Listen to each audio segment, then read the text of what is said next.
Hey there, StarCraft fans! Woo! It is Falcon Paladin coming at ya with yet another edition of a Sunday Brood War stream. The original, well, maybe not the first original, but the Sunday stream is an institution on this channel. I think I streamed on like a Wednesday the first time I streamed live streams, but Sunday was the day.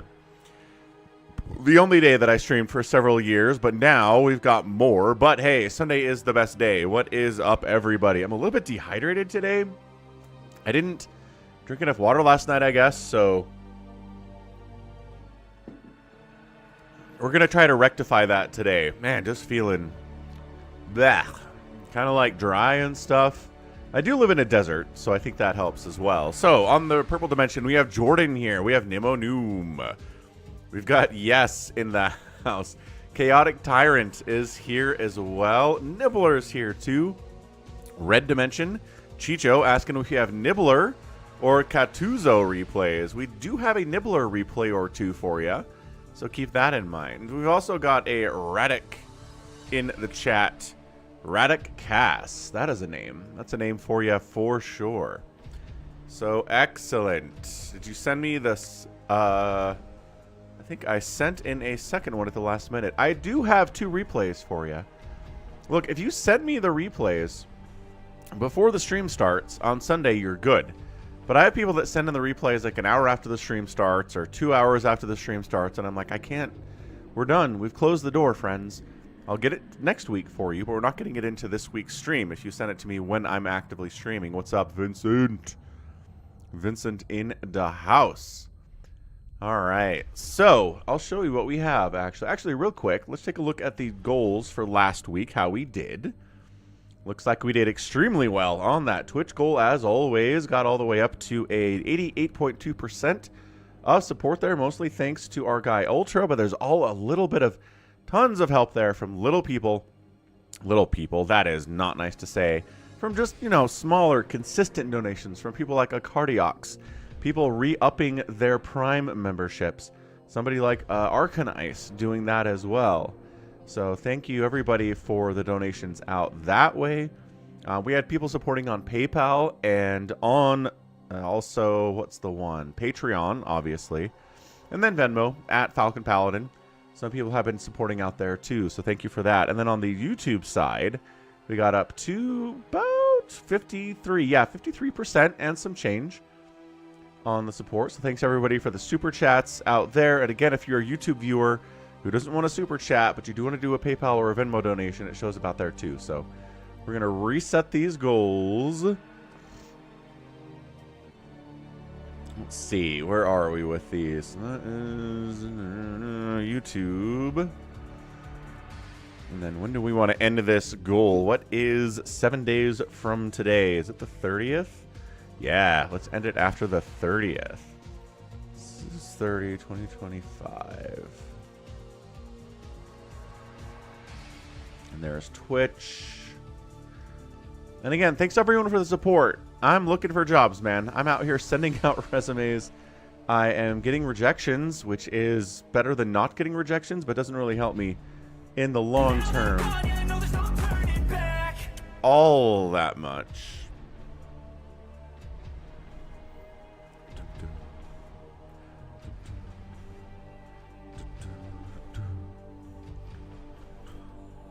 Ah, Nibbler says he's moving. Dude, moving is the worst. My apologies. I never wish moving upon even my worst enemies. Star Runner, I apologized for that. I misspoke.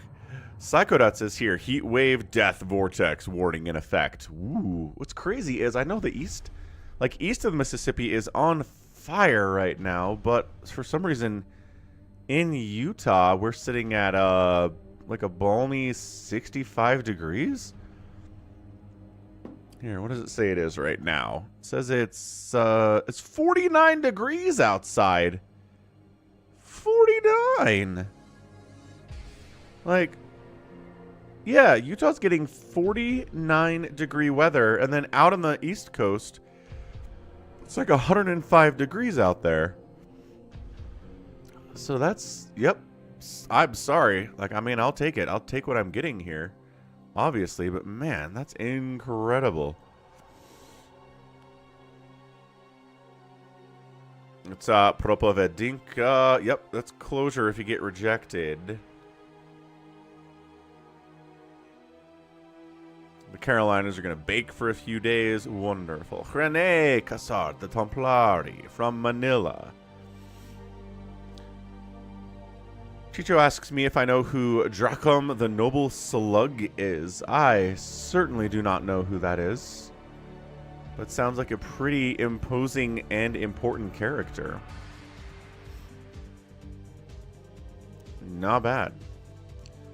Alright, kids. So let's go. Ba-bum, ba-bum. Head on over to the viewer submitted folder for today.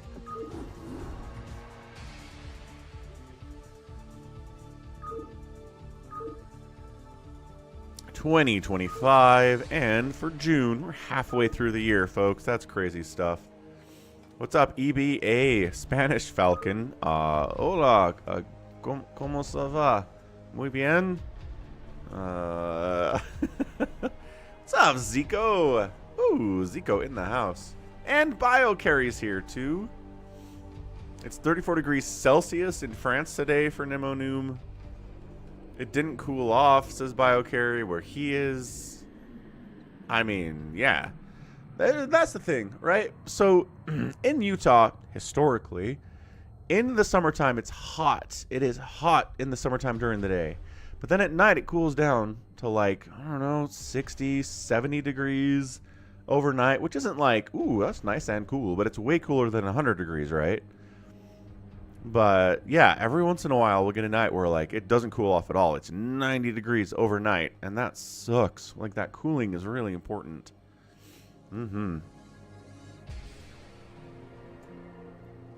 está la biblioteca? Dos cerveza, por favor. Cerveza. That's what it is. Cerveza. What's up, Anth?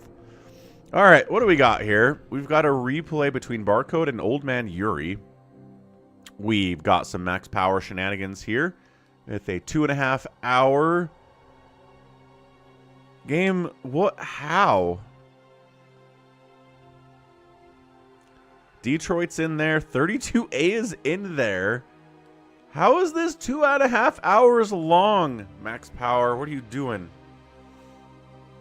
Max, that is correct. Yes, Sid Senor. Accurate. That is right, Nibbler. The Earth is big. We've got Nibbler replay. We've got a Bigwan replay. Aejong's back. Woo! Aejong in the house, playing a couple games too.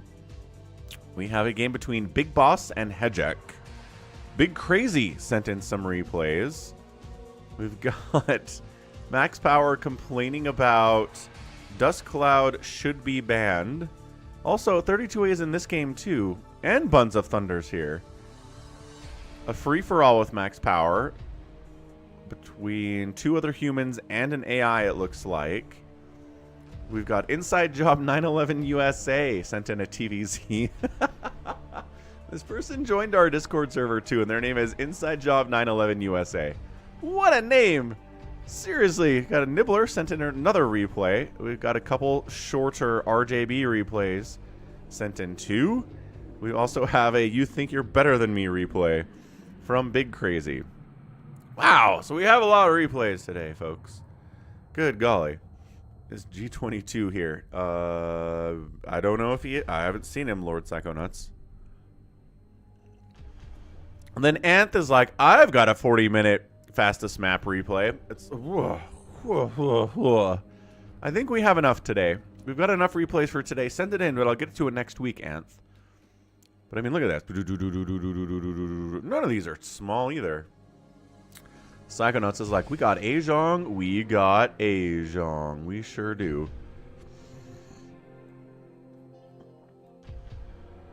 There's this. There's the other thing. Okay, good. Discord does say I'm streaming. Join the Discord server. Fun place to be.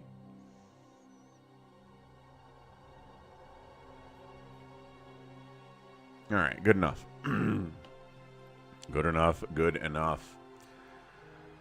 Whew. Nibbler says, let's get mine taken care of. Okay, we can do the fastest map stuff first. It's strange. We usually have more fastest map in here than just a couple.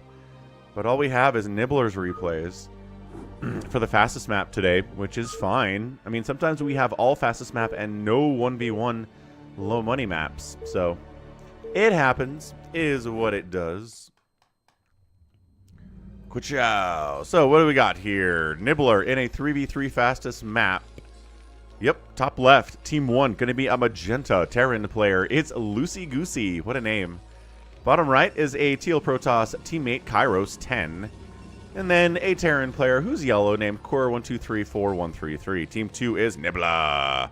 Nibbling his way up in the top right. We've got a bottom left Terran player. It's XFYYJUXFYU. Gonna call him X. Also, his teammate is Zerg in purple named JJDDG. So it looks like Nibbler's playing with a couple of randos, which isn't bode well. Plus, they have 2 Zergs on their team, which doesn't bode well. Yeah, 2 Zergs against a team of Terran, Protoss, Terran. One of these Zergs is going to die. Undoubtedly. Nibbler says, this isn't the game I thought it was. You guys, Nibbler did not intend to send this replay in. Like, maybe, I mean, the chances that it's a game that he loses just went up a little bit. So maybe let's make a bet here and see what you people have to say about that.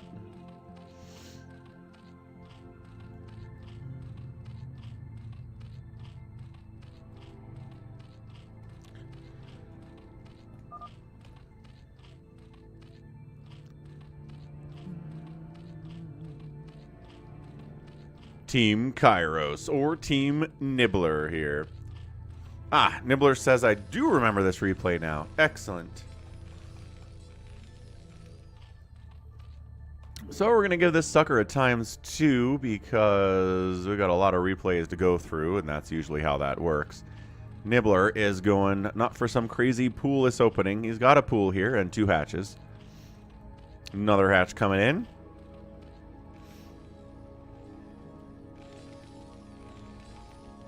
See, all we care about is what Nibbler's up to in the top right, yeah? His, oh man, 2 Zergs. This just doesn't work. Because early game, both Zergs are like, I just have to stay alive. Zealots are going to come for me. Marines are going to come for me. And I must stay alive, which means I need to make Sunkens, which means I can't be that aggressive out here with my dudes. And so then, one of the Zergs gets like triple teamed, and then teammate Zerg can't help them, and they die, and it's like, oh, I just lost a teammate. Now it's 2v3. Not very hard for the enemy to take care of a 2v3 situation, is it? Not usually, no. So I'm curious to see... Yeah, I mean, Zealot gets a scout off, but doesn't do much of anything else. I'll take a scout. Ooh, mechan down here, bottom left, our guy XF. I love a mech opening in Team FME like this because so many people are making just nothing but Zealots, Zerglings, right? What's really good against both of those things are the Vultures. A lot of Marines out from the other 2 Terrans on Team Red, though. A lot of Marines. So Marines and Zealots and Medics and Firebats. And if they go to one of the Zerg players, it feels like it's not going to go good here. Not going to go well here. JJGD asks for help? Like, I literally make 20 Sunkens, man. Oh, okay. It's this guy asking for help. Here comes the everything. So, yeah, it's like I predicted. This is going to happen. It's going to be basically a triple team. There's going to be 3 separate enemies here. Yep, here comes Magenta along the top side. And this is, if you go into a lobby... And it's a 3v3, and there are 2 Zergs on the same team, and the other team doesn't have any Zergs at all. This is going to happen, assuming the teams are good. I mean, I did say Vultures. I was assuming Vultures. I was probably wrong about that.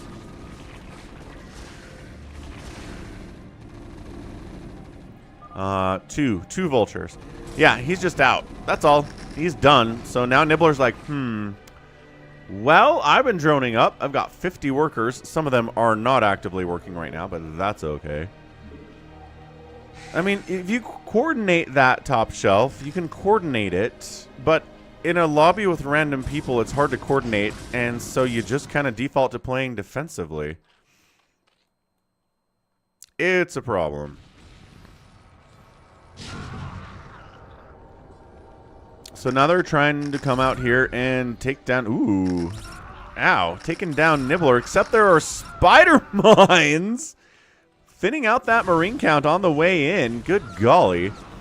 Vultures need to just let the Sunkens do the work now, I think. Vultures, you don't need to die here. Hydras are now out from Nibbler just in the nick of time. That was very close. He almost did not have any Hydras out when this attack showed up, but he timed it well enough. Sunken, sunken, sunken. All right, cool. Next round, though, these guys are not giving up. Not at all going to give up here. It's a speed drop out of Nibbler. Hydras and Lurkers. Looks like he's going to try to take down Loosey Goosey if I had to guess where he's headed with this. But additionally, he might need the Lurkers to stay alive. These are +1 Marines and Firebats. They've got a ton of medic support here, too. Core is not bad. Core has got a big army here. But his teammate just kind of hanging out. Like, come help us kill this Zerg player. Yeah, EBA, catch you later. Thanks for hanging out on a Sunday. So just turtling, right? Both players are just turtling here. Nibbler's on the move out because he's too smart for that. He's too smart to be like, oh, I just sit back and wait for the people to kill me. Because they'll do that if you let them. But he decides to move it out, sort of. He's thinking about it.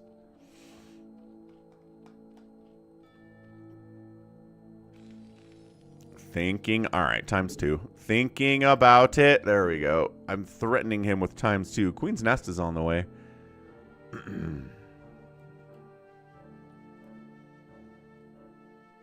Got a new keyboard for Father's Day, and there's like a new function key that really screws things up. Just trying to adapt to it, figure it out. So here comes the drop. There are 2 turrets here, no bunkers, no tanks, no nothing. It is a mech transition, but this is a nice time to hit. Also, what is this? Oh, yeah, okay. We Reaver drop in? Storm dropped. Cool. So a storm drop on Nibbler. Lurker's getting on top of the SCVs, though. Okay. Yo, that hurts. That hurts our guy, Loosey Goosey. He pulled a bunch of SCVs because he's got 30 remaining. He's trying to send Marines into this mess to save the day, but these Lurkers are like, no. 6, 3, 4, 1 kills on these Lurkers. Not nearly as much as I thought. He ran out of scan. Ow, he's trying to focus down the command center. You can't lift it. Oh, he loses the main CC. Nibbler still has 55 workers, so the storm drop didn't seem to do too much to him.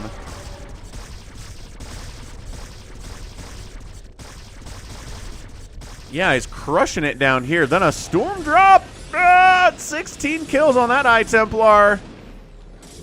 Yeah, 16 kills storm drop down here on our guy XF, down to 14 SCVs. Zealots are still hacking away at his SCVs and his missile turrets here. Dude, come on. He sends down to attack the Archon with the Vultures instead of the Zealot. Oh, this is a bad response. This is a bad response. The Archon is pretty strong against a handful of enemies. Dude, get Archon, get in there. Finally, a tank shows up. 26 kill Archon before he gets exploded. Drop moving out. Tank getting pushed. Nibbler trying to come down to get a drop down the right side, but a lot of missile turrets and Marines are here. And can he just unload a little bit of stuff? Unload Lurkers. Burrow, burrow, burrow, burrow, burrow. Yes. Yes, he can. Oh, yes, he can. That's what we're talking about. 12 kills on that Lurker. Into 13 kills on that Lurker. Who's this again? Quir down to 21 SCVs. He has to lift his command center at the main, which totally sucks. Oh, drop tried to come in. Got sniped out. Nibbler still has a couple Lurkers remaining. Can he get a couple Lurkers into this position? There's maybe a spot right here, but no.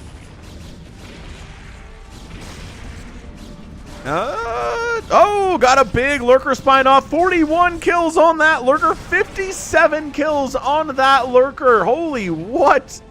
Kairos gets knocked down to 22 probes. He did find a spot where he could get a ton of probe kills.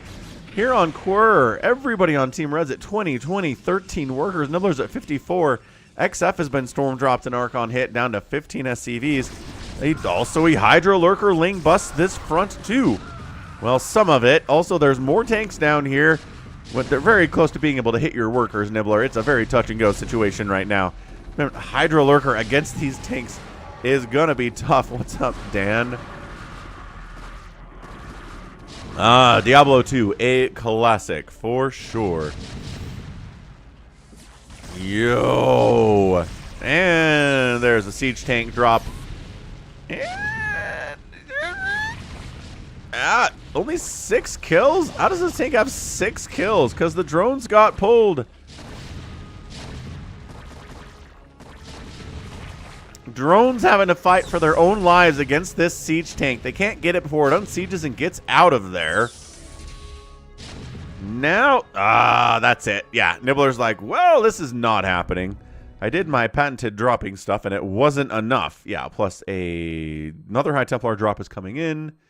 And Nibbler's at, 15 workers and 26 supply. Like, nobody has an economy right now, but it's a 2v3. And Nibbler's about to die, so that is not happening. So GG, Nibbler did end up losing that game. We got Team Kairos getting the win there in game 1 of our Sunday stream. So thanks for sending that in. Again, just kind of going out there, playing random 3v3s. You don't have a teammate to rely on. It could be tough as a Zerg for sure. But he outproduced everyone and outkilled everybody. Good job on those Hydra Lurker drops. Kairos 10 with the outspend. Not crazy APM either. What's up? Please eat me. What character are you playing in Diablo 2, Dan Lee? Are you playing a Paladin? Possibly. Dun dun dun. Check out falconpaladin.store for all of your merch needs that are available, including super cool t-shirts and mugs and hats and other stuff.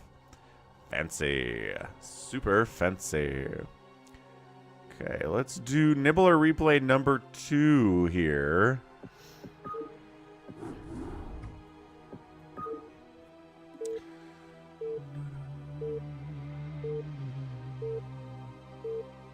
Yeah, the high today is 65 degrees. 65 degrees on June 22nd in the Salt Lake Valley. That doesn't make any sense at all. We're not friggin' San Diego over here. Not even close. All right, Team 1, top left. It is a tan Zerg player, leoRox. His teammate in the bottom left is a blue Zerg player, Turkey Bandit. And then we have a Why Rush Me on the right side, who is a brown Protoss. I like that name. A little bit of a little bit of subconscious manipulation going on here. Team 2 is a Zerg player named El Cosito. Ha ha. Also Nibbler. There are so many Zergs in this game. Holy crap. And then Friday's a Zerg too. So it's all the Zerg players except for Why Rush Me. Let's see what we get here. Team Nibbler or Team leoRox. It's going to be a lot of Zerglings, I think, is what we're expecting here. What's up, YH? Dan's playing Sorceress in Diablo 2. I need to play Diablo 2. I might just start doing like a StarCraft playthrough, a Brood War playthrough, a Diablo 2 playthrough out here for you guys. And maybe fewer of these replay live game casts, possibly. I just have a lot that I want to do. Because the YouTube autofilter knows that World War III is definitely not here. I guess nigh means just coming soon. Doesn't mean that it's here yet, so fair enough. Hey, Trevor. Fury Druid for endgame in Diablo 2. Good morning. Did I catch a cold?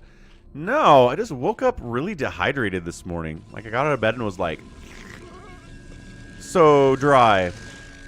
I don't think I drank enough water last night. before I went to bed, which I usually try to do, but I guess I didn't. Anyway, I'm trying to rehydrate with the Coke Zero. It's working out pretty well. No, Nibbler is definitely Nibbler, Anth.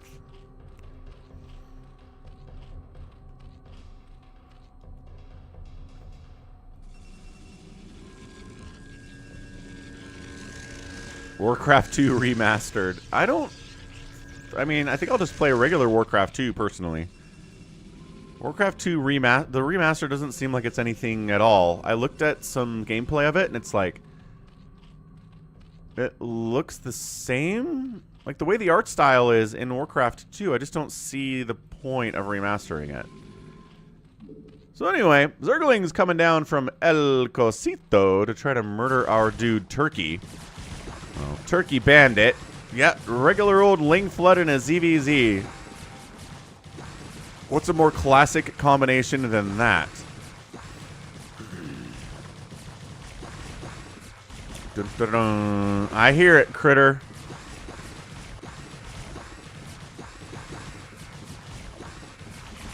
Enough Sunkens do look... Yeah, enough to hold there with those Sunkens is good. Psychonauts is like, what is this Protoss doing with that pylon? What pylon? He's got a bunch of pylons in his main. They're powering his buildings and providing supply. Did he try to get a pylon out, Psychonauts, and I totally missed it? Was he trying to cannon rush one of these Zergs? Because that's not usually a great idea. Not on fastest map. Sometimes you can do it in 1v1 low money. It happens in the pro games every once in a while. Yeah, critter. I'm not thinking about, you know, just playing Diablo 2 for an entire week and nothing else. I'm thinking about, like, Diablo 2 on, like, Wednesday and Thursday.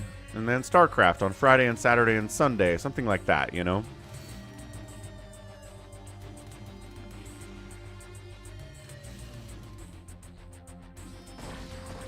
Oh, he's got a pylon blocking his gas? You're right, he does have a pylon blocking his gas. What a dummy. Good call. Good spot. Nibbler trying to poke in with Hydras on the guy that got Ling crushed. Ooh, Overlord blocking. Overlord blocking. Supply blocking by killing the Overlord. But then getting hit on the backside by leoRoSsant. Oh no, he's away. And he's getting hit, and he just made a round of drones, and he actually only has one sunken. Nibbler at 7 minutes, tried to get a Hydra bust out. Nope. And also got counterattacked in the meantime. Got supply blocked into the next week. Oh, super supply block. But he did make a huge round of Hydras. So it's enough to stay alive. But he is pretty supply blocked. He should be fine. What happened to these Hydras? Oh, they got murdered by the enemy. By Why Rush Me and Turkey Bandit. They tried to go home. That did not work out. I am critter.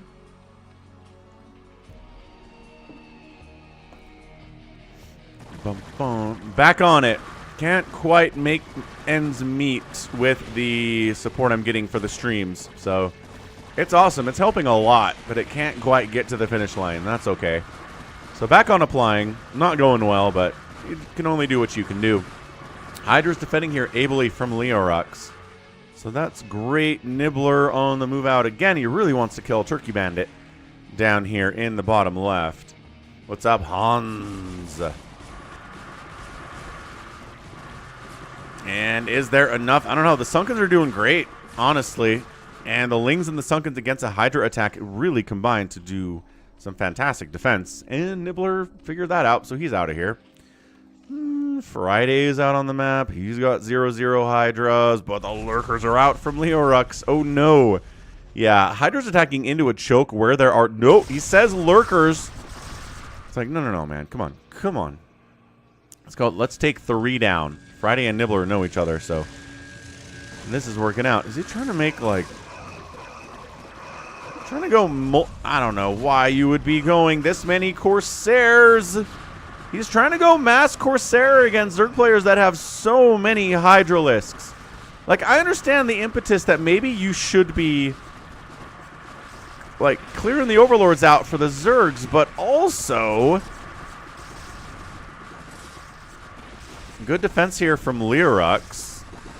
Friday's out here fighting too. I mean, it's really hard with colors.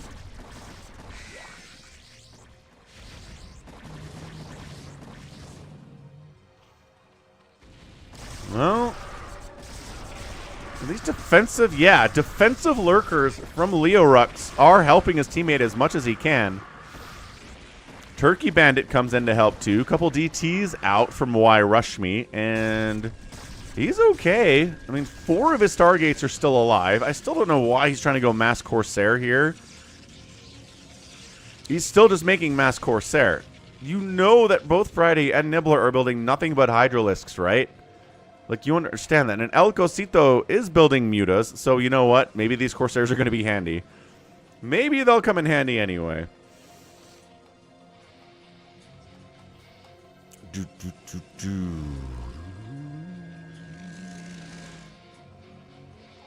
Protoss, oh my gosh, you're right. He's got 95 probes over here. Muta bomb attempt on Turkey Bandit. And he gets it. He gets the main lair. A lot of his mutas are dying to the spores. The hydras are doing pretty well here too, but not entirely. But the spores are doing great. So the spores wipe out the mutas. A counterattack here by Turkey Bandit after he got muta bombed with the Hydralisks. Does he have? He's got 1/1 upgrades. He's looking good. Yeah, I can't do travel top shelf. And I don't know, Critter. I mean, I don't know what else to do exactly. Big attack down there from vilecRoSsant. Friday is still at 47 drones. He's okay. After that, vilecRoSsant says, aha, you thought I could only make mutas, but I'm making hydras as well. But I think he's bringing unupgraded hydras to an upgraded hydra fight. And with lurkers. Dude, do not... Oh, he's just sending. He's just sending, isn't he? Yeah, he's just sending into these lurkers and hydras. Oh, vilecRoSsant, no. Meanwhile, Nibbler drop of Nibbler Town.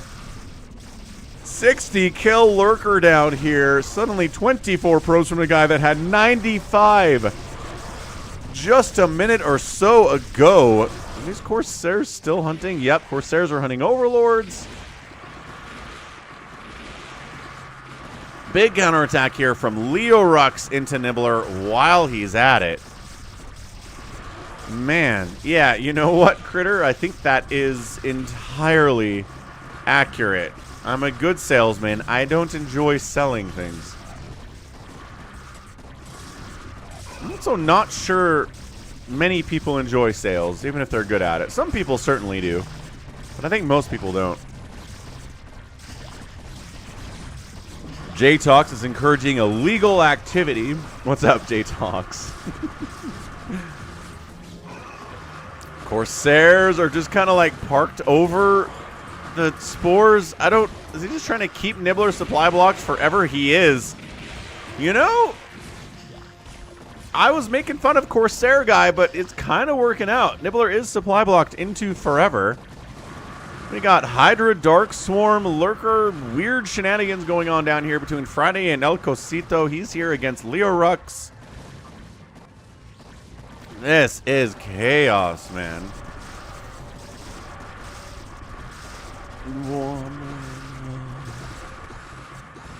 Pretzel breads? What, Nibbler? Distribution of a line of pretzel breads. I don't... What? Like... How do I distribute pretzel breads? Do I have to, like, set up a storefront? How do I do this?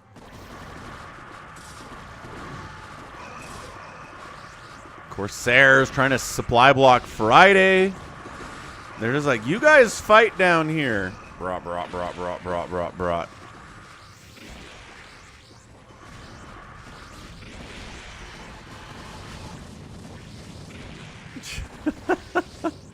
All right, Nibbler. I'll send you an email. Okay, all the Corsairs died, though, because he wasn't very careful with them. Guardians are out. You know, Corsairs are pretty good against Guardians, too, so fine. Nibbler's not supply blocked anymore. Why Rush Me is out? Because vilecRoSsant's here. Nibbler's here. He got hit on the backside again, it looks like, so nicely done. Way to take out the Corsair player. Plus, all his Corsairs died, which sucks. El Cosito's got a mass amount of Guardians out here as well. Man.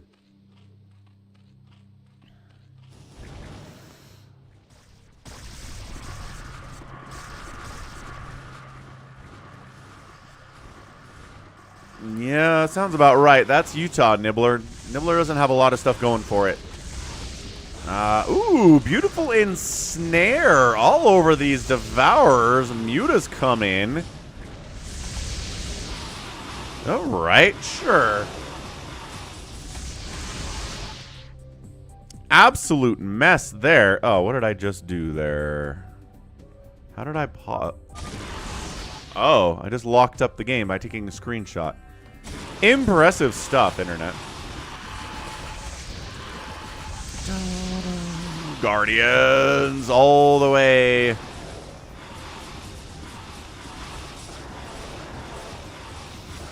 Turkey Bandit's trying to do what he can. He's wiping out the Guardians with the Mutalisks. Friday's main is gone.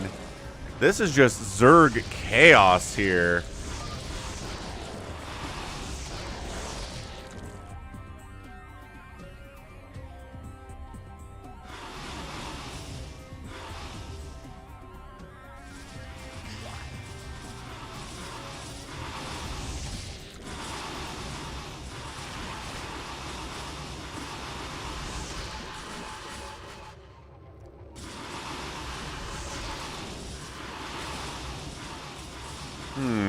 So Friday's not happy, but he's at 116 total supply.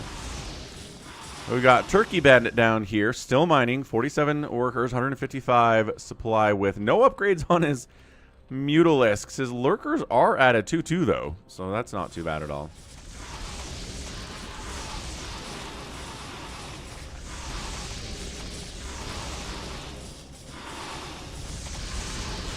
Muta versus Devourer, but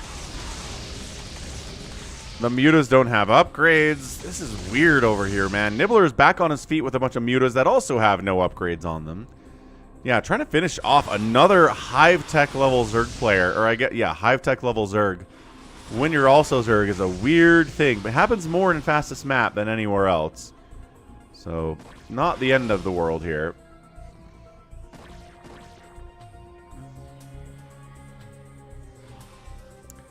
Gamete Meiosis is on the way from El Cosito. He says, more Queen energy for spawn broodling on lurkers, maybe. Leorux did have lurkers earlier, and he's got a bunch in defensive positions here, too. That might not be too bad. Alright, Friday, somehow, despite losing his entire main and most of his drones, I guess he's down here mining, too. Well, thinking about mining, not actually doing it. And from the right side, Nibbler, nice. So Nibbler and Friday double teaming this guy. He's got a lot of mutas. There's not a lot of anti-air support here for Friday or for Nibbler. These mutas could be a problem. But bringing in a ton, there we go. A ton of Hydras on the assist. Couple Devourers here from Friday. Taking up the attention of these Mutalisks. And then an offensive Nidus play, too, simultaneously by Friday. Dude, that's a killer move. He offensive Niduses and Guardian pushes at the same time. Nibbler's bringing Lurkers to the party. I mean, Critter, I've been applying to positions that are in workplaces and co-workers. And, well, here's the thing. I can deal with coworkers. I don't want to deal with the general public is the difference. I guess if that's what you mean, Critter, then yeah, that's fair. Turkey Bandit's like, well, there's way too much Zerg here. I'm a dead nerd. We've got a big army from El Cosito coming in to Leorux as well, who not assisting his teammate very much, and he's going to die as a result.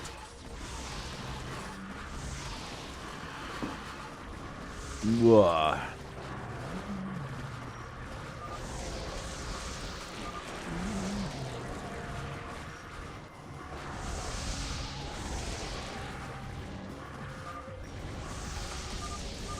And that's it. Leorux is out. Friday and Nibbler and El Cosito get their win here today.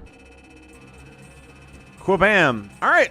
End of the day there. Leo Rux out producing everybody and out killing everybody. Yeah, getting those lurkers out fast helped a lot. That offensive Nidus was also very, very cool. Very, very cool from Friday. Nicely done. GG's.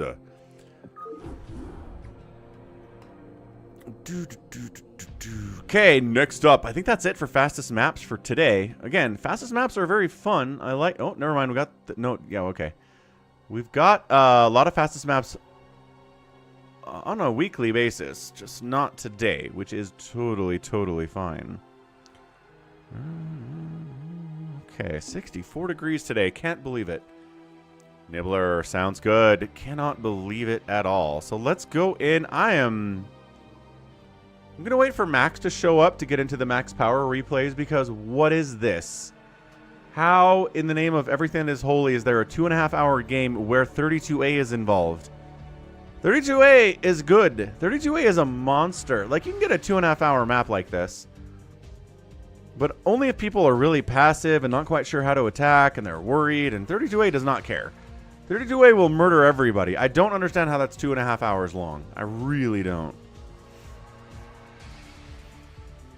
So we got a couple BigCrazy replays. I think he sent these in, but we already... let's see if BigCrazy will show up, and then maybe we'll get to his replays here too. We do have a... Wait, we've got a Bigwan fastest map replay. Just kidding. Let's get Nibbler... Bigwan, not Nibbler. We already did Nibbler. Bigwan fastest map here.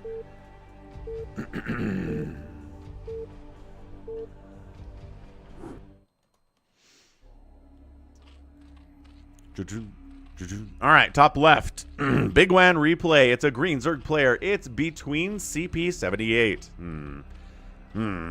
Bottom right, Nightstand is on his team, and then Bigwan rounds out Team 1. Team 2 is Asur, a brown Zerg player. We also have Bombalone, who is a dark blue Protoss, and Antonio on the right side, who is a Protoss.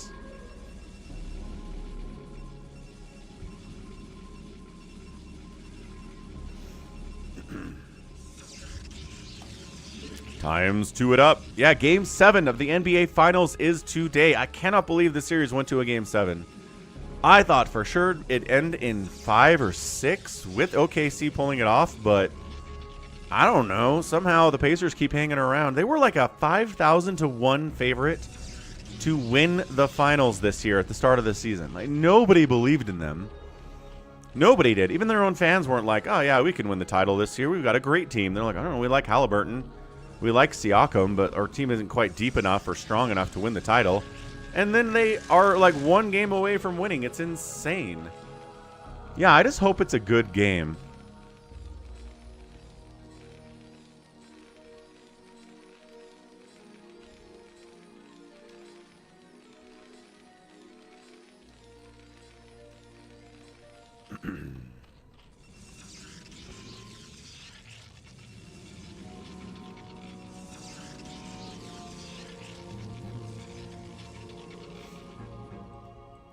Yeah, if it's a Game 7 blowout, it's a 30-point game at the half, I'm going to be annoyed about that.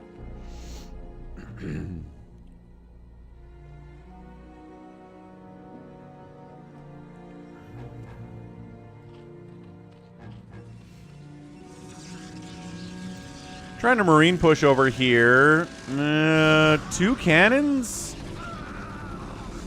Oh, it's like a Hydra attack on your gateway. Look at this.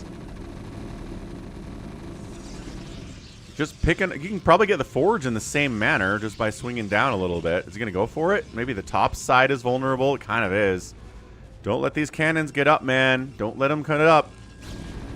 Yeah, Bigwan. Nice. Nice, Bigwan. It's like DTs are out, says Nightstand. Keep that in mind. He's going to try to take down the secondary Nexus over here. This is a great attack from Bigwan. Great attack from Bigwan. DTs wander in, snipe one of the cannons, and they pretty much all die.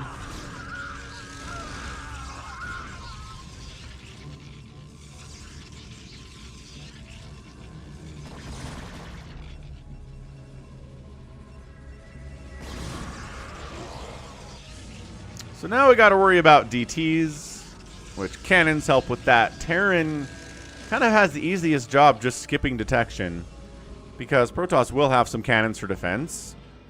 But making early missile turrets doesn't make any sense unless you're in a mono battle, so not one of those. Just a fastest map instead. Mind control is on the way from Nightstand. Nightstand. That name always seems more sinister to me. Even though also it's literally just a piece of furniture. That's a really fast mind control from Nightstand, by the way. What is your plan, sir? Bigwan continuing to be Bigwan-y, running around. He's the only Terran on the entire map, so he has a lot riding on his shoulders.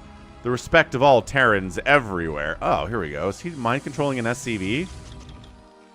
He's got to be mind controlling an SCV here. Right. Exactly, Psychonauts. Like Nightstand. Nobody's ever excited about buying a new nightstand. People are excited about like new coffee tables or a new couch. Or like back when TV cabinets were a thing, a new TV cabinet. But nobody's like, oh man, I went to the store and I bought a new nightstand today. Let me tell you about it. And people are like, ooh. No, nobody cares about nightstands. Yeah, new coach is totally goated. What's up, Ryan? What's up, Grop? A one-night stand. DTs and Marines and... Well, there were some siege tanks here, but... Ooh, the DTs are getting some work done, but they got a lot of Hydralisks to kill. Holy Hydra count from Aesir. Yeah, crushing out that way. That's never a good thing. See you later. Overlords, everyone gonna die. Good hold left side here for Team Blue. Finally got detection again against those DTs.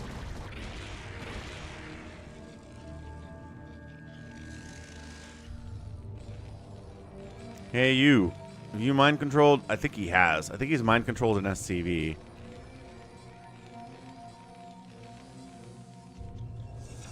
Yeah, there we go. He's got his own command center.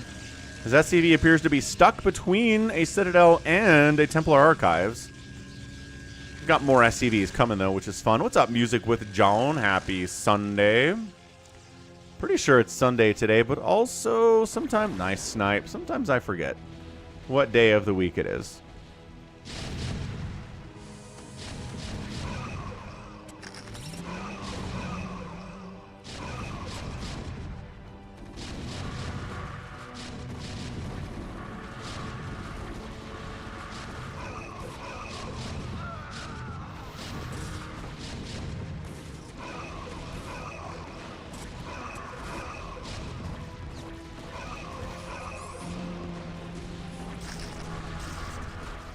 Good defense here. Hydra Lurker tanks. Again, the Lurkers will do friendly splash damage on these tanks. You gotta be careful with them. Don't put the tanks in front of the Lurkers. Put them behind the Lurkers.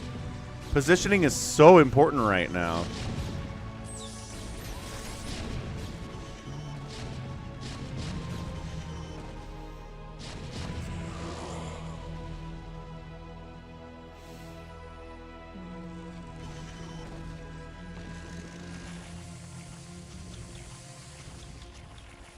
Charon boost on the way from our guy Bigwan. He's got some dropping on the other side of the wall here. Spider mining this area up. Goliath's covering, and then we bring some tanks in, siege those guys up. Also a lurker drop. It's a very Nibbler style drop here. Does get some lurkers and hydras out. They're not in range of any of these workers, but he's not dying. Psystorm causing some problems. Lurker does get a couple spines in. Doesn't kill much over here, I don't think.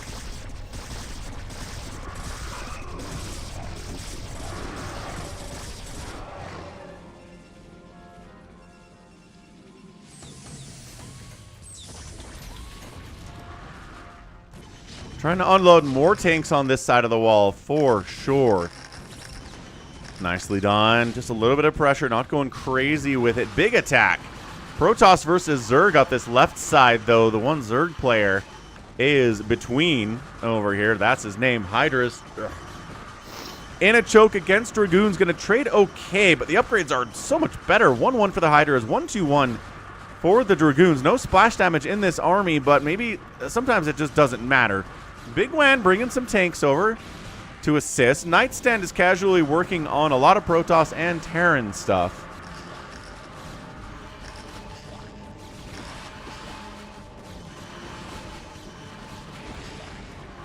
Yeah, Muta's getting wiped out. This is not looking good at all for Between here. He's just getting overrun. 3 tanks are not going to save this guy. We're dropping more tanks from the bottom right side here as, yeah. Of course he has. We got a 2 race here from Nightstand. 250 supply at 16 minutes. Absolute monster.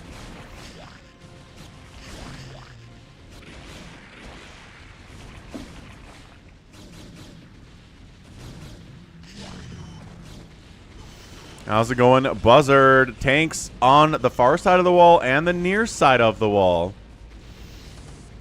Bigwan playing how Terran needs to play in fastest map. At least if you're meching, you should be meching anyway. Should be dropping tanks on this side of the wall, that side of the wall, firing up, causing issues all over the place.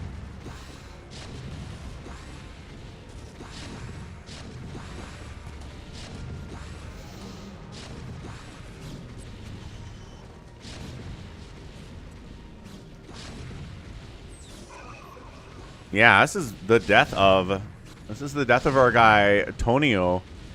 He's got 2 probes remaining. I'm not even sure, like, he's pulled some Dragoons up here when they were killing Between. Yeah, pretty much Psychonauts. Not interested. Did he recall some tanks in already? Dude recalled some tanks in already. Nightstand is insane, dude. He's such a great player. 19-minute tank recall. That is a plan that has been executed. They're trying to come down and take him out, but Siege Tank Cannon, Valkyrie Reaver is a tough row to hoe. There's a lot of Dragoons, but coming in, you know, 4 of them can present at a time. Psystorm in this little choke, too, is extremely strong. I'm not sure they're getting through this. Not even close. More Arbiters in production. Recalling in some more tanks to try to assist it here. Man, recalling tanks in. We got a bit of a tank drop down here, too, by Bigwan. Sniping down the enemy main nexus with tanks. Nicely done, Bigwan. 2-2 upgrades on those suckers. Yo! Protoss on this side of the map. 13 probes for him. Bombalone. Displease. What's up, Falende? Yeah, everybody go 9. The main nexus is down, and so our mass arbiter guy recalls some tanks in, recalls in some Valkyries and some Reavers. What incredible tech here. Bombalone leaves the game, says, what is this? Who's doing this stuff? And the answer is, it's Nightstand, sir.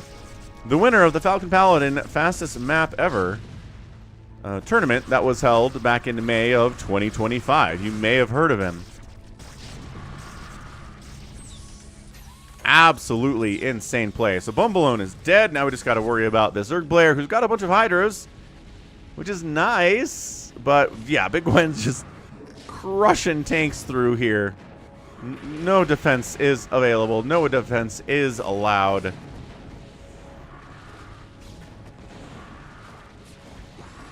Yeah, 2-2 siege tanks, 2-2 siege tanks. Are they both at 2-2? Yeah, man. Bigwan. Nightstand has as good upgrades on his tanks as Bigwan does. And Nightstand's a Protoss player. Impressive stuff. What's up, Rengar?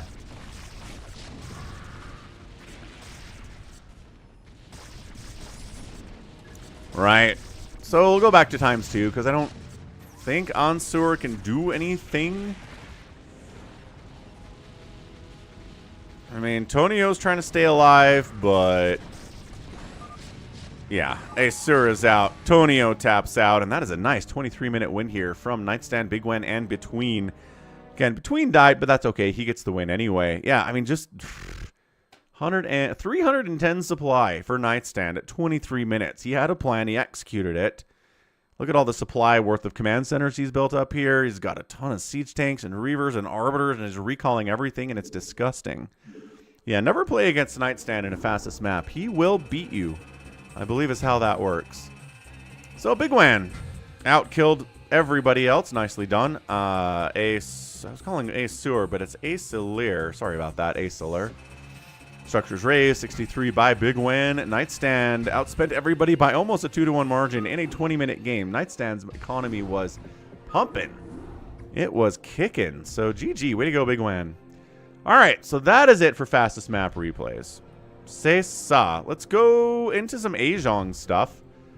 Don't see why not. Let's go with TvZ. Aejong versus Light. I mean, it's not actually Light. Probably. Be funny if it was, though. Aejong. Again, Aejong is Julia. He's a Polish Zerg player who's known for his rage. He hates laggers, and he will accuse people of map hacking and stuff a lot. So, let's see how this goes. Aejong versus Light DPI, which is a term in graphics. I don't know. Graphics manipulation, right? DPI is how high quality the image is. 300 at DPI is lower quality than like a 600 DPI image. I worked for a magazine company for a few years out of college, and so I know something about that stuff. Hey, welcome back, Corbin. How's it going? What's up, Beerosaurus? Happy StarCraft Sunday to you too, sir. Sir.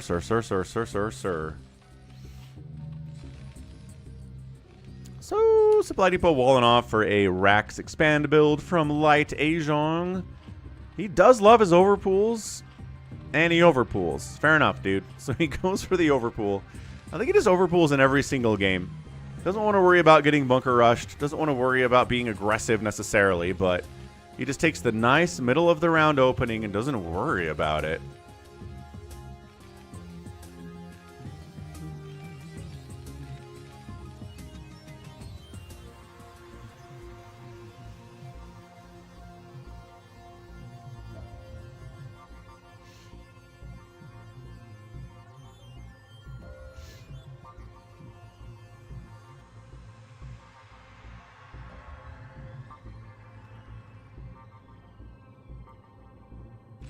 Ooh, it's a gas block, though, by Aejong. All right, so planning on being aggressive and getting a gas block out.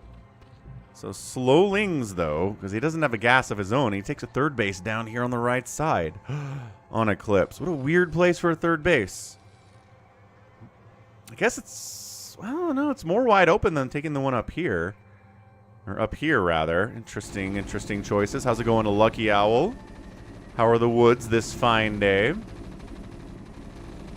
Extractor gets wiped out. Lings. No, you're just not getting through there. You're not killing that supply depot. Nothing's happening for you. Give it up. Finally taking his gas now. Lucky Owl is in the city today. Oh no. I know how much you love the woods, though. The woods is a good place. I hear it. Lair on the way. Third base on the way. Metabolic boost getting fired up at 4.5 minutes after the lair gets started. This is just him being like, I'm not worried about an attack from this Terran player, which feels a little bit problematic. He does have one Ling ready to scout a potential push out. An Overlord perched right here would be helpful too, but okay, now you don't have the information. Now, is he coming or not? You don't know. You're in the dark. Can you see that? Nope. Oh man, he's like, well, I'll make a safety sunken just in case. It is too hot, Lucky Owl. It really is. Lucky Owl Bear. One sunken handful of speedlings. I guess these lings are maybe ready to jump in for a surround as well. This is not light, but, you know, it's a fine attack. I'm not going to complain too much about it. And that's enough. On his way home. Reinforcing fire bats. He's like, if I can make it back to the fire bats, we can do this. Whoosh, fire it up. Yeah, there we go. That's how we do. Keeping the medics alive would be nice too, sir. There you go. 6 kills on that one fire bat. 1 kill on that fire bat. Third base, pretty exposed right now, but I don't think he knows about it. This being a sneaky third base is saving Aejong right now. Yeah, Terran has no idea that base exists. None whatsoever.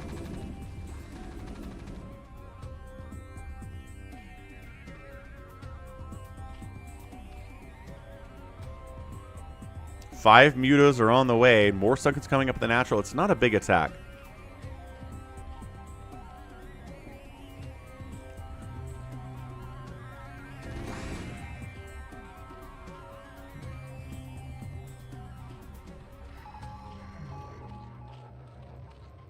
So mutas are out.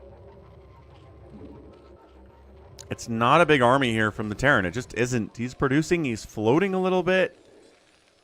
I assume, yeah, he's getting supply blocked, or he was earlier. Aejong supply blocked here at 7 minutes. Finally, they figure out there's a base here, but I guess one fireback can temporarily deny mining for about 10 seconds, which is fair. Mutalisks are out on patrol. The muta stacking is good.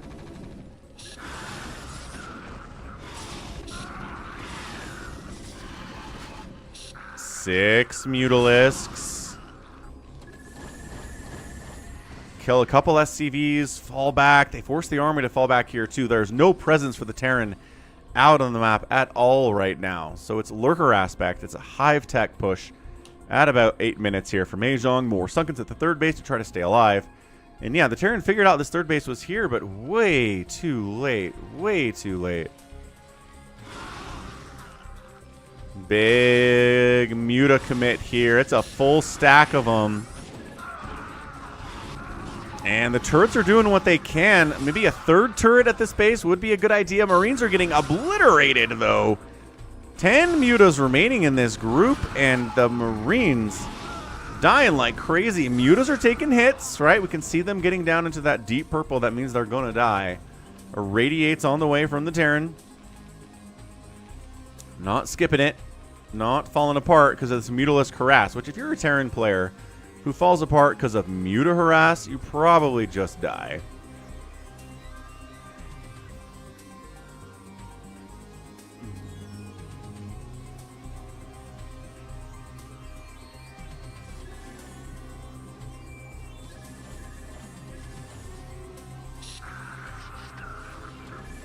The muta's continuing to harass. SCV count still 44, though. This Terran's got a good SCV count, man. Wow. Not bad at all.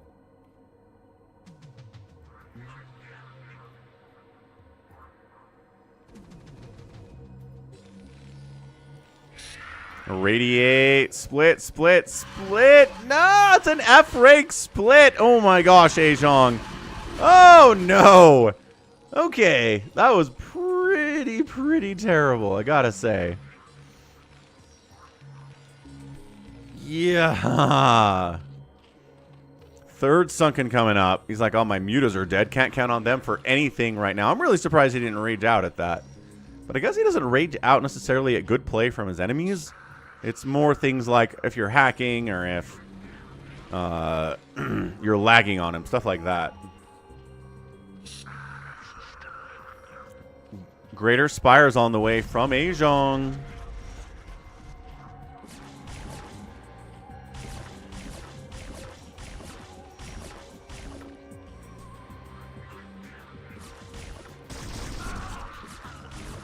Scourge. Good. Scourge connections, though. Ooh, unexpected angle. Another science vessel goes down. Ooh, knocking that down to 1 science vessel is a big win from Aejong. He's down 115 to 65 supply, though. This is not a pleasing thing for him. He's making his remaining 3 mutas into Guardians. I figured he'd probably do that, especially once the Greater Spire started. He's got Lurkers and Sunkens, but the Terran just face smashes in here. He needs to focus the Lurkers because they're the problem, not so much the Sunkens, but he does take them down anyway. He busts right into the front, and Aejong rage quits out. Terran gets the win there. Not a bad Terran player. Not like the greatest player of all time, but a little bit of pressure happening. The Greater Spire move, I don't know if it was a great one there. It would have been much nicer to have some kind of a Dark Swarm in that situation, or more Lurkers would have been really nice in that situation, but instead he went for the Greater Spire. Kind of got punished for it, and I think he knew. I think he figured it out. What's up, Slicky Fats? How's it going, sir? So we got a win for light in that TvZ. 24,000 to 23,000 points. 5-0 buildings raised, and the Terran outspent the Protoss in 13 minutes, and that'll get the job done a lot. So let's head on over to Falcon Paladin Plays. You guys know I'm playing some other stuff, right? Non-Blizzard games even. Out at Falcon Paladin Plays. Go give it a sub. Playing Clair Obscure Expedition 33 right now. That's in the top left there. But also there's Halo. There's Baldur's Gate. Final Fantasy. Chrono Trigger. It's a good place to be. All right, let's go Aejong versus Lancer X. Why has there been so much Aejong versus Lancer X in these submitted replays? It is a good game, Beerosaurus. I just finished up Act 1 last week. Bottom left, we've got a purple Zerg. It's Aejong. Top left, it is Lancer X. With these guys have played before, I think they're split on the channel. I think Lancer has won one game, and Aejong has won one game as well. Yeah, Corbin, it was a pretty fast one. It was on times too as well.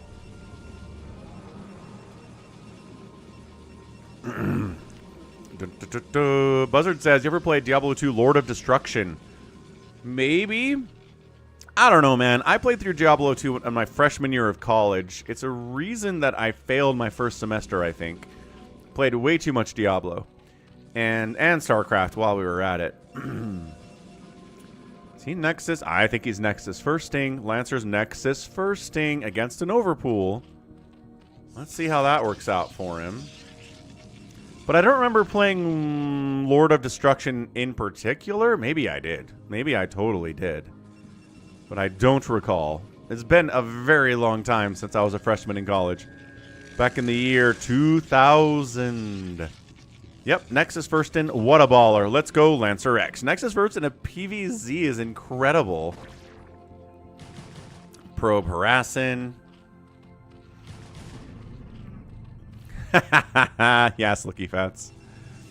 Gas block up here. He knows it's a Nexus first. He got the gas block. He's sending the Lings there. Yeah, Barbarian. I obviously played... You can guess what class Falcon played back then. The Lings want to get in here. There's a nice cannon up. Man, look at this timing. Working out for Lancer as well. That's right. I was hammer-dinning all the time. You're correct. Third base coming in 6 o'clock. Necromancer. Not enough Lings to bust it. I don't think he's trying. Yeah, he's going for a lair. He is hopping up that third base. The gas steal is still here. I kind of like the idea of the gas block against the Nexus first because their Zealot is so late. They have to protect their front as well.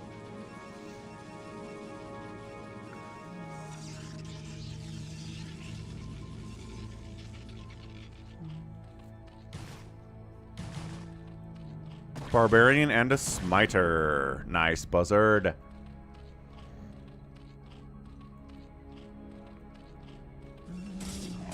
Finally taking the Extractor down is Lancer X. Corsair production has begun. Aspire's on the way from the Zerg. And there's our first Corsair. He's hunting Overlords. Getting one is acceptable.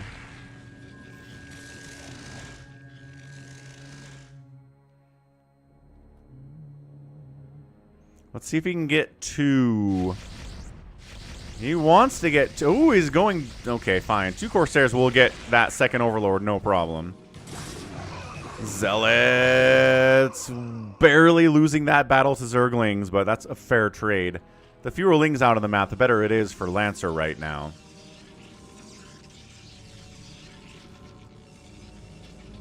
Yeah, that's third base is looking great out of Aejong. 27 drones. He's taking his... He's got his third gas. His second gas is done too. He's got Scourge out, hunting for them Corsairs. He's getting a +1 Flyer Carapace as well.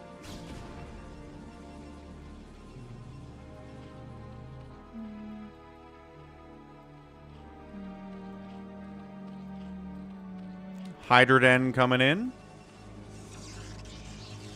After 4 Mutas. So he's making a handful of Mutalisks against +1 Corsairs. But, well, okay, handful means he's got 6, and he's making another one. So A little bit heavier, more Ogre Zerging here than I thought he was going to with that Hydroden. So it is a Muta production all the live long day here. He is getting upgrades for Hydras, in fairness. But for now, it's an Ogre Zerg. Was look DTs? Yeah, 2 DTs tried to wander in, but Overlord Sunken shuts that down quite easily. Mutalisks on the attack into the Corsair setup, and the Scourge are trying to make connections, and they do. Cannon down. 4 Corsairs remaining is enough. Scourge take out another one of them. Okay. Decent trades. Couple probes probably died there, but it's still 47 for the Protoss. Not the end of the world.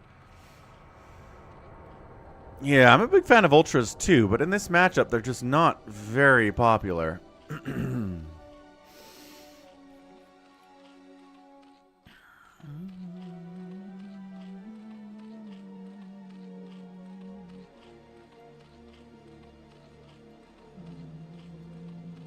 Like the Archon play. Getting up this ramp with that hatch blocking and 2 Sunkens behind it, though. This little group does not have what it takes to do it.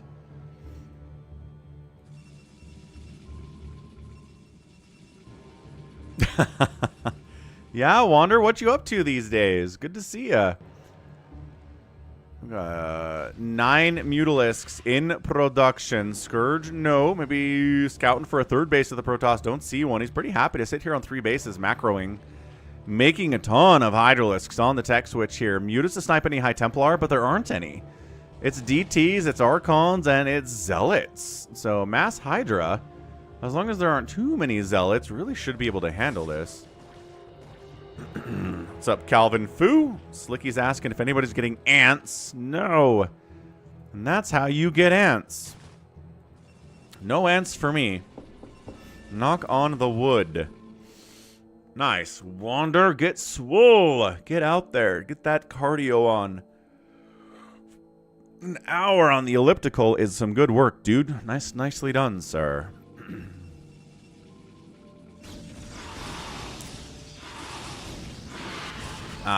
Scourged it up. But again, not enough to kill all of these Corsairs. He's continuing to make them is the thing. He's got a lot. 1 game, no cheating. Try it, says Aejong. There's the rage. It's like, how did you know I would send my mutas in to attack your mineral line again? It's like, oh, okay, Aejong, sure, man. Whatever. I think you can say genocide on YouTube. I'm pretty sure the filter won't catch it. It's not an offensive term. It's a actual word? I don't know.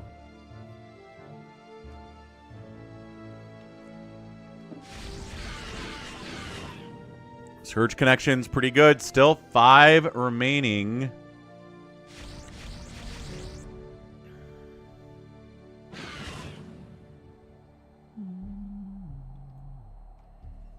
Five remaining.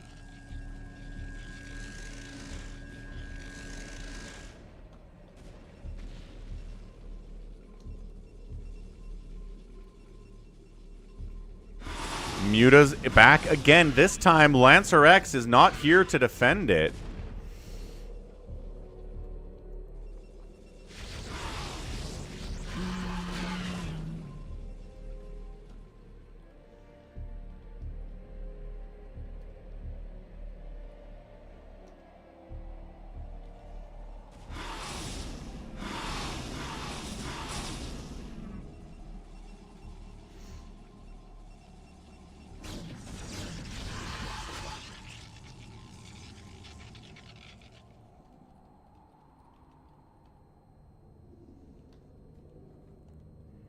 Bottom right base coming in from Aejong.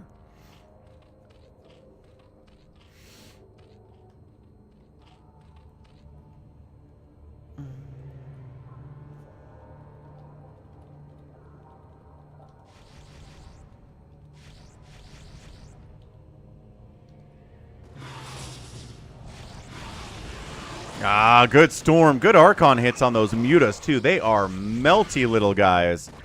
So it's Corsairs and Archons and Zealots and DTs, and I think the Mutas have just kind of given up. Yeah, the Mutas are dead. 112 to 133 supply.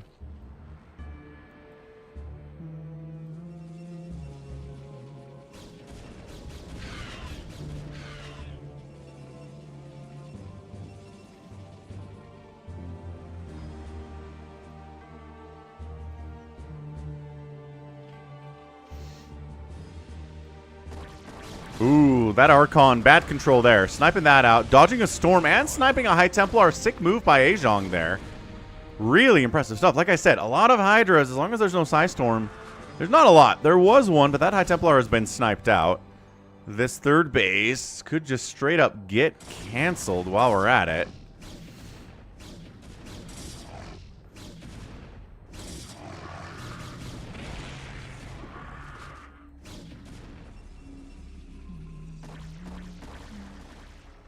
This is a lot of Zerg, though, man. He's at 132 supply, 141 for the Protoss. There's more Storm here from Lancer.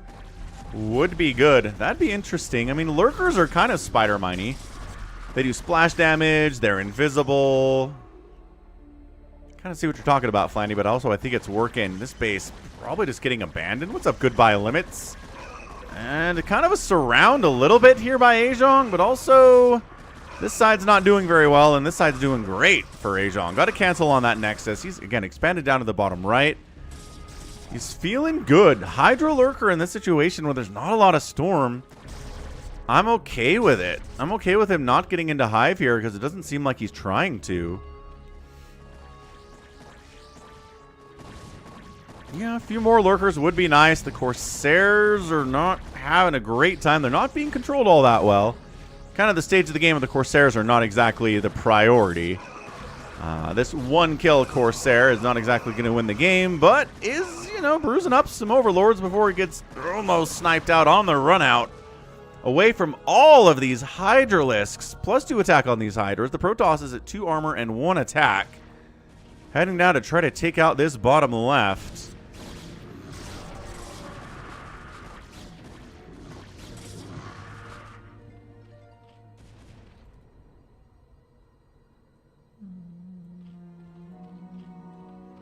And there is a Queen's Nest finishing up now, so Hive timing should be fairly soon.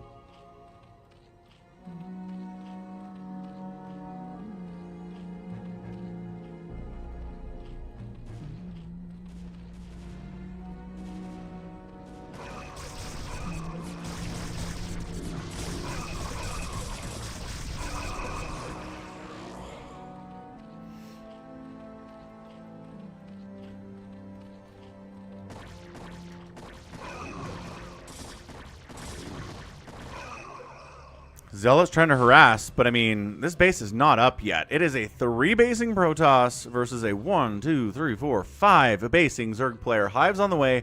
He's getting Queens, because Aejong does like Queens more than your average Zerg player does. He will be spawn brooding some High Templar today, I promise you that. At least he's going to be trying for it. Whether it works or not, I don't know. But he's up 40 supply in a PvZ. Aejong just needs to get out. He is getting overwhelmed here. This base only has cannons and a couple zealots at it. Like, there's no way this should be enough. Yeah, parasites are fun, Flandy. Definitely should be used more often at the pro level, I think. Just one queen running around throwing parasites on stuff.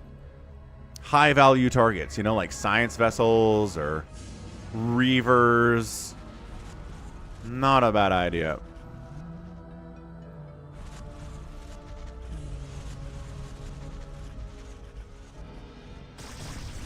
This is not pro, Francis. This is, you know, about 250 APM, A rank, maybe S rank sometimes.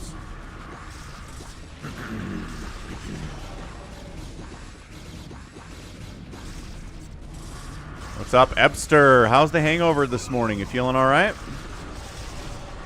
What up, Eskia? Aejong's trying to force his way into this position, but it's a bad angle for him, and it's not really working out all that much. Yeah, he was up 40 supply. Now he's even supply with Lancer X. Because he attacked into a spot with Lurkers, no Dark Storm support against a ton of Dragoons and Psystorm. That's not going to work out. Dude, Lancer X might be able to counterattack here and get something done. 17 Hydras are in production.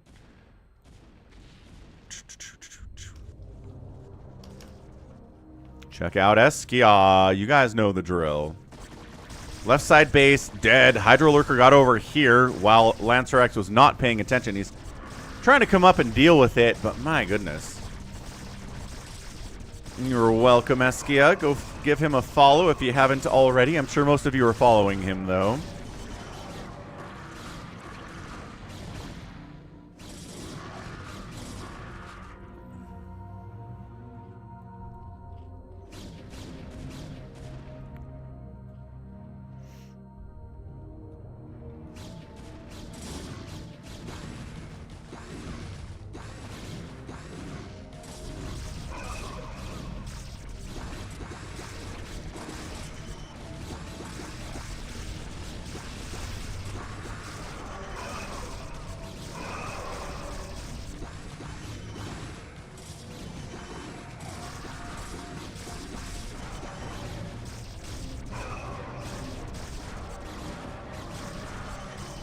Pretty good engagement there from lancerX. Really not bad.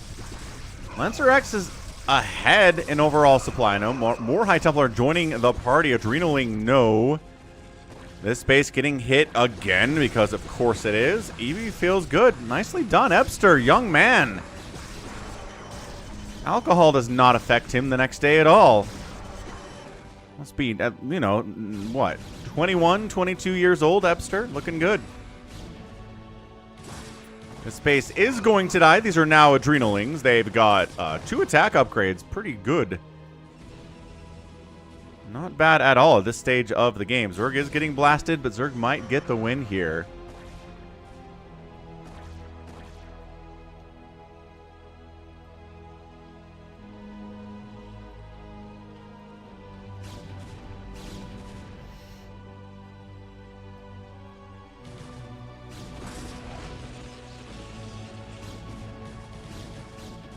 Corbin says Zerg is dead. I don't know. I mean, this is looking pretty dicey. Getting into the main base, natural base area with a handful of 2/2 cracklings to defend. Ebster says simply drink water and sleep off a hangover. You'll be fine. Yeah, that's young people talk, Ebster. I've seen the discussions.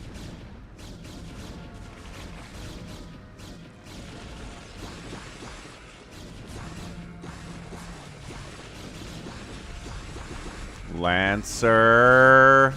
It's 62 to 31 workers.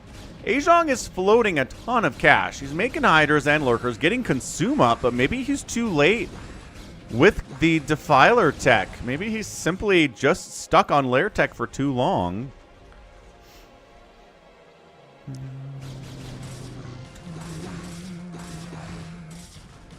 Hey, thank you for the $10 PayPal donation. Lurkers stabbing in on these drones. Worker count was already bad for lancerX. Now it's at 24. This contain is insane.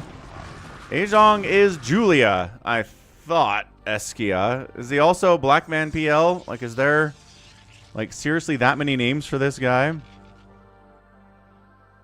Yeah, thank you, Rod, for the $10 donation at falconpaladin@gmail.com. Much appreciated. So, I was trying to get this 4th base up forever. It's not going all that well. Let's update the Twitch goal.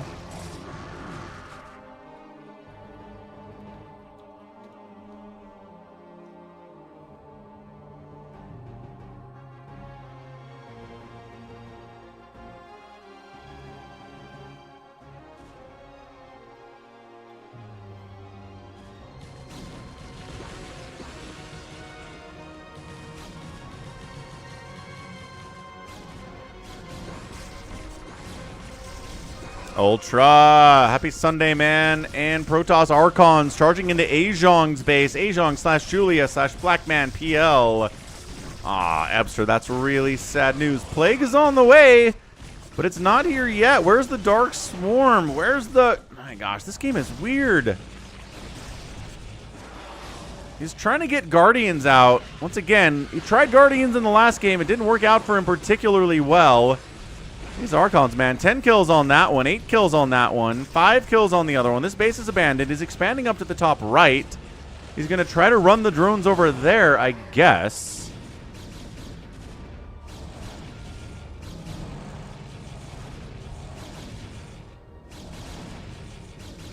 Hatchery down.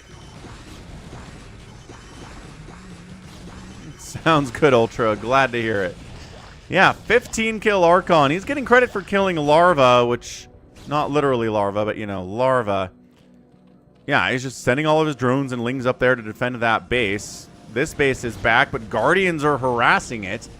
Up the left side here. Good heavens. Aejong is taking a lot of hits, but he's dealing a lot of damage to Lancer X2, who isn't expanding and is sub 30 workers here at 24 minutes. What's he doing? He's making a scout, I guess, to deal with the Guardian. The 3 Guardians that exist over here. Dude, this base is going to die for like the 3rd or 4th time today. What's up, Galons?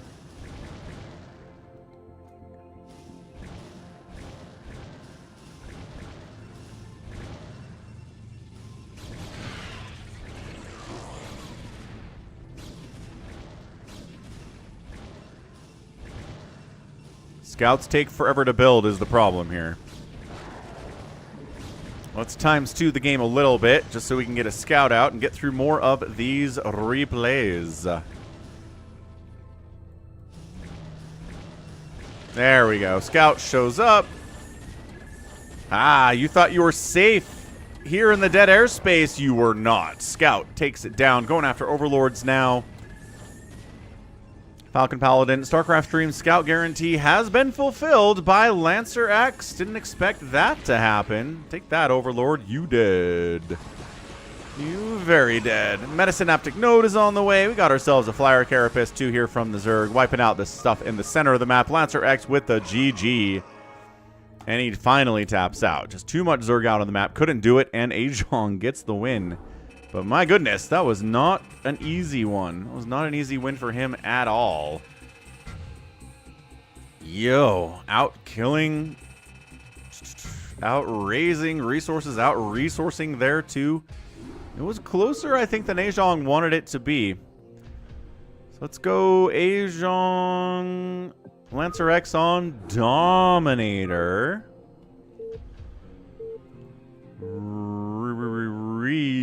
Make the same bet. See if anybody wants to put some money on Lancer X. Okay, right side of Dominator, Aejong. Bottom left side of the map, it's Lancer X. We're going to watch Protoss for a second. I'm going to step away for about 2 minutes. I'll be right back. Tap that like button if you haven't. Follow on Twitch if you haven't.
A whole avocado?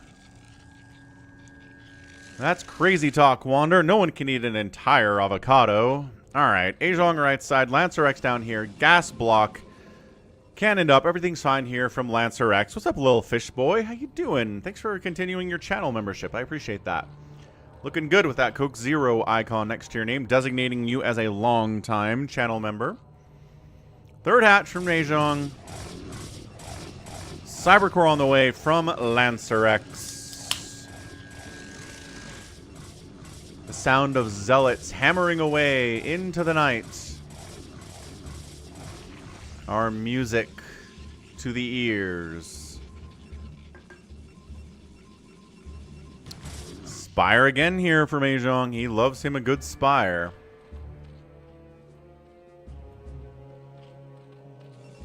Metabolic boost. Finishing up. Stargate, +1 attack, +1 air. Everything is looking pretty much the same as the last game. I don't see anything too weird going on between the two. Probably going to be some more Ogre Zerg attempting stuff. Try to get some Scourge Connects on those Corsairs, which, to be fair, at this level, right, at the pro level, it's hard to get a Corsair Scourge Connect as a Zerg, but at this level, a little bit easier. Corsair control is difficult. Like, are you letting this Overlord win? Why did you let him live for an extra couple seconds? That doesn't make any sense. Scourge on the way. Muta's here. I mean, no way. Oh, they get the first Corsair. That's huge for Aejong. Then he just, like, okay, busts in with Lings and Mutas, tries to take down. Oh, the probe's getting pulled to block access to that cannon. Cannon down. Corsair down. Mutalisks free inside your base. There's no anti-air in the natural base at all. Lancer's getting busted.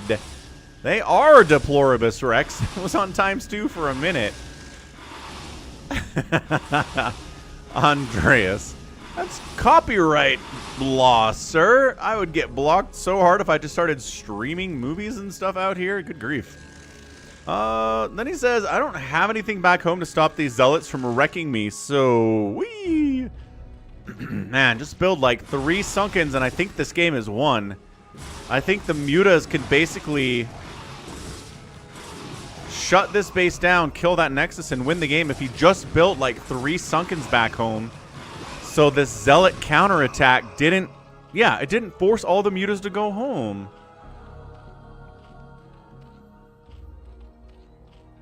Oh, there's a new, oh, there is a new Dune game. I thought that we were talking about a TV show or something. Right. I have not heard anything about it. Is it good? I'm playing, unfortunately, right now, I'm busy playing, Claire Obscure Expedition 33, which everybody has a wildly positive reaction to. I mean, there are some things I don't like about it, for sure, but on the other hand,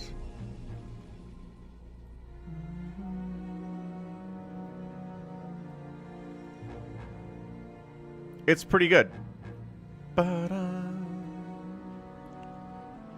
Beerosaurus says it's good. Well, alright. Fair enough. I don't know if I have time for an MMO. I've got time for like a classic JRPG style game with a linear story. A little bit easier to get through in a timely manner than an entire MMORPG. Intentionally big and long they are. So again, Hydras, Scourge, we've got the Mutalisks here too. You can build your own Ornithopter. That is pretty cool. Design your own Dragonfly plane helicopter. Spores, yes. Loving the Spore at the third base. DT getting chased away because Overlords and Hydras exist. This DT stuff is not working. It is not working very well for a Lancer. I'm not sure it's getting many kills at all. Run, Mutas, run!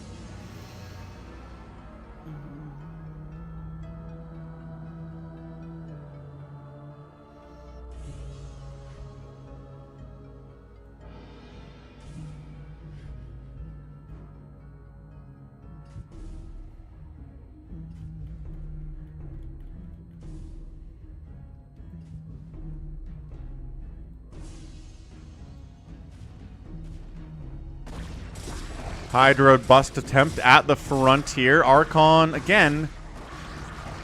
The Archon to help deal with the Mutas, but then the Hydras just pop them. Zealots have speed and a +1 attack. The Hydras here. No upgrades on these suckers, but working on them for the time being. Could take down a Forge. Psystorm says, no, you're not. You're not doing that. What's up, Raleigh GG? Happy Sunday.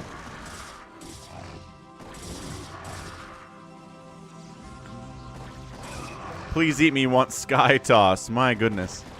Against Zerg, against somebody as good as Aejong, that's probably not happening, unfortunately, just because... Well, we did get a scout in the last game, though. Does that count as Sky Toss?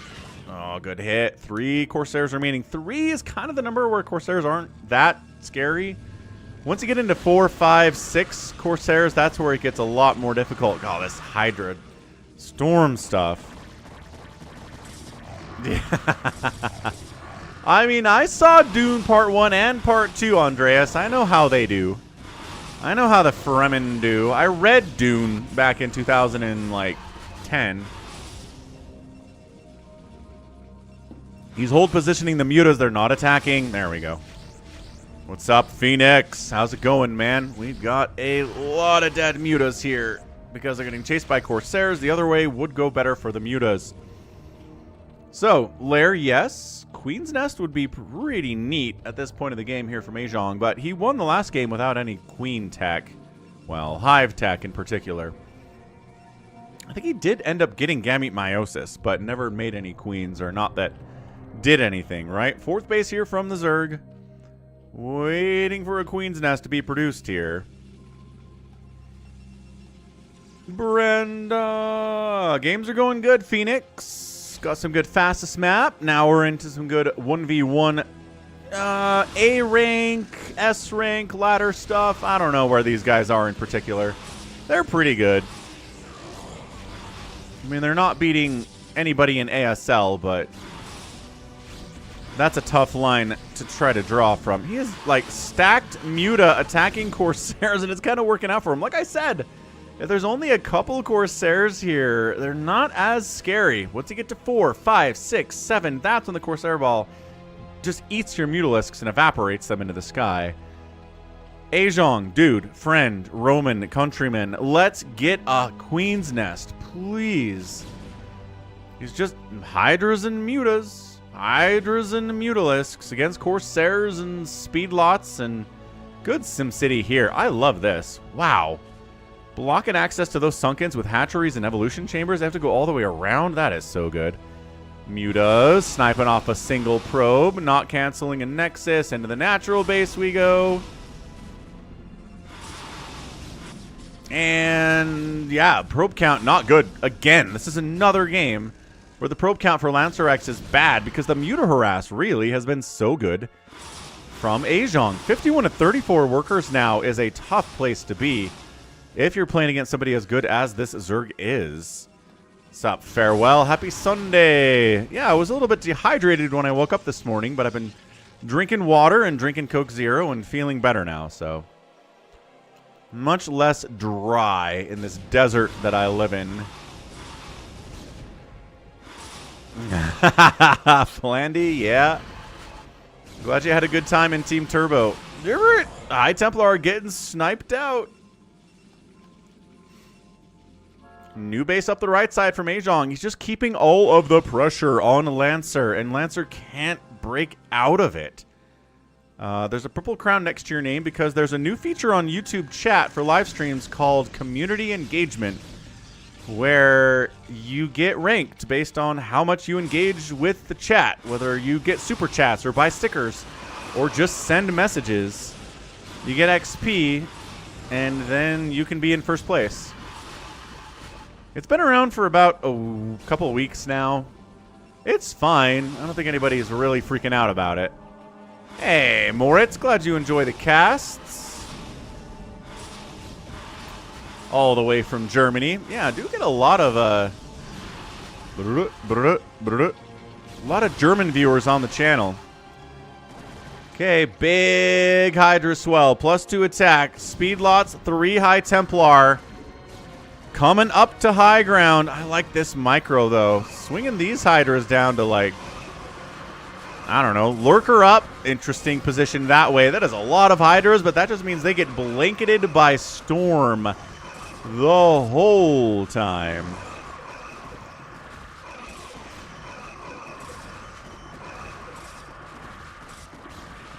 The Suns are tramped to the Houston Rockets, according to Shams, as this attack is completely shut down. For Jalen Green, Dylan Brooks, the number 10 pick in the 2025 draft, and 5 second-round picks. That's a pretty good deal for the Rockets, honestly.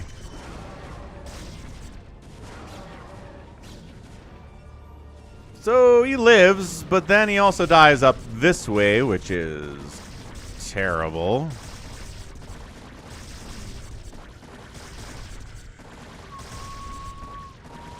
No, Strim, do not die on me. Do not be dead. Everything's okay. YouTube's complaining, but I think we're okay.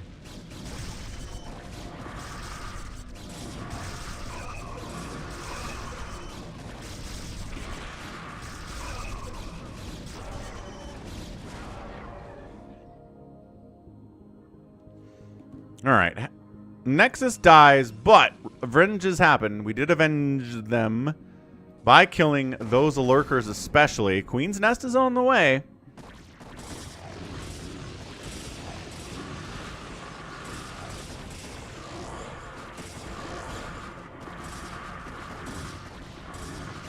Yeah, I haven't heard... Oh, now the stream's freaking the absolute heck out. All right, real quick, pause it up. Come on, figure it out, stream. You got this. Oh. Did it recover? I think it recovered. Okay, I think we're good. You guys good? No one's complaining? Great, we'll continue on. 114 to 101 supply. This fourth base stuff. Lancer had such a hard time hanging with a fourth base yesterday, or in the last game too. Aejong getting a fifth, sixth base down here at the 6 o'clock. He's getting a hive at 20 minutes. Again, he was late with the hive in the last game too, but he won anyway, so I don't know.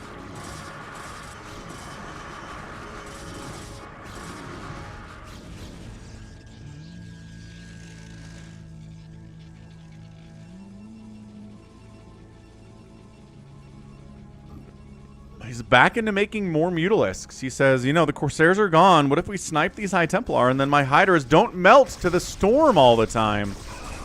Not a bad idea. Here we go. Mutas jumping in, dodging storms, sniping High Templar, but also just kind of dying to Dragoons as well. These Overlords are in such great scouting, perching positions, and he's just letting it happen for some reason. Once again, fourth base under attack. This time there are High Templar at it, though. These aren't Adrenalings yet.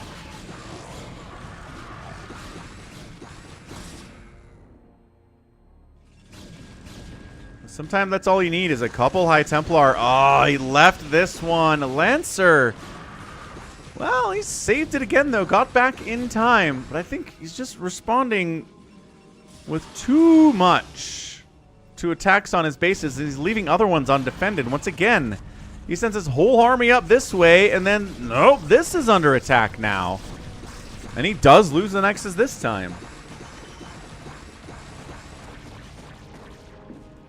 My goodness. But counterattacking into the fifth base of Aejong. It's minerals only. It's low ground. It kind of sucks. It's not my favorite bases on this map. Takes the hatch down in exchange for the Nexus, but it's still 1, 2, 3, 4, 5, 6 bases here for Aejong versus 4 for Lancer X. He's got 44 probes. He's making Dragoons all the time. This base is inadequately defended. Not even close.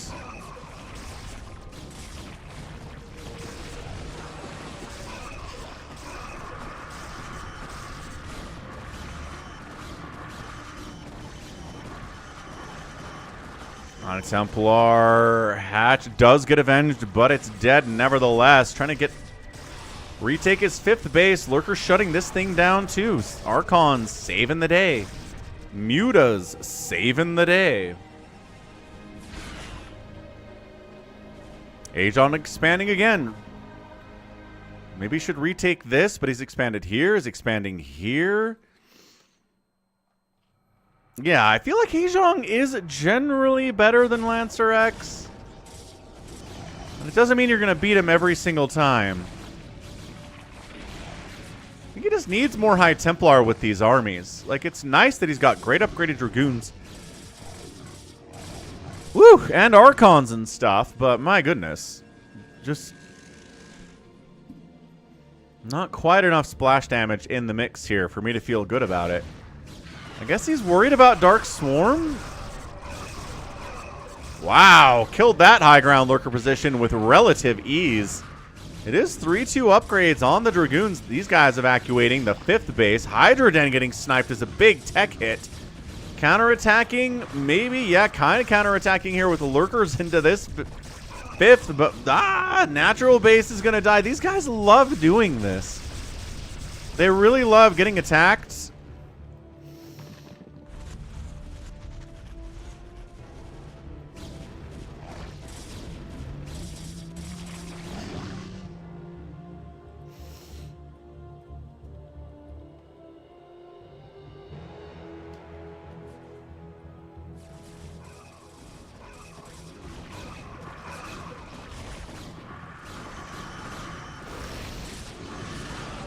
Hey, we finally got a Dark Swarm, as he did try to attack up the right side and kill another hatchery, but kind of missed it.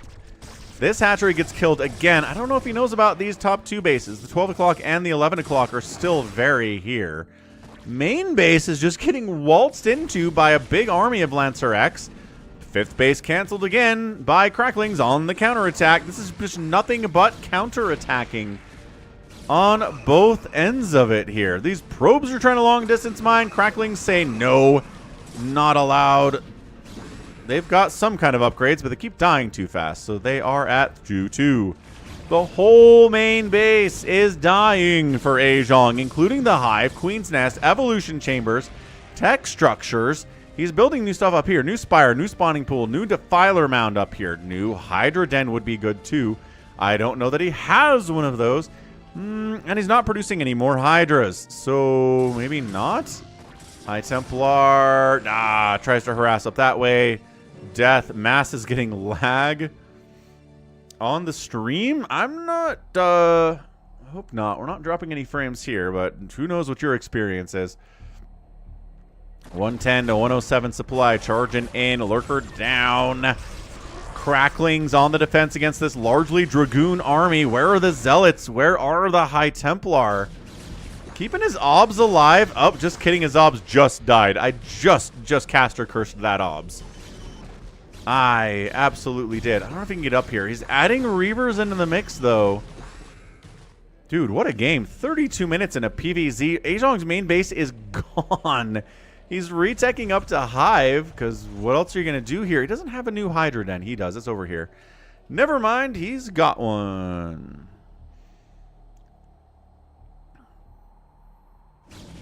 Does he have a new Obs? He does have a new Obs. That Spore needs to die. There we go. So now the Obs can come in and scout the Lurker, and this base is absolutely toast.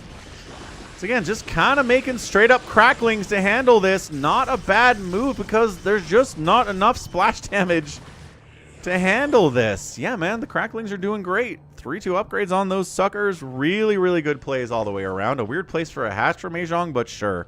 Why not? What's up, Monster? Happy Sunday, sir. Welcome on in, Psystorm. Hey, holding on. Aejong, mind out here. Mind out here. Mind out here. Protoss, maybe trying to expand here himself, and he is. Reavers, I think, are a good idea. Making one Mutalisk is questionable.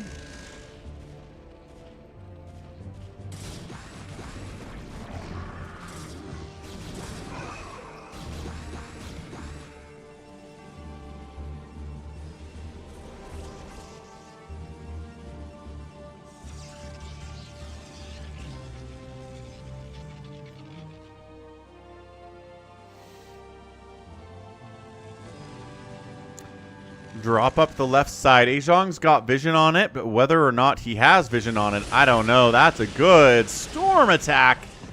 And then reavering into this base is fun. Plagued up, taken down, but did kill some drones. 46 to 36 workers in favor of Aejong. And simultaneously attacking into this, I don't know, 8th or 9th base of Aejong, which is going to die. No, it lives. It lives with 60 hit points. Oh, no. Oh, no. Psystorm inside that Dark Swarm like your life depends on it. Moritz says, how old am I? I'm 42, Moritz. I think the vast majority of my viewers are between 35 and 45 and dudes. That's who my viewership is. Guardians. Looking good. Adjutant online. Good morning, Captain.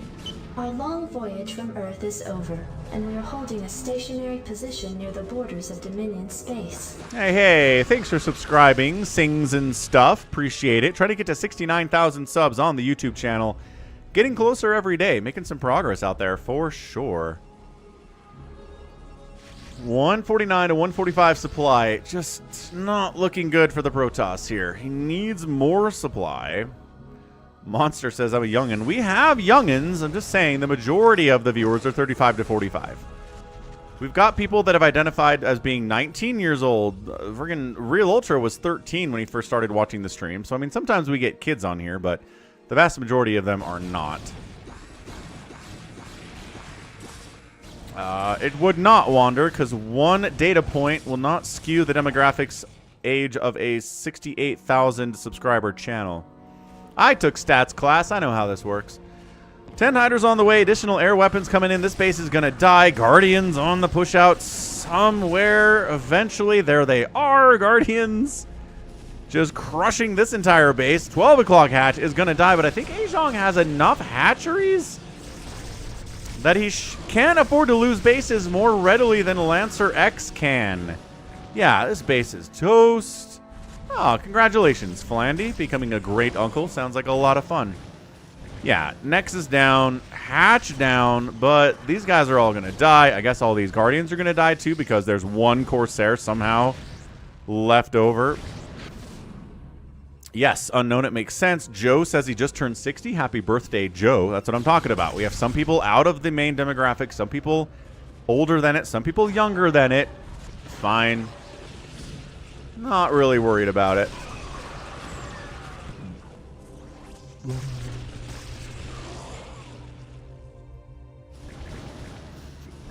Another Nexus snipe by these Guardians, man. Dude, winning with the Sky Crabs. You don't see that at all, hardly in PvZ, or anywhere, actually.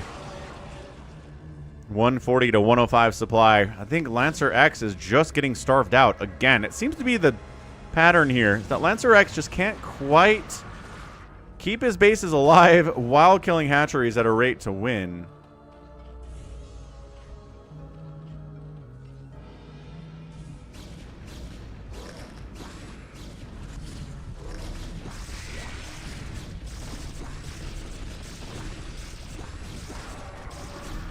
Just too Dragoon heavy for this stage of the game. He needs Archons, Reavers, Zealots, High Templar. Way too many Dragoons in this comp. Got Queens out. What's up, Queens? There is not a base at the 3 o'clock for Toss Monster. Not sure what you're asking about.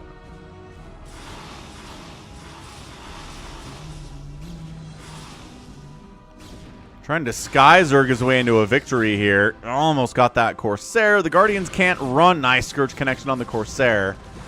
Once again, too many Dragoons. Way too many Dragoons.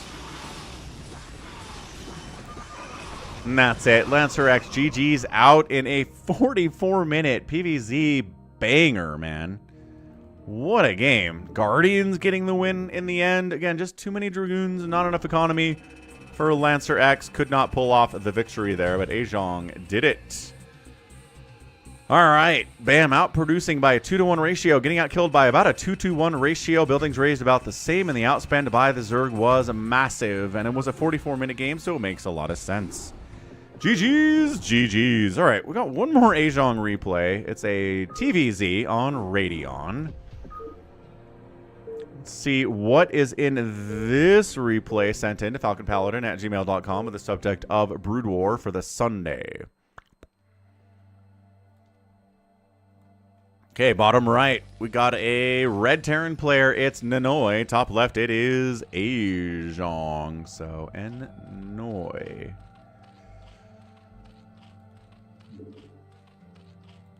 ×2 in it. Terry moving out.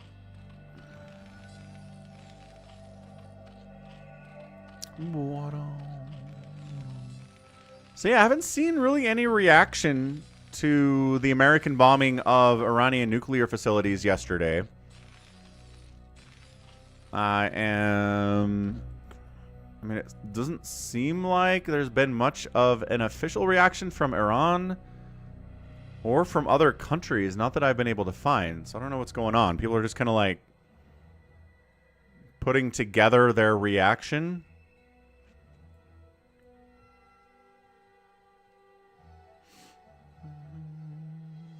I don't know what Russia can do. Russia's got their hands full with the Ukraine issue, right? I mean, I know they're allies and everything, but like Russia, I imagine the vast majority of their military capability has been used trying to conquer Ukraine over the last 3 years.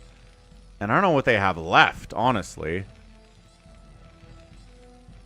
I mean, if I was Iran and I'm like, thanks for your, you know, your support, Russia, but you got your hands full, man. Maybe China? Are China and Iran that friendly?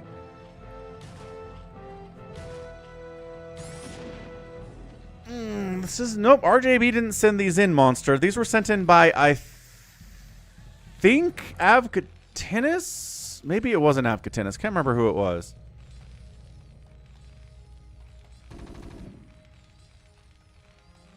Iran said it will retaliate. Iran has no capability to retaliate on the United States. 0% capability. You want to retaliate on Israel? Yeah, I get that. But you're doing that anyway. UK said they're not getting involved. Everybody else condemned it. Okay, Flandy. Sounds good. If I don't know, man. Monster. If Russia could easily conquer Ukraine, why haven't they done it? That makes no sense to me that they would intentionally stall themselves out.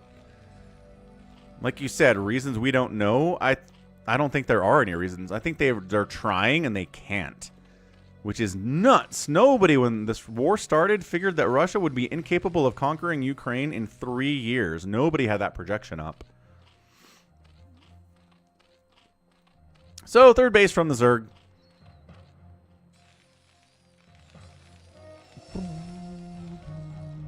Layers up. Spire on the way because Aejong loves nothing more than opening Mutalisks in every matchup, man.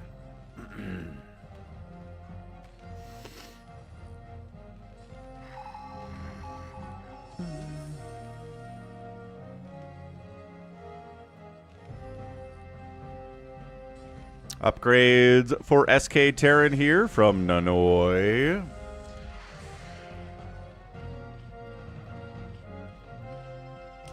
Queen's Nest at 6 minutes.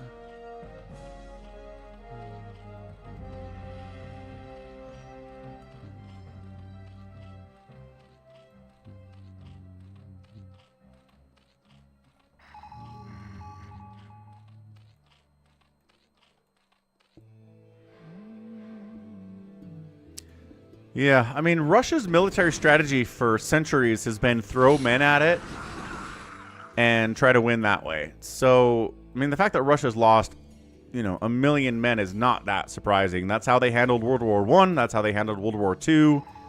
That's how they've handled, you know, engagements with the Mongols back, you know, centuries ago. They just sort of throw men at the problem and hope it fixes it. They don't really have a lot of value for the individual life. It's just kind of a different way of approaching warfare. No third base there. Third base over here. Really sunkened up, too. Is this a crazy Zerg? This might be crazy Zerg, man. What's up, Zion? Dude, staying up all night is not good. Oh, Ling's taking down your missile turrets. Oh, that sucks. That's so bad. Terran's in trouble, man. This feels crazy, Zerg. No, it's greater. It's Aejong's version of Crazy Zerg, which is Greater Spire Guardian Rush at 9 minutes. All right. I like this. Sunkening up. A little bit of muta pressure. No, not going into lurkers or hydras at all. And then going into Guardians on the put. Look at this, man. Fast, fast, fast. Guardians is insane. Russia forgot to use Dark Swarm. Ah, right. Look at this. Guardians and Devourers in production at 10 minutes in a TvZ. Yep, all these sunken. Yes, definitely 100%. That's what he's up to here. All right. What do we got, man? What are we building with the starport? Is getting Cloak Wraith. What? This might actually work out for Nanoy if he's got Wraiths coming.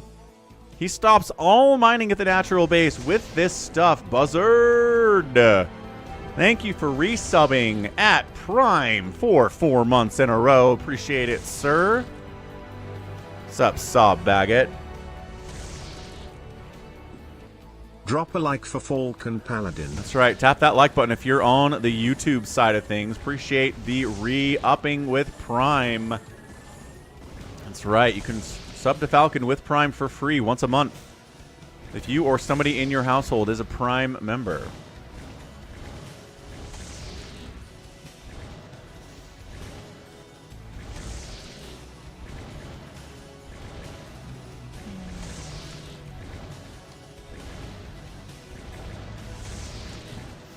All right, so Terran's probably dead, right? I mean, he's got 3-port Wraith he's trying to deal with. Ensnare is on the way. So you can reveal Cloaked Wraiths if you ensnare them. That is genius, man. Genius stuff. Lifting off. It's a 3-basing Zerg versus a 1-basing Terran. He's got Marines and Fire Bats, but I don't think they can bust through these crazy strong sunken walls. I don't think they can. I love this Devourer being like, give me enough time, boss. I can take this down. All right. Wraiths come in, snipe out the Devourer, snipe out the Overlord, and then they're going to go after the Guardians. Well, didn't quite get the Overlord, but he's working on it. I think the Queen is going to be... Ooh, he could infest that command center too, but also for ensnare more than anything else.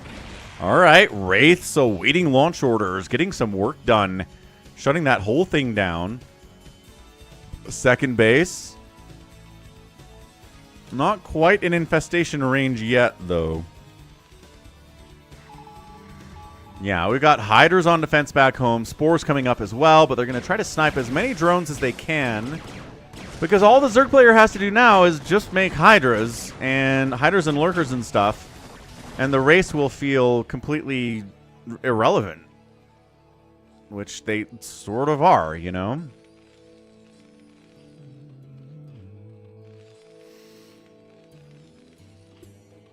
So yeah, he's just into a ton of Hydras. He's got Defilers out. I don't know if he has any Queens.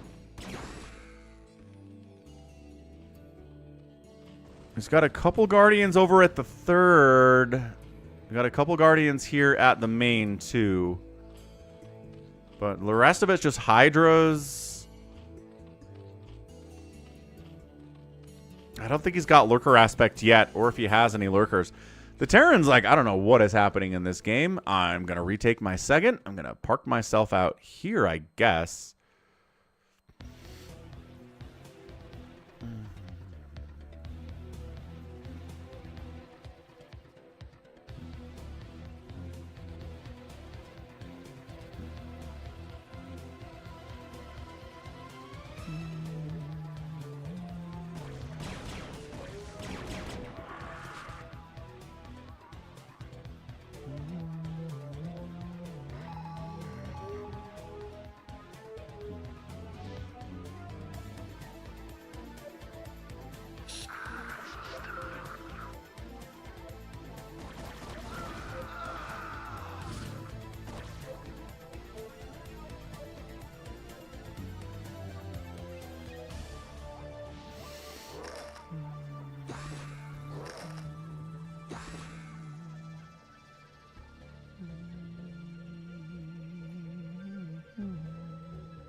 9 Mutalisks on the way. He is pumping science vessels now. He's worried about lurkers, obviously. Wraithball, science vessels. Wraiths hunting overlords is kind of nice. It's really keeping Aejong blind as to what's happening over here.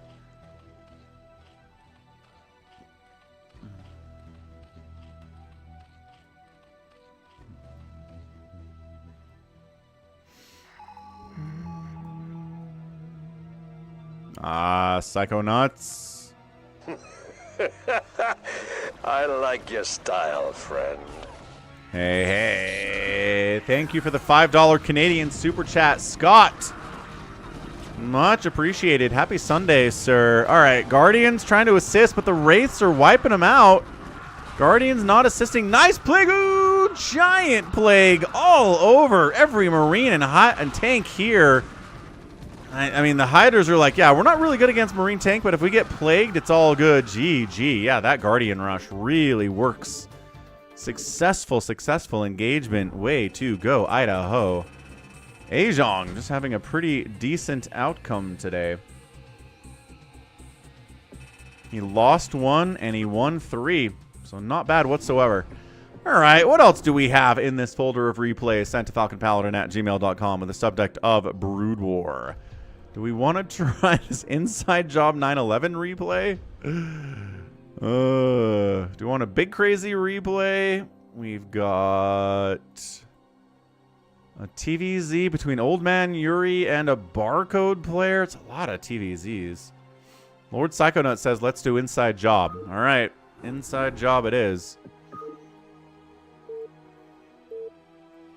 This person joined the Discord server with the name Inside Job 9/11 USA.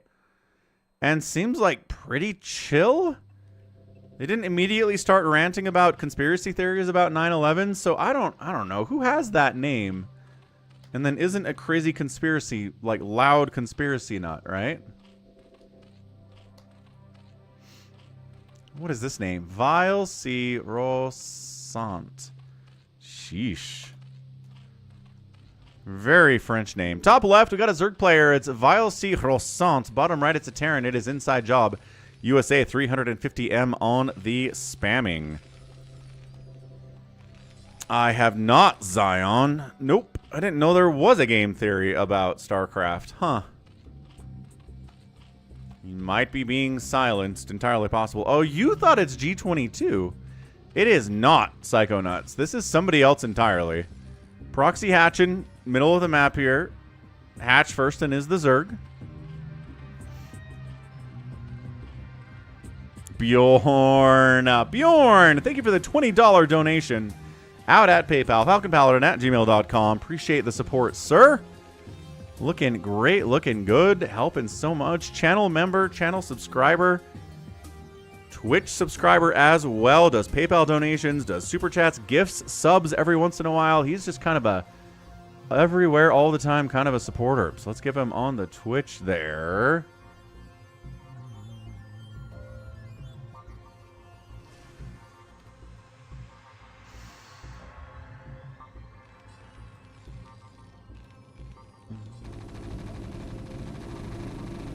A little bit of bunker setup here with that proxy. Bunker finishes. Marines get inside the bunker. And the repair by the SCVs. Look at that weird repair animation. What was that? He stops repairing, though. No! The bunker dies. What was that? Kind of screwed that up. Monster is not a Protoss fan at all, apparently. Good to know. Good to know.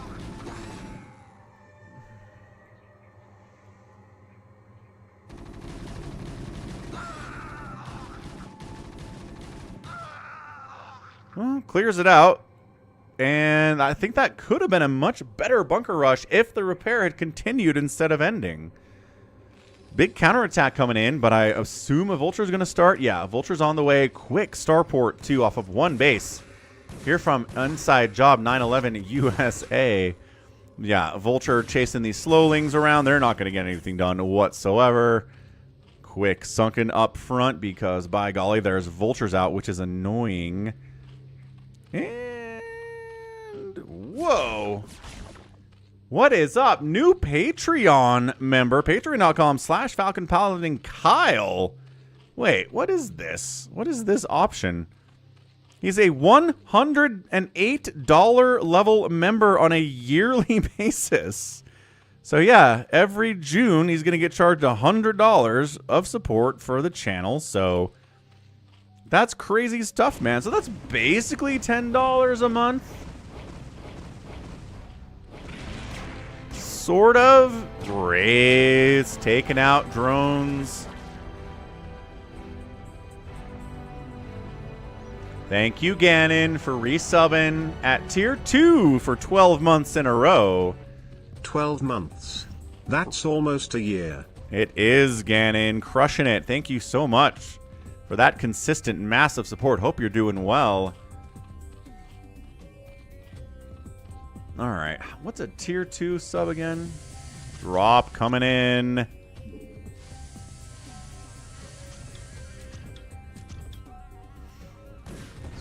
Right. Got it. Anyway, Vulture's getting inside the main base. Hydra's trying to deal with that, though. A couple drones are going to die. Pretty good target firing. Thank you, Ganon. Indeed it is. So we had 10 here. 45.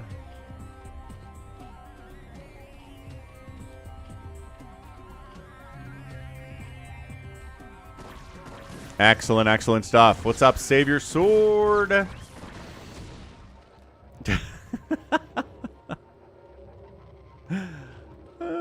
You can invest in a municipal bond instead. Yeah, that's an option for sure. Yeah, so, I mean, 108...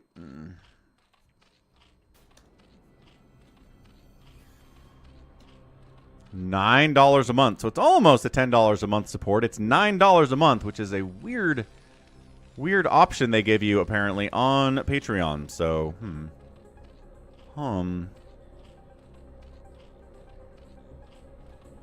Alright, back to the game. Back to the excitement. Still one basin over here. What are we doing, Inside Job? Are you crazy?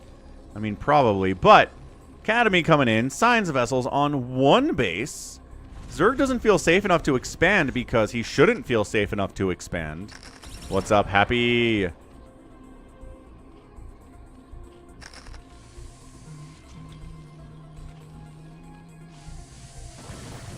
I think we could probably pull that off, Savior Sword. Nice burrow, but then, the science vessel comes in for detection.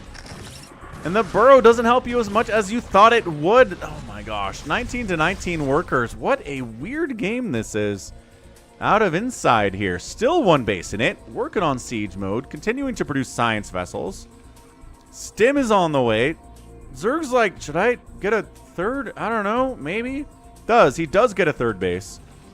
He's afraid. He's afraid to do so because it's a one basing Terran, but sometimes the one basing Terran is just should have expanded a minute ago and hasn't, and it's a mistake that you can take advantage of.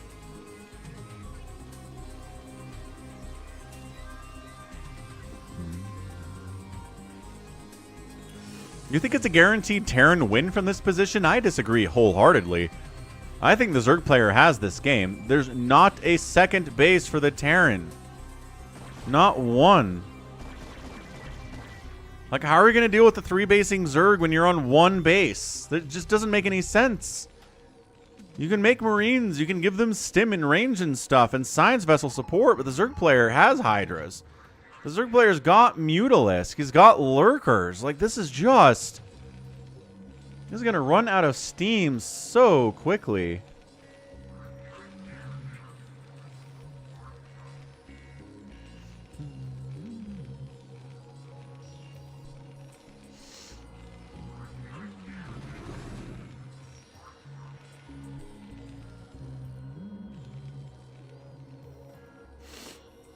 Hey, Zion joined for free. Yeah, you can join for free, kind of see what being a patron is all about. And then upgrade to becoming an actual, you know, tier 1 member for $1 a month, or tier 2 or tier 3, whatever you want to do. You can just kind of preview it, Zion, yeah. What's up, Richard Button? Happiest of Sundays. Yeah, Psycho Nuts. I don't think I saw that one. Radiate's on the way.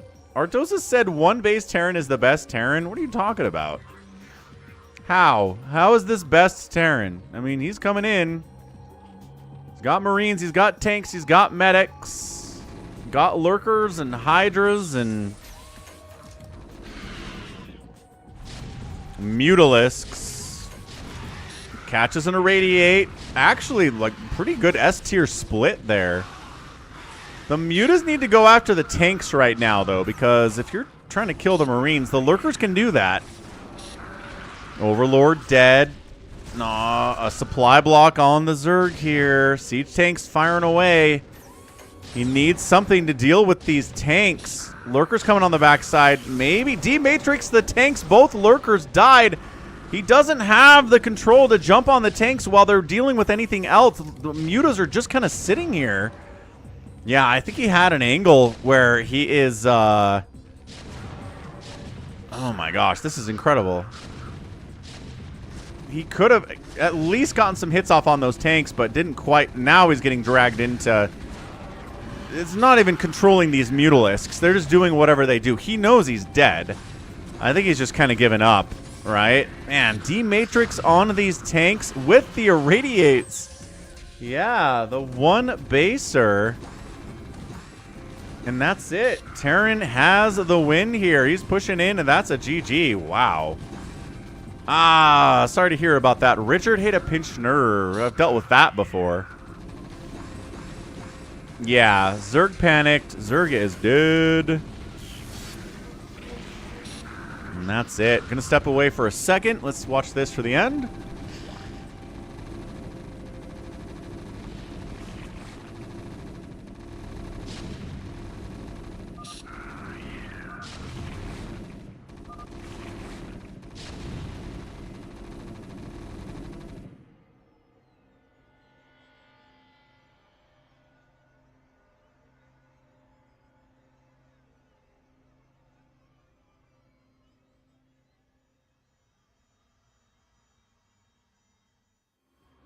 Yeah, no, Monster was right. Artosis was right. One base Terran attacks can kind of be awesome sometimes, and that's exactly what this was. The irradiates, the D-matrixes, you got tanks and Marines and medics, and if you control it well, Zerg player can straight up die. GG, man.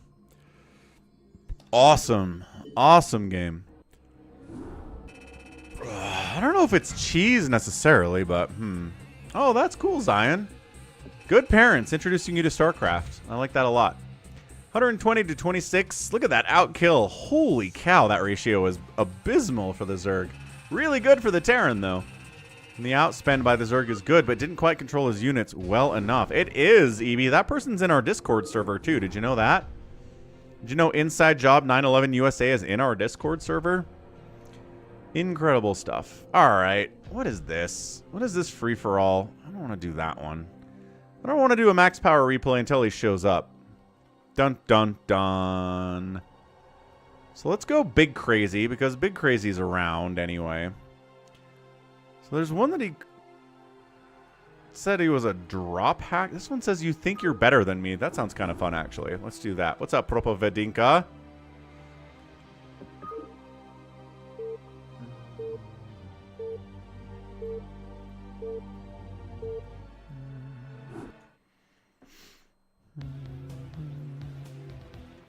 Top right, Purple Zerg, it is BigCrazy. Bottom right, it is 352W47YJYSRN. Yo. BigCrazy. 352W47YJYSRN. Hoorah. Alright, ×2 this sucker.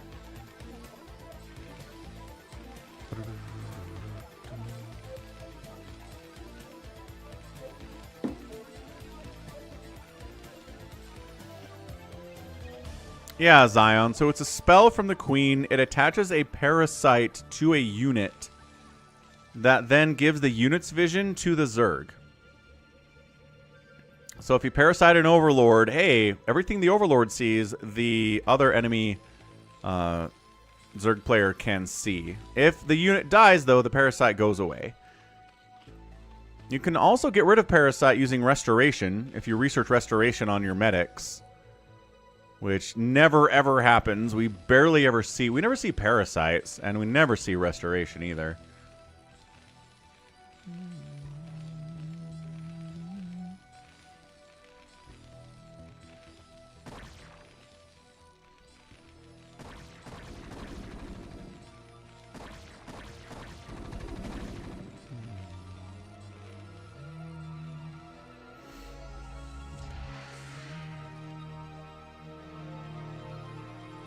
Optical flare on eggs? That's a funny use of optical flare, Ebster. Computer is crazy.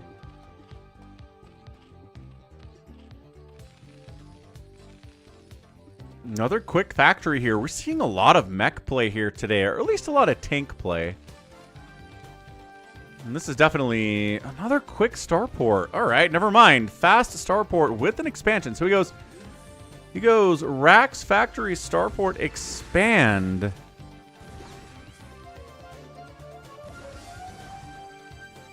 Interesting build, without a doubt. Layers on the way. 3-hatch. Muta appears to be the play. Vulture gets in. Drones have to body block here. Oh, this guy being able to sit back. Finally, drones take him down. Sunken was not quite ready. Drones paid the price for that. And it's more fast Wraith stuff, but it's one port Wraith? Yeah, it's one port Wraith into a very fast science facility. This is some really non-standard TvZ we're getting on the stream here today. And what do we have to deal with a Wraith? Literally nothing, which is exciting. BigCrazy's like, wait, what? How the... Who the... What the...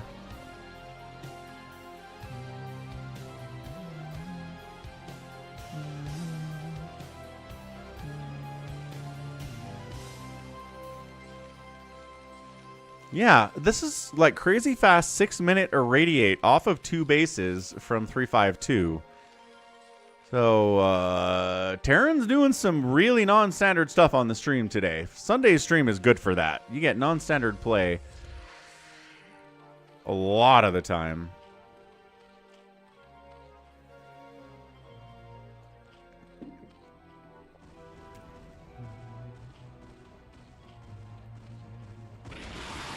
Wraith gets hunted down after getting 1 kill. This Vulture checks the 3rd base, snipes it down. +1 flyer attack on the way from the Zerg. What up, JLC? Wraith down. Happy Sunday, sir. Yeah, Psychonauts it does. Right? Showing up with 1 Wraith just to harass... Make the Zerg player feel uncomfortable for a minute. It's not a bad move at all. Hydroden coming in from BigCrazy.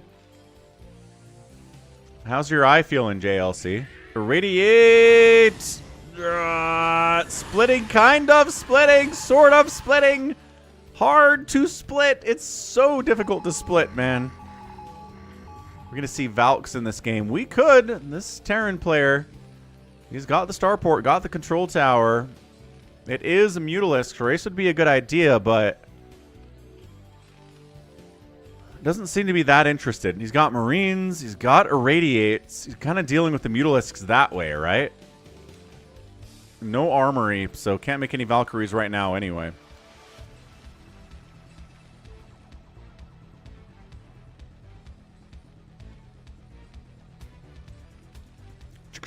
Boom, boom, boom, boom, boom, boom. Hydras trying to bust in by themselves, but against Marine Tank, we've seen how that doesn't work. It never works. Unless you've plagued it, right? If you've plagued every single Siege Tank and Marine, Hydras can come in and clean that up. But if they are strong and full HP, the Hydras melt so fast. You need Dark Swarm. You need Lurker support, Cracklings, all sorts of stuff. The Hydras alone are not going to do it. I don't like what BigCrazy's doing here. I really don't. Oh, that sounds amazing, JLC. Not the eye part, but the food part sounds great. Brisket, Mexican street corn, baked beans, delicious. We're actually doing an NBA Game 7 party at my brother's house after the stream. He's making ribs. He said he's also making baked beans. What else was on that menu he sent over? He's kind of an insane cook. Watermelon and a cucumber tomato salad. I'm going to bring some mashed potatoes. And my other brother is going to bring brownies. Going to be a good time. Anyway, Marine Tank Science Vessel pushing out again. We've seen a lot of Marine Tank on the channel recently, too. I love it against Zerg. I really think it's strong. Yeah, I will, Psychonauts. Here's the push. Here's the setup. Tanked up, marined up. High ground hiders can come from over the left direction. Lurkers on the right side, not really participating in this battle. He might need to go Hydras and then unburrow the Lurkers and get him over here. Scourge, Science Vessel Micro, pretty good. He only lost one Science Vessel for a bunch of Scourge. This is Game 7 of the NBA Finals. Yeah, it's the Stanley Cup for the NBA. JLC. Sounds like you have blood pressure problems, Zion. You should ask a doctor about that. Scott's chat is delayed. What's up, Scott? Sometimes that happens if there's lag on your end. I don't know. But hey, where these Hydras need to sort of engage. I guess he was waiting for Dark Swarm, and there you go. Now the Lurkers come out. Tank's got to fall back a little bit. Marine's getting pushed in, and then the Hydras jump on it from the other side. Oh, boy. And that's it, man. Terran taps out. BigCrazy gets the win.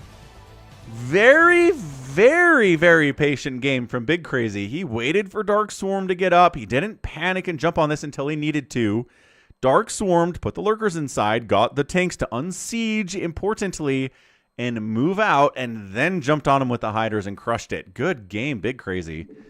Yeah, the Muta stuff was pretty good too, but really it was just the patience that won in that game. Good macro as well. So, not here, unfortunately, but, you know. Good game from BigCrazy, nevertheless. Ba-bam, ba-bam, ba-bam, ba-bam. All right. GG, we got more BigCrazy here. The finals are Oklahoma City and the Indiana Pacers. The Thunder and the Pacers. It is the smallest NBA finals in the history of the NBA by market size. Oklahoma City and the Pacers have two tiny, tiny, tiny viewer markets. And so I'm sure the NPA is not happy about this. The viewership is not good, but, like, I don't know. It's a great series. People suck.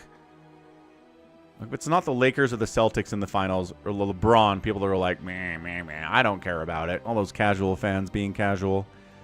So here's another BigCrazy game. The name of the replay is simply Drop Hacker. So I don't know what he means by that. I guess he assumes he's playing against a drop hacker, but I don't know if that shows up in replays. Right? I don't think we can see the drop hacking going on. Top right, BigCrazy. Bottom left, it is CevicheDECuy. Is he BigCrazy playing in France or something? What are these names he's playing against?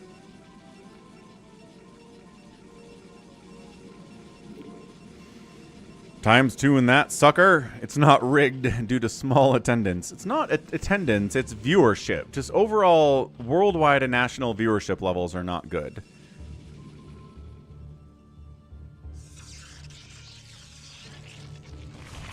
But whatever. Extractor tricking to get to 10 supply here is BigCrazy. Overlord scouting out.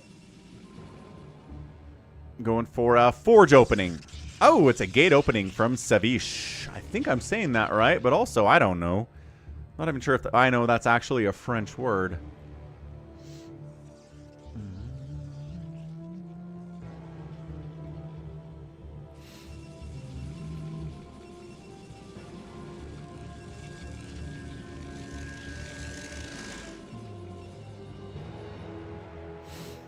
Well, viewership is television, and attendance is people who actually pay for tickets to go to the game.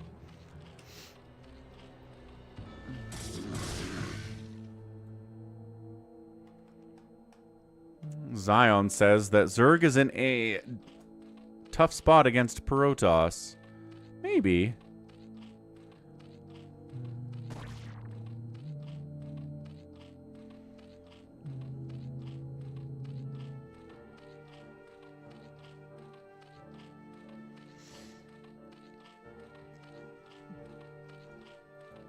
All right, you guys on the move out? Just kind of holding, just kind of holding. Zealots holding, Lings holding, third base coming in. Ceviche is not a French word, says JLC. Connor says it's Spanish. Ceviche. Oh, ceviche. Oh, ho, ho. You can see why I think it's a French word, though, right? Right? Please? Nah, little fish boy, you're good. You're doing fine. Little zealot move out from... Let's see, where's that pronunciation guide? Ceviche. From Ceviche.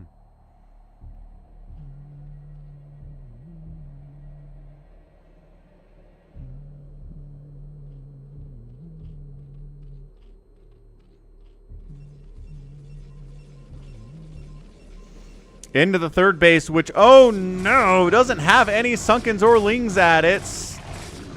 Creep colony goes down, but okay, okay. New creeps coming in, Sunkens coming in. Yeah, Zion, you know, I think you're not alone. Most of the people that watch my channel enjoy long macro games. That's what I made my bones on. But those are sort of harder to come by these days. Ah, see, there you go. Laker fans stopped watching the playoffs when the Lakers got knocked out. Because Lakers fans, a lot of casual Lakers fans out there. Sunken defending.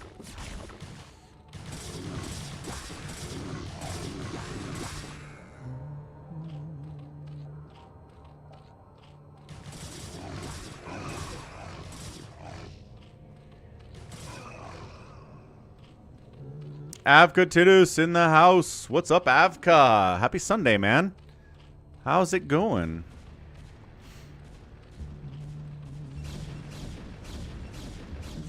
Two nights without streaming hurts. Only get 3 nights a week. I mean, I didn't stream on Friday, so that is accurate. I did stream on Saturday, though, but it was probably too late for you. JLC gave up on sports when Florida beat Edmonton in the Stanley Cup Finals. Yeah, I can understand that from a Canadian perspective. What's up? Pooey Pooey 009. What's up? Abel, how's it going, man? Hey, did you send me a $3 PayPal donation? I got a $3 PayPal donation, but I don't know who it was from, and I feel like it was you because nobody else sends me $3 over PayPal. So if it was, thanks. And if it wasn't, the mystery continues. Zealot count looking pretty hefty out here.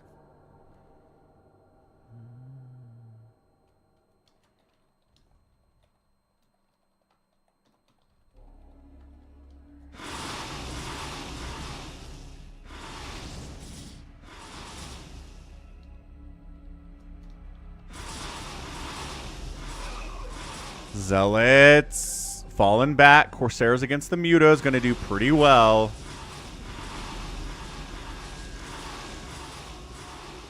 Zion, I mean, considering...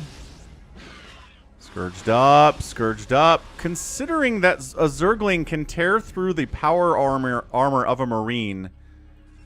Zerglings are scary, man. Zerglings would solo about 1,000 regular humans. Very strong. Very fast. Bigger than you think they are, too.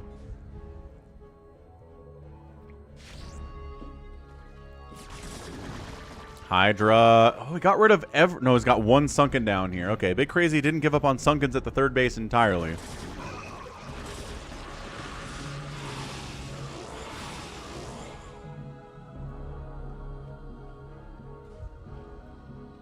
Left base in for the Protoss. Ceviche.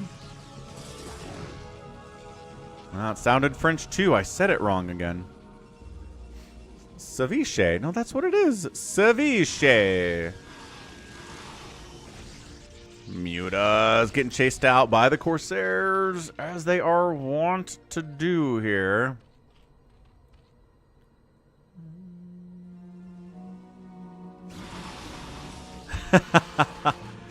Joe is referencing the Brood War cinematic, where a couple Terran randos run over a Zergling with their car and kill it. It's a fair point. Maybe Zerglings are not as tough as we think they are. Fourth base from BigCrazy up the left side.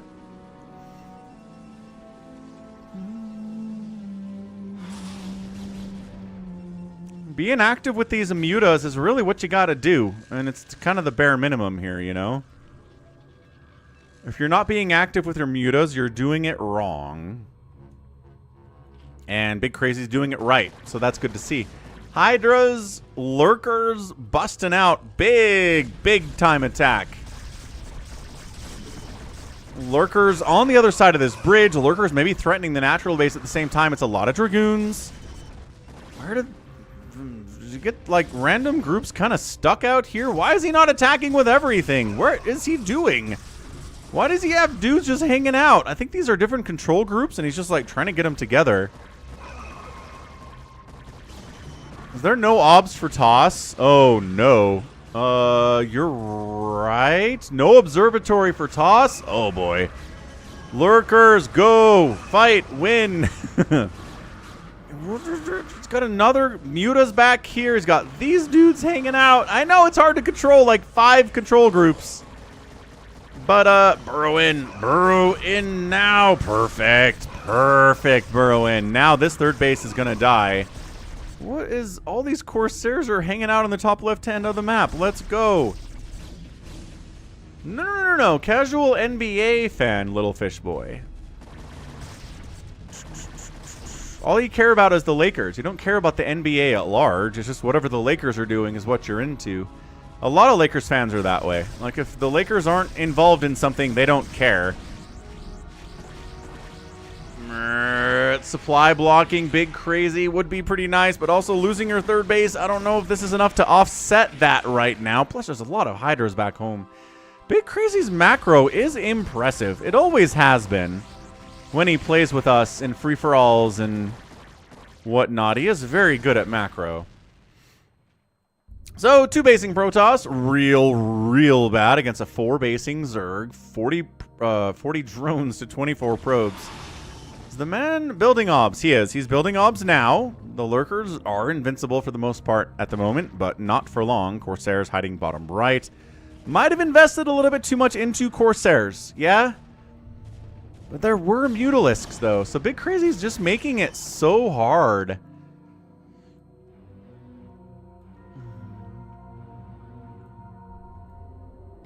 What's up, Scott? Scott says better?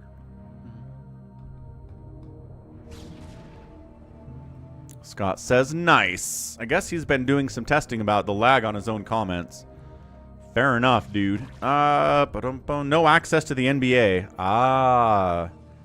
So if you don't have ESPN or TNT, I guess TNT just lost the NBA rights. Sad. If you don't have ESPN, it's hard to get NBA games. That's true. Although the NBA Finals have been on ABC, which you can get with an over-the-air digital antenna for free. So you have access to the NBA Finals, at least. Third base coming up down south now from Ceviche.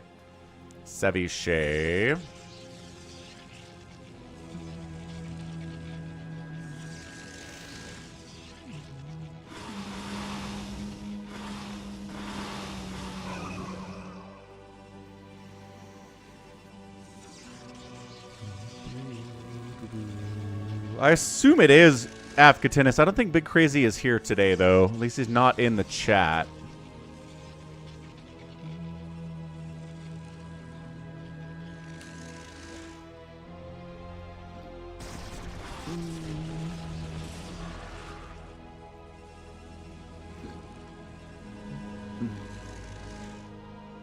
DeCuy feels like a Peruvian thing, says Ganon.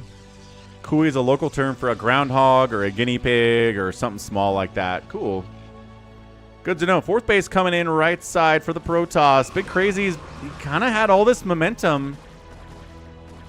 And then he lost it. I don't know. I guess Psystorm came out, I guess, and kind of ruined his day. Obs, too. Pretty good. Hive is now finished up for the Zerg player. Aurelia asks, who would win between the Plot brothers? Oh, Tasteless. Tasteless, easy. Tasteless ladders all the time, and Day 9 hasn't touched Brood War in a ladder situation in years. 100% Tasteless.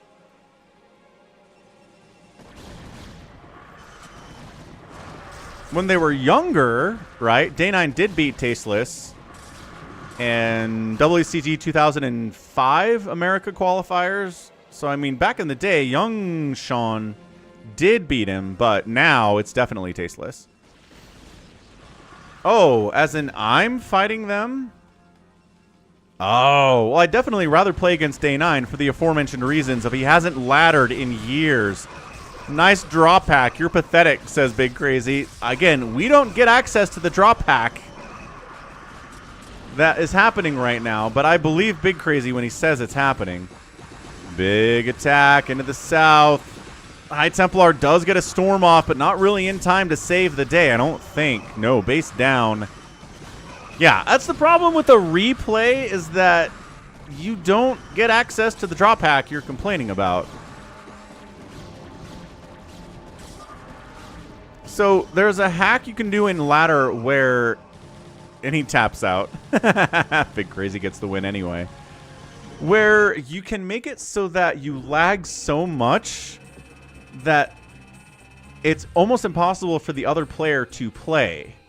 It basically tries to get them to be so annoyed that they leave and give you the win because the lag is so bad.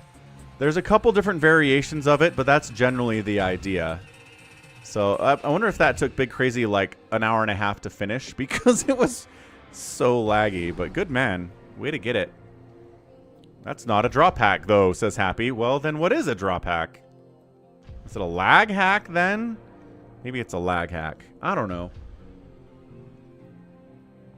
Those are the ideas. All right. I think we got time for one more replay before we get into the live games. So what do we want here? Oh, we have to do the RJB ones. Just kidding. We're doing the RJB ones. You guys get no choice. We've got very short games with RJB. Fastest map, 1v1 shenaniganry. Oh, so when BigCrazy said drop pack, he didn't mean draw pack because he would have lost and he won that. So, yeah. Okay, RJB replays. I don't think it's RJB playing, but maybe it is. I'll be right back. 2 minutes. Let's see what we got here from a new Super Perfect and an RJB replay.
Hoorah. All right, we back. Let's go. We got RJB here sending in 2 replays. They are shorter ones. So let's see why he likes them. Right side, a fastest map. It is an orange Zerg player. It is spawnlock. And in the bottom right, it's nightstand. Oh, what? Worlds are colliding here. RJB sent me a nightstand replay. That's not something that ever happens. Let's take a look here. Nightstand, spawnlock. Hey, what's up, Jurlanu? Hello, don't have time tonight. Fair enough, sir. What's up, Drew? What's up, Ansem?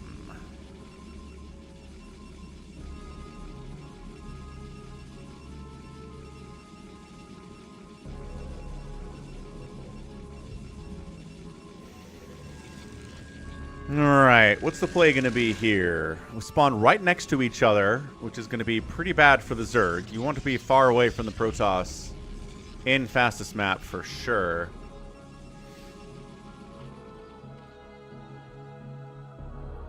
Ganon's tossing some Falcon chips at the bet here.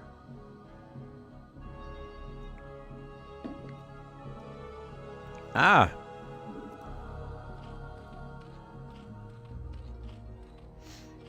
Spawning pool first. Well, actually, hatch at the choke and then a spawning pool. My apologies. And we've got a 3-gate opening here from the Protoss. Not a big surprise at all. 3-day weekend this week. Awesome. Every other weekend off. Did you get Juneteenth off, Drew? Because if you took Juneteenth off and then the Friday after it and then the Monday tomorrow, you could get a 5-day week. 5-day weekend. That sounds awesome. Hatch, yes. Ah, Zion's parents are fastest map players. Both your parents play StarCraft? That's so cool. You have some cool parents, dude. I hope you understand that. I'm gonna try to cannon this thing. He's got a forge on the way, but it's not done yet, so I don't know what this is. Just kind of messing with the attempt to wall this off, right? So the Zealot can get in. You can't wall off with a pylon blocking it. And I guess you could try to get a cannon up, but also there's Lings coming in, so maybe not. Yeah, this is where you sunken this up. Lings. Oh, he does try to build a... Oh, shield battery. All right, nightstand. That's exciting. But if this pot... Yeah, the sunkens are up. This is done. This is over. This is not happening. Get out of here. Get out of here, nightstand. Nobody likes your style. Yeah. All right. Good try. We got sunkens up. We're pretty well hard-walled in. Maybe you can run by, but... Nah. Cannon up back home in case of a Ling counterattack. Ah, so Drew did work Friday. Happy didn't get Juneteenth off. And Ganon says he got a 4-day weekend. Not bad, sir. Not bad at all. Good old 4-day weekend. Good stuff. Great stuff. Cybercore, yes.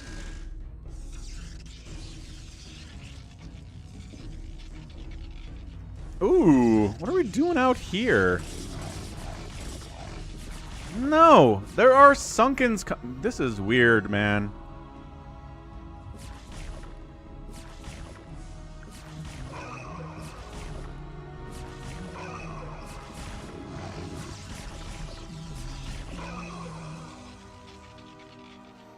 How's it going, Kalefoss? Happy Sunday. What? Really? We've talked about this. Sunkens are so much better than cannons. It's not even funny. Like, it's ridiculous how much better Sunkens are than cannons. Although, Zealot's getting some early hits off. Look at this. Sunken versus cannon. Sunken versus cannon. And even if the Sunken's already bleeding, Sunken wins. See? 3 hit points, but wins. Yeah, this is... I don't know what Nightstand's trying to do here. I really don't. This is like max power level of trying to win with Zealots and Sunkens against a Zerg player, but Spawnlock seems pretty good. Seems like he's okay with just dealing with this. The union's trying to negotiate a 4-day work week. Ah, that does sound like the union, doesn't it?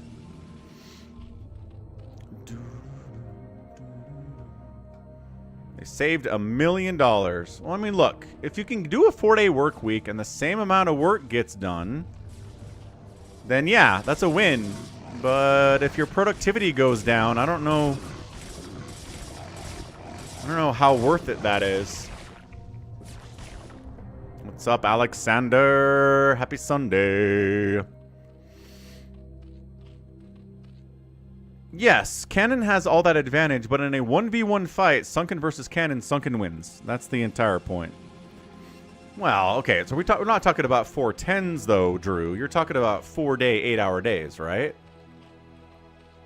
410s are a whole different thing, Kael'thas, and those are pretty standard.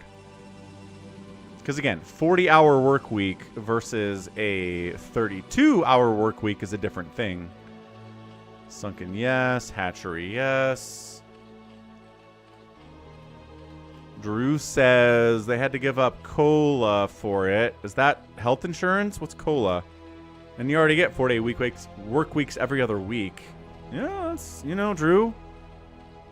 Yeah, I mean, if you're already getting half your time 4-day work weeks, that's doable.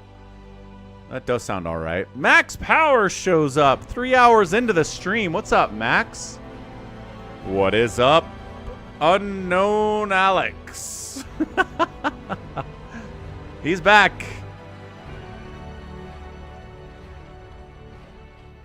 My Hey, first hey. game and I love watching your stream. GG my life for Aya.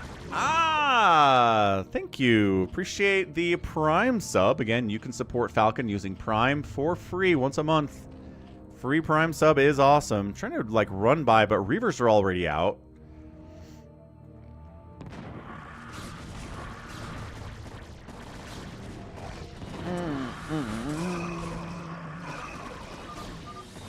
Yeah, and that's it. Nightstand gets wiped out. The Hydras shut the whole thing down. There's one Reaver. This whole idea is just not happening. Spawnlock.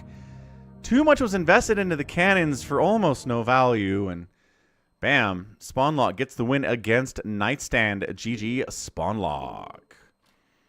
COLA is a cost of living adjustment. Ah, okay. But usually it fails to keep up with inflation. So, okay.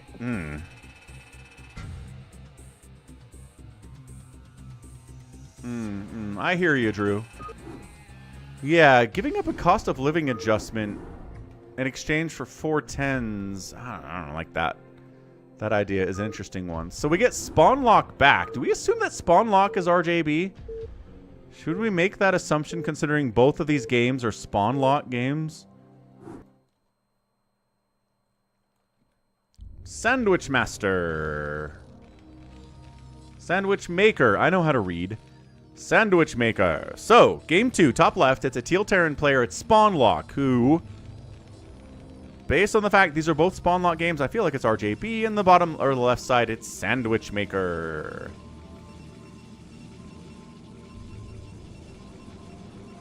We might do a Phantom game, Zion. We'll see how much time we have today. A good Reuben would be delicious. Psycho Nuts. Love a good Reuben sandwich. Maybe like a croque monsieur.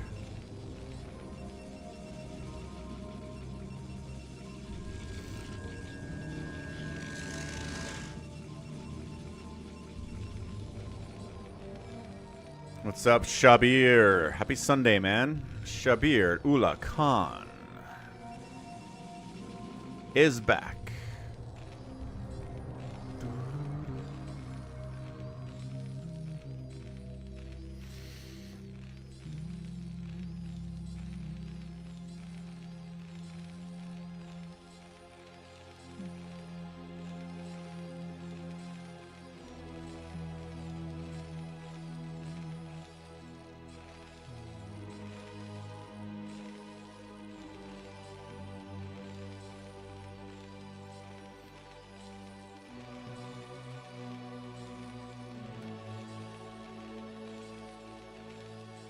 How does everybody accidentally vote to go on strike, Richard? That's crazy stuff.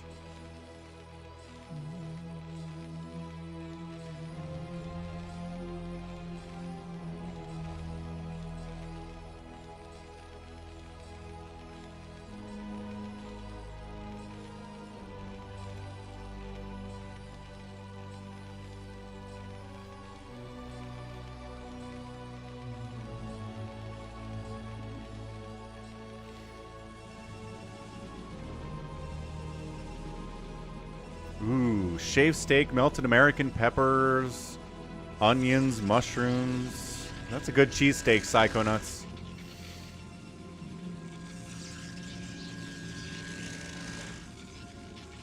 All right, 3 racks opening here from spawnlock. APM range is RJB's APM range, so it could be him. Trying to cannon up the front here, Sandwich Maker. RJB does love changing his name about every, you know, every other day. About.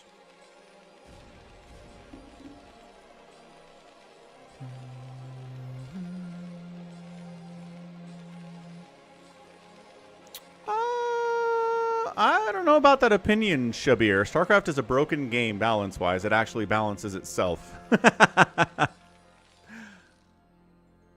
I mean, what does that mean? Like, what is... what? Max power. I don't know if we have time for your replays today, sir. You can't show up 3 hours into the stream and be like, all right, I'm ready now. The replay portion is just about over, dude. We started this thing 3 hours and 8 minutes ago.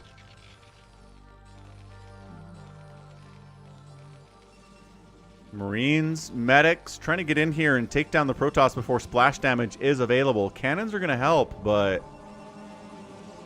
trying to get Reavers out. Sandwich Maker is, but I think the plan for the last couple games has been for RJB to not allow Reavers to do anything.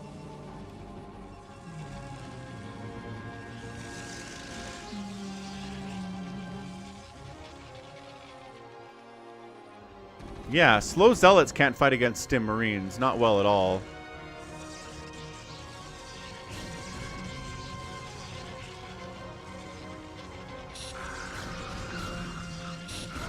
Firebats need to hit these Zealots. The Marines can handle the cannons and everything else. Firebats attacking the cannons. Not great control there. I think you got to take down the Zealots, but just kind of bypassing the whole cannon setup.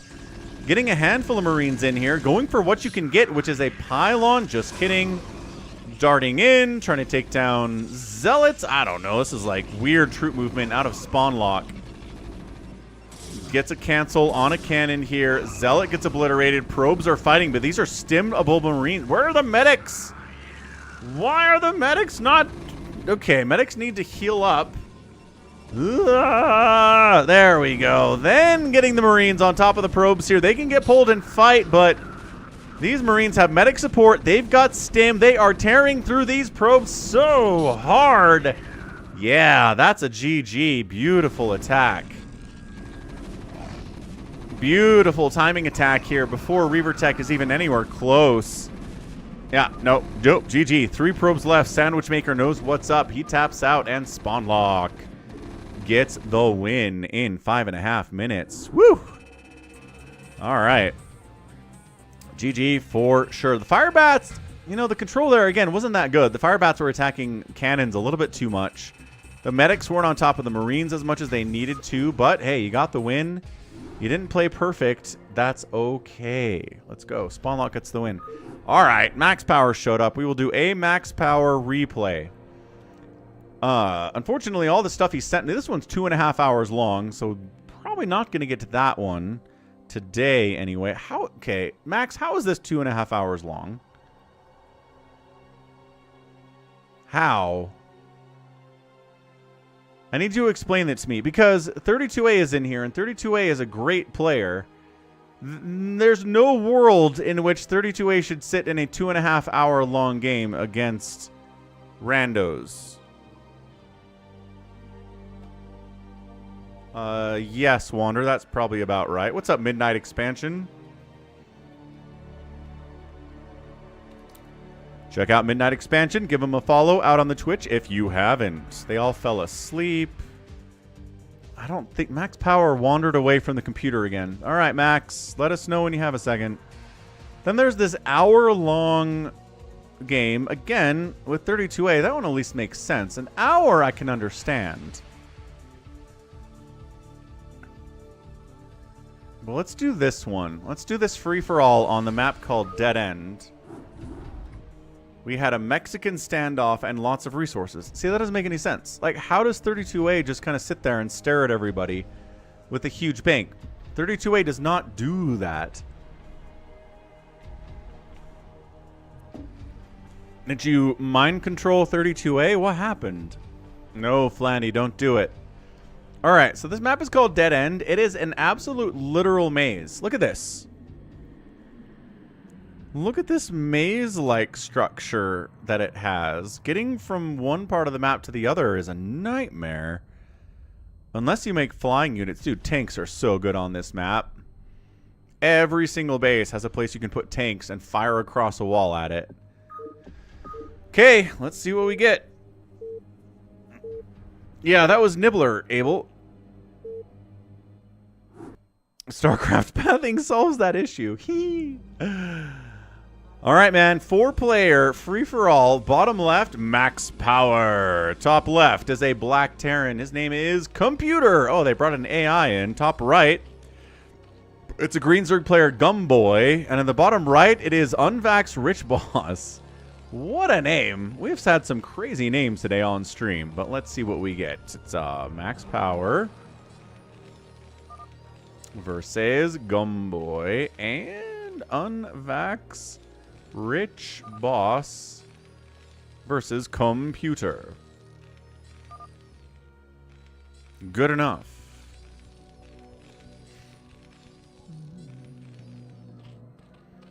Yeah, I don't know who says that, Richard. We've had Terran, Protoss, and Zerg winners at GSL and all sorts of pro tournaments over the last 5 years. If it's imbalanced, it's not imbalanced at the top level.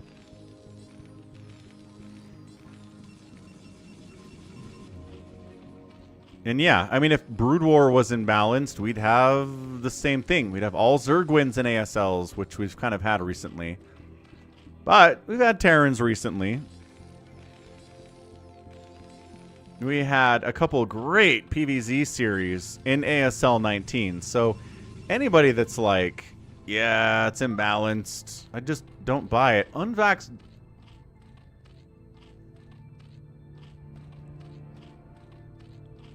All right. We lost one of the players, Max. What is going on?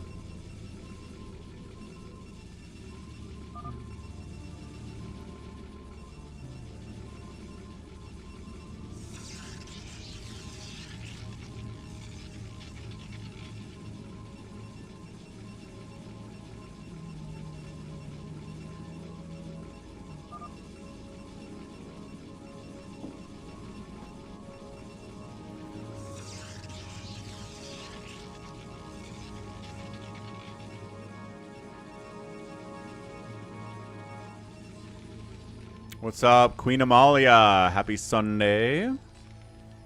Good to see ya. Alright, we're going to ×2 this sucker because we're not making it across the map anytime soon. I don't know what the computer's going to do. You think the computer's going to take a second base today? It's probably going to try.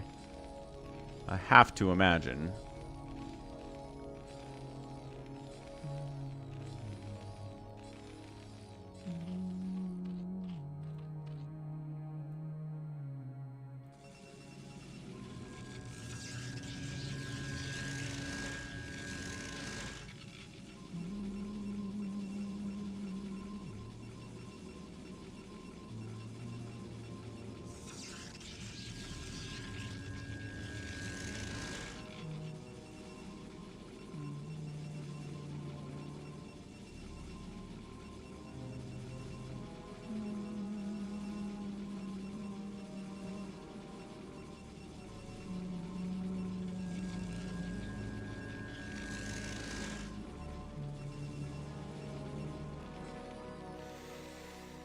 Yeah, got some new people showing up, Amalia. That's true. Things are good. It's still looking for a new job, still getting rejections, no interviews. It's fine. But hope things are good for you. Streaming's been fun though. So I mean, I can't complain. At least I've got some support from viewers like you. Second base coming in from Gumboy. Max sitting on one base with a couple Dragoons here at 5 minutes. Computer is got a bunker, got fire bats, got Marines, is on the move out. Where are we going, man? Looks like he's going to try to kill Max Power. I like this.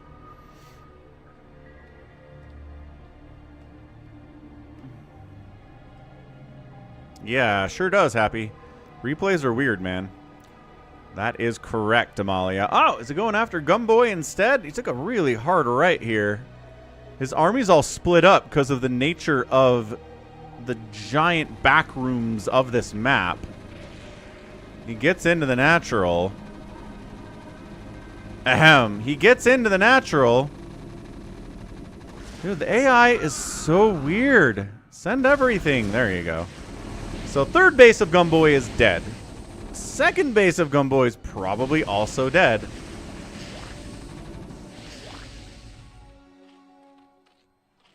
As this turns into a 1v1 with Max Power versus the computer, I'm going to be annoyed, Max. I'm just saying, gonna be annoyed.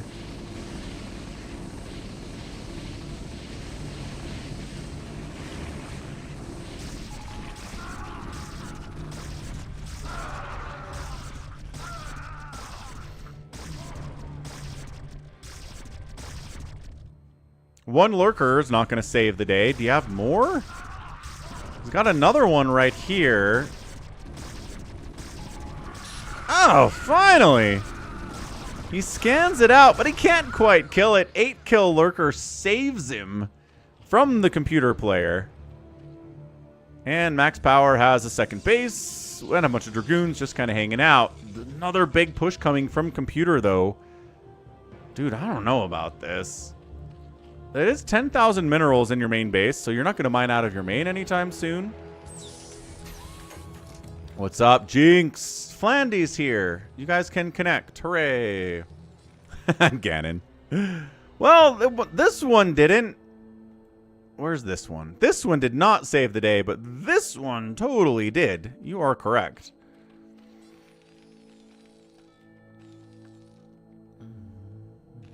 Man, if he pushed out with siege tanks against this, he'd win. He's doing it. Okay. Here we go. Here we go.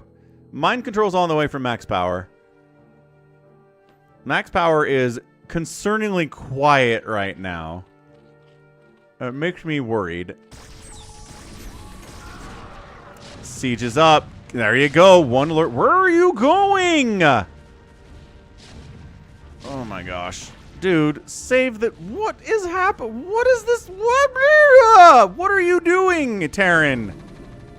He, like, move commands over here. There's stuff here. The tanks died because they were unsupported. He's sieging his tank in range of nothing. What is going on, man? Okay. I still think Gumboy is dead. Lurker down. Trying to get Sunkens up, but too late. Too late, sir. Not happening. Second base dead again.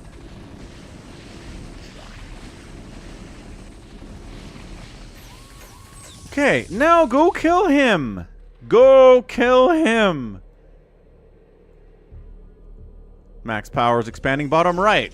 Enjoying his own little solo adventure game while no one else attacks him. He doesn't attack anybody. Pushing in. Can Sunkens hold? Does he have a scan? Ah! Lurker's dead! A queen is out for Gumboy. The Marines are like, queens are a massive threat. Let's kill the queen's nest. Siege tank killing the spawning pool. Queen's nest down. Hydra's popping out. Siege tank's wrecking those suckers. 3 kills, 3 kills. Sunken needs to die, and they get it, and Gumby appears to be dead.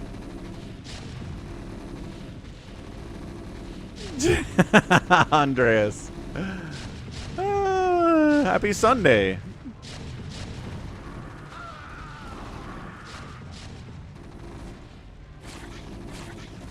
Well, he's spawn brutaling the tanks. Unfortunately, the Marines are still a problem. And Gumboy is dead. So yeah, this turns into a 1v1 max power versus computer situation. Oh, he got a lurker up and a Mutalisk and a drone, and he saves the day. He's got another base over here too, but I mean, the Terran's been macroing. The Terran's got a third base. I am shocked the Terran has a third base. This bot is strong, says Gumboy. It is not. You're just kind of terrible. That's okay. Everyone is their own level of terrible. Max is like, is it really? As he's up to 170 supply of Dragoons. Oh, man. I love that the army consists of a queen, a Mutalisk, and a lurker. That's Gumboy's army right now. If the Terran just moved out again, he would win, but he's sitting on his butt. He's got tanks, he's got Marines, he's got fire bats, he's got so much stuff, and he's just like, nah. I almost killed him, but then I didn't.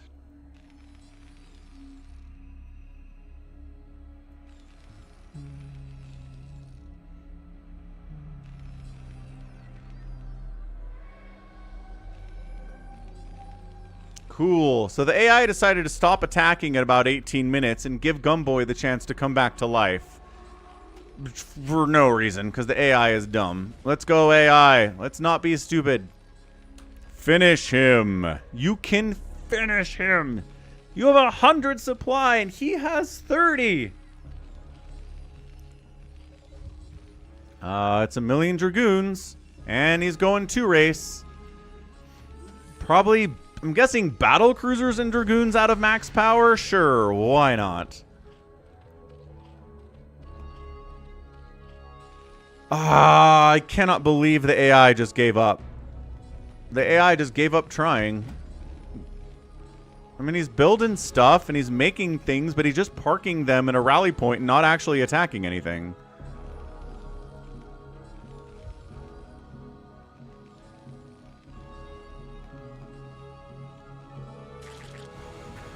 Hey, look, it's a parasite. So now look.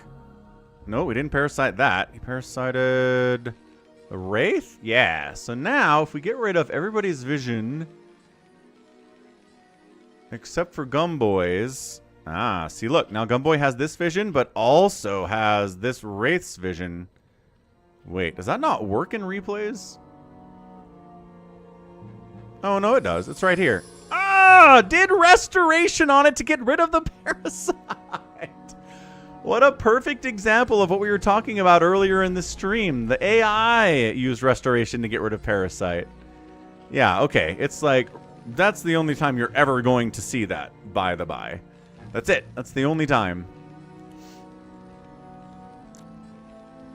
Might as well clip it and post it out so people can see what it looks like because, we never ever see that.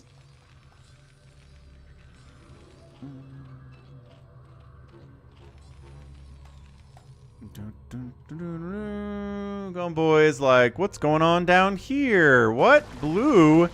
I thought max power was blue. Why are these Terran buildings? What's up, goat? He's trying to burrow shenaniganry, but not against max power. You're not getting away with that stuff. Not even close. Yeah, Terran disappointing me beyond measure right now. My day is ruined, and my disappointment is immeasurable. It was doing so well. It was doing so well. It almost killed Gumboy.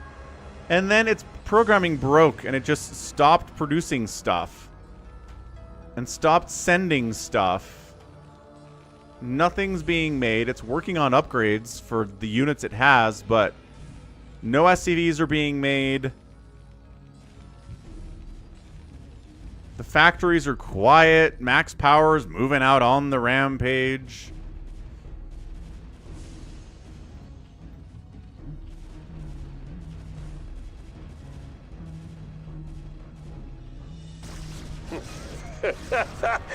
I like your style, friend. I watched StarCraft cast in Korean forever until I found this channel, lol. Josh. Well, glad you found English-speaking StarCraft on the Falcon channel, Josh. Thank you for the super chat. Incredible stuff. Very generous. And then Gumboy dies. He should have been dead a while. All right, this game's over. GG! Wow. Max sits around, gets 2 races. Nobody attacks him. He makes Master Goon and he wins. Whee! That's a good one. And bleh, what a mess. All right, Max Power gets the win. Unfortunately, Unvaxxed Rich Boss tapped out. I think it would have been a little bit more interesting with him. But no, we didn't get it. All right, US West BattleNet time. Let's get on in here. Let's do an old Phantom mode because it's Sunday, and that's what we do on Sundays for the first replay. I mean, first live game of the stream.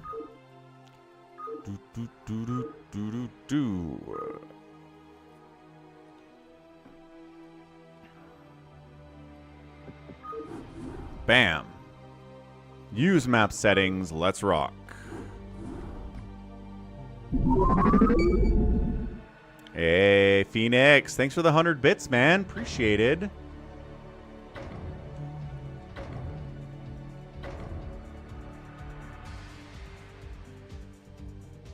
Who's coming in?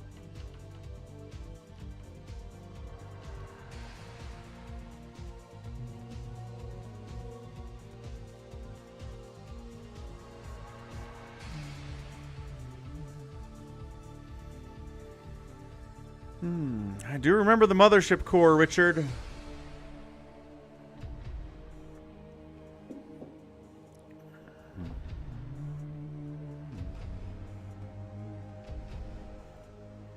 What's up, Roberto de la Cruz?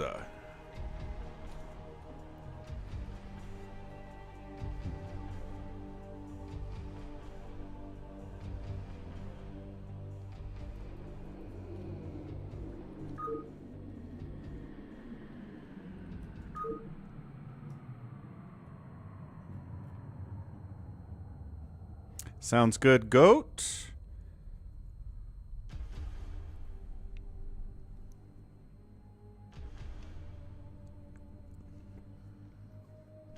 Hamster says random versus hard comp map we are playing.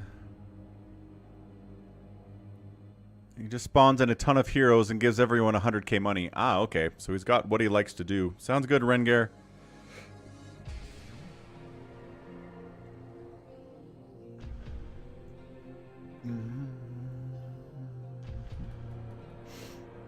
All right, gonna step away for a second. Let's see if we can get this filled up with Phantomers, and I'll be right back.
All right, we're back.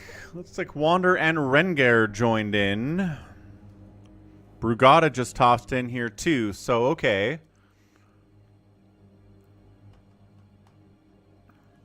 Got one more spot available here. Philandy says he's on his way. So Philandy says he's coming. Do, do, do, do, do, do, do.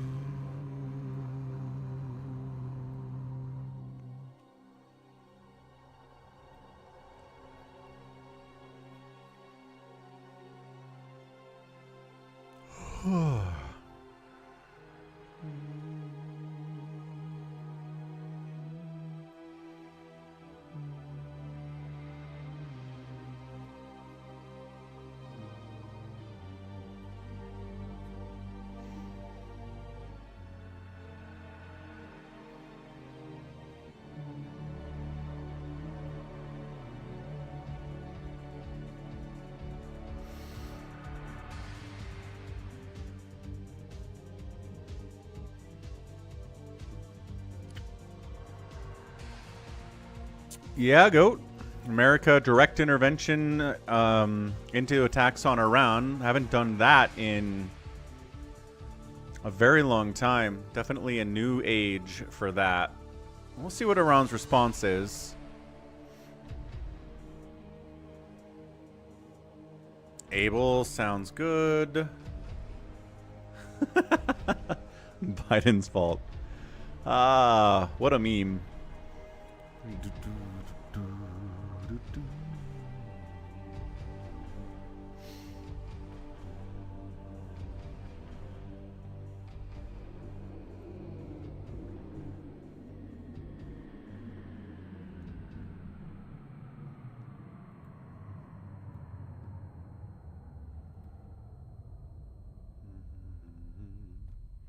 Flandy cannot make it. No, too much smoking, I guess. Too much smoky break. All right, GLHF, let's go.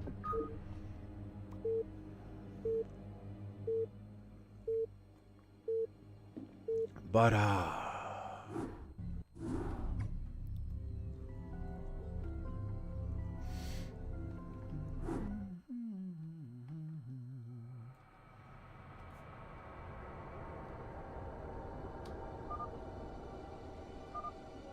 Alright, let's introduce these players as soon as we get the names up in the top left.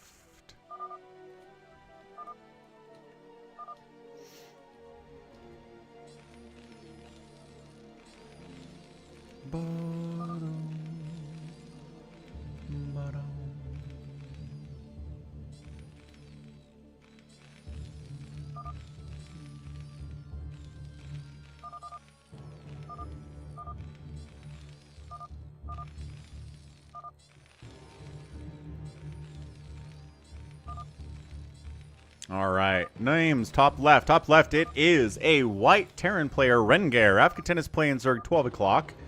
BioCarry is playing top right as a purple Protoss. We've got a green Protoss over here, Savior Sword. Wander in the bottom right. Brugada be kiddin', 6 o'clock.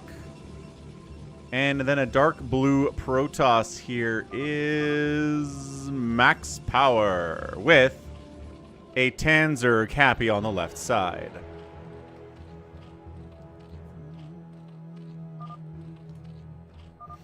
Yep, that's how it works. Zion.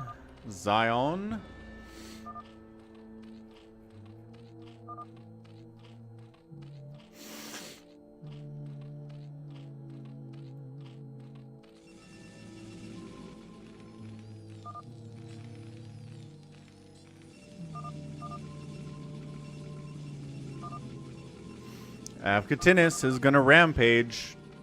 Happy's turned off vision for everybody because that's what he does in Phantom mode.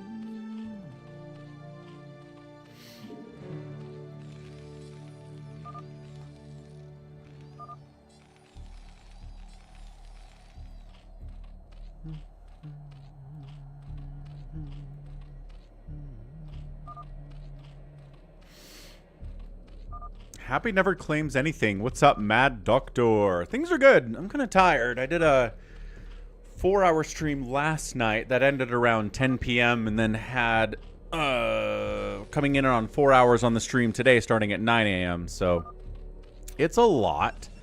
It's a lot of streaming for 24 hours.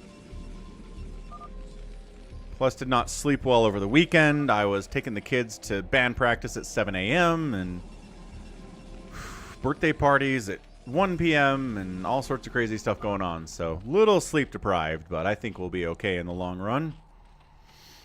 Not too worried about that.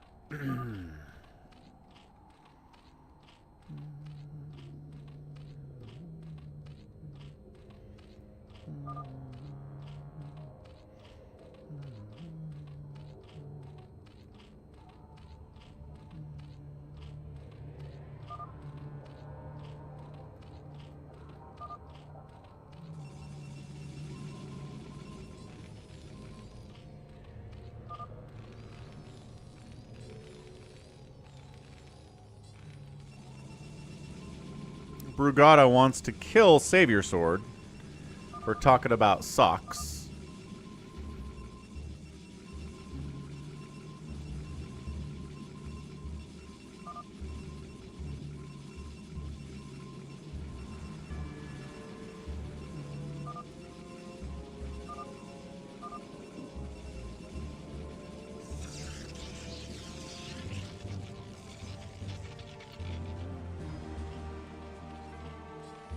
What's up, Detroit? Happy Sunday. Catch you later, Jinx.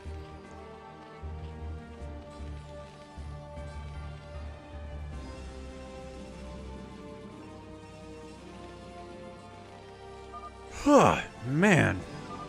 Somebody kill somebody. Falcon has fallen asleep. We got this. Come on. Savior Sword says Happy has way too much droning happening. Avcatinis is calling out a phantom. Who do we think it is, Avcatinis?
Yeah, I mean, he's aggressive, Farewell. A Bloodhound would be more right.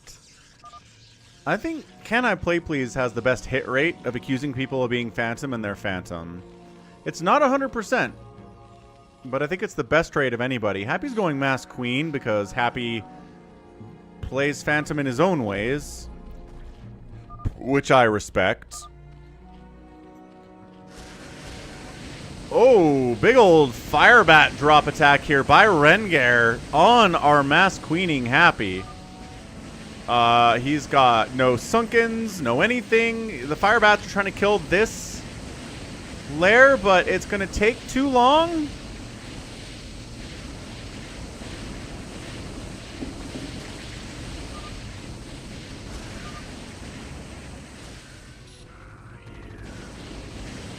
Hey, what's up, Sif? Ah, glad you appreciating the StarCraft and the channel.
Nobody's attacking the natural base of Happy, which I think is interesting. Like, Rengar might head down here and finish him. Avkatinis is sniping down Brugada. Brugada, who's trying to go scouts, which is fun.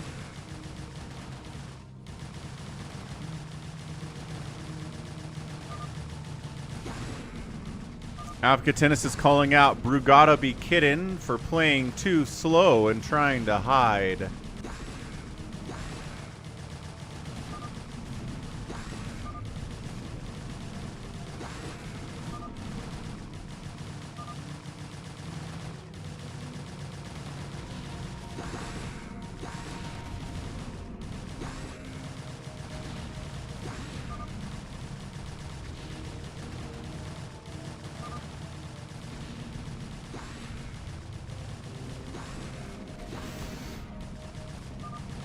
Brugada says, thanks for helping, everyone. I've been murdered by an aggressive Avkatinis.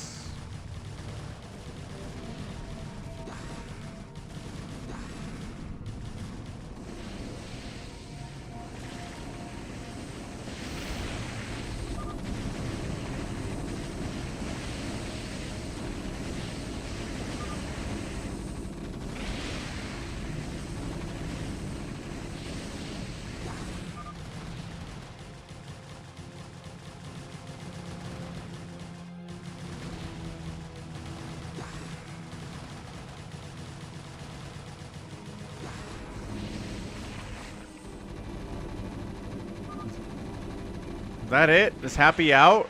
Wander said it. I don't trust Wander. Savior Sword calls it out. Savior Sword says, Phantom and Slayer down. Was Happy... Brugada was a Slayer. Happy was a Phantom. Happy says he was a Slayer. That's exciting. Who was who? They both say that they're Slayer, Brugada and Happy. Happy's more likely to not tell the truth about this, though.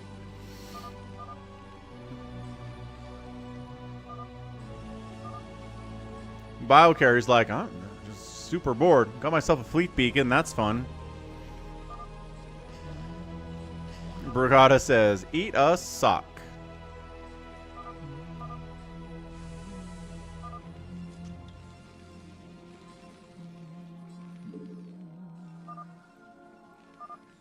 Happy was a Slayer, and Brugada was a Phantom. Brugada, why are you lying so hard in chat, dude? Come on. After you're dead, you're lying about it? Incredible, Brugada, be kidding. Be cooler, man. Alright, so Happy's going to be alive because he's using a glitch to allow him to stay alive, which is fun.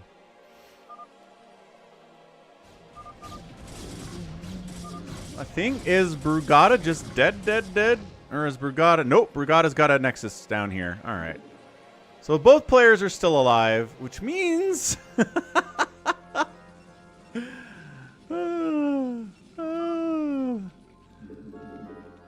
Oh no. So that means that, as far as the players are concerned, either Happy or Brugada are Phantoms, and they're both still alive.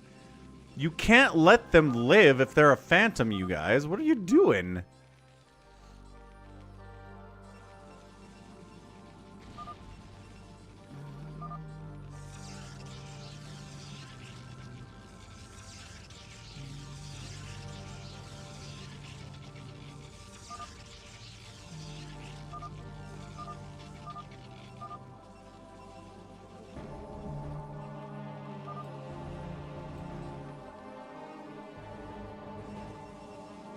Avkatinis is murdering BioCarry, who did just throw up about 10 Stargates.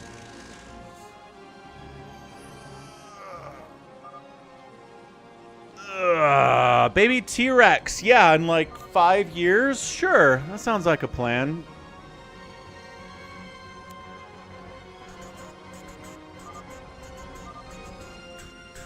What's up, Vin88? When are the live cast timings usually?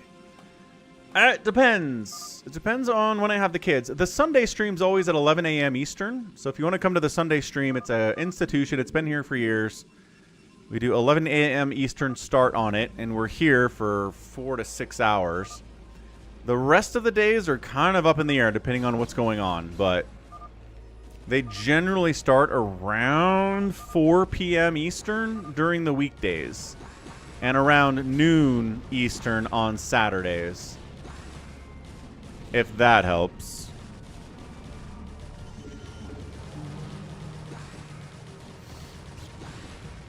Let's take a look, baby T-Rex, as BioCarry gets obliterated.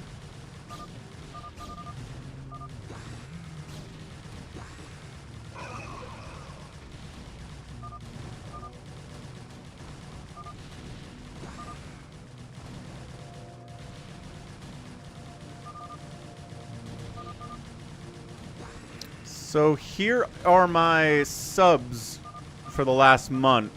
I got 0 subs on Wednesday, May 28th. 5, 4, 11, -2 on June 2nd. 17, 9, 5, 19, -3 on June 16th. 22 on June 21st.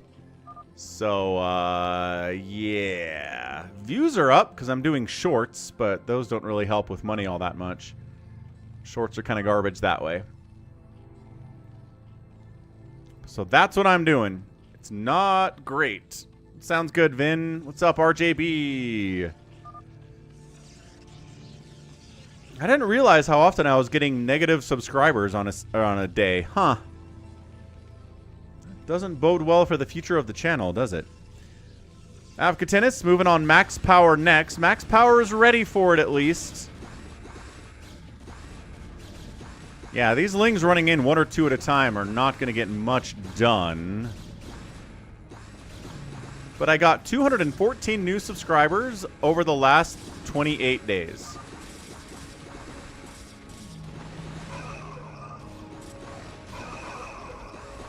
Happy says all the paladins died. So Happy's alive. Did they actually end up killing Brugada, or is he still alive somewhere?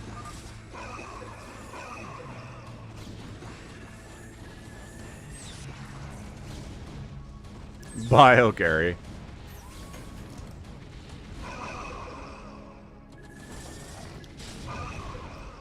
Oh, that sounds like a plan, baby T-Rex. We'll see what we get.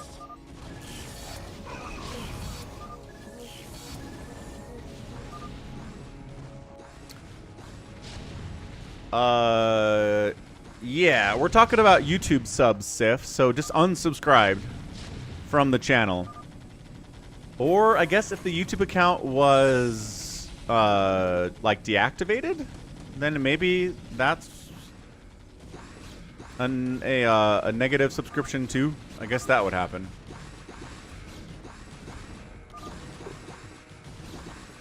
Avcatinus thinks that Wander's probably the Phantom. And he says no.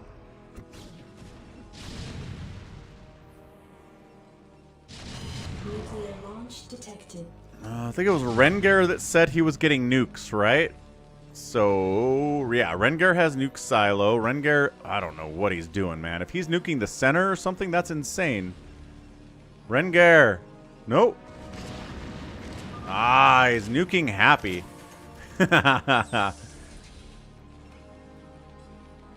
Can I see subscribers with notifications and without? On YouTube? I don't think so. Twitch has that, though, yeah.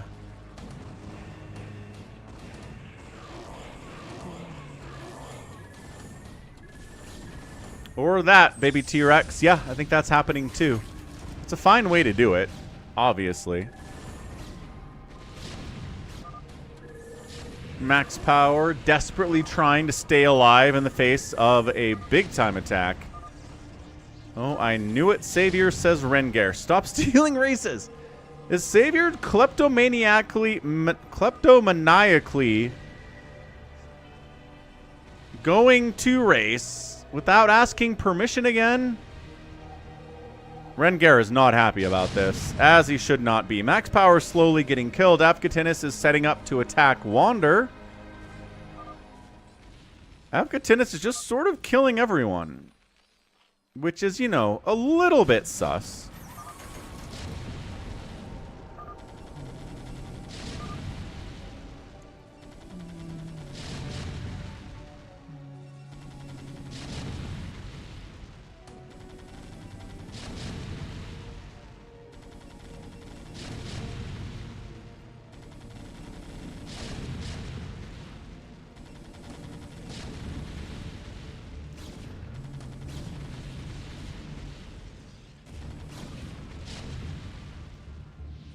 Yeah, Avcatinus is setting up little Ling burrow traps in everyone's bases.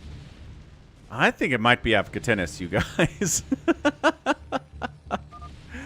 That would be fun. Nobody seems to be recognizing what's happening here.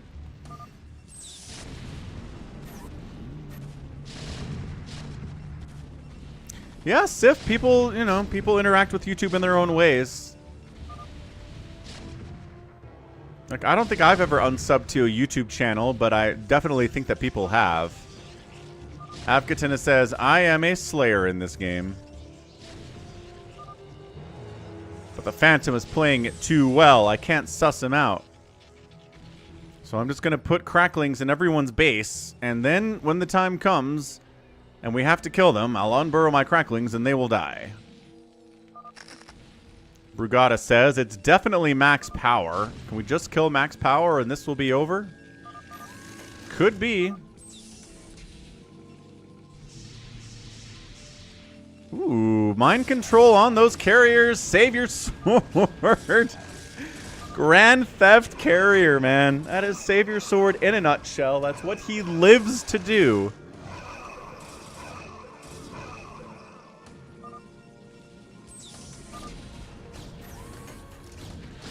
Max Power says, it's not me. Happy says, Save Your Sword has 3/3/3 for ground and air.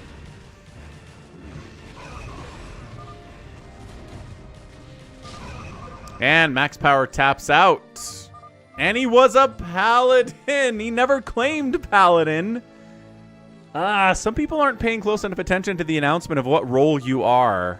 And therefore, do not announce that they're paladins. Max, you were a paladin, dude. You got to pay attention in the start of the game when the game tells you what you are, so that you can tell people you're a paladin when you're a paladin so they don't kill you. Max. Gotta pay closer attention, sir. Must do it.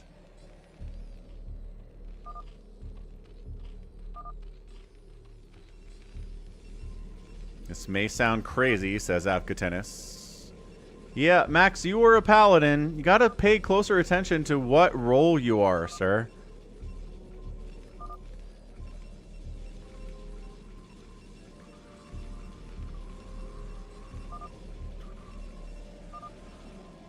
Vin, is that a live session from your usual 12 noon Eastern on Saturdays? Yes, correct. That's when the Saturday stream is noon Eastern time. Save Your Sword's getting hit by Rengar and defending himself. Is Wander involved in this too? I don't think Wander's attacking him, but Rengar definitely is. What's up, Jose? Happy Sunday, man. But here's the deal. If you go to, hold on.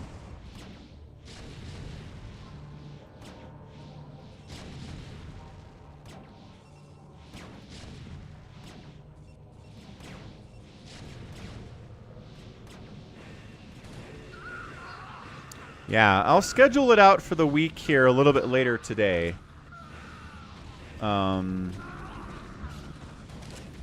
Yep. Anyway, I don't think Wander... Why do you think you can kill Savior, Rengar? Lockdown on some of the carriers is nice. Savior Sword's got a big army, because he's got a big ground army. He's getting tanks. Nuke. Nuke on the lockdown here. Holy smokes. Oh, he stasises the ghost. Save Your Sword does. He stasises the ghost. Did he have detection on that ghost? How did he know he was there? That's interesting.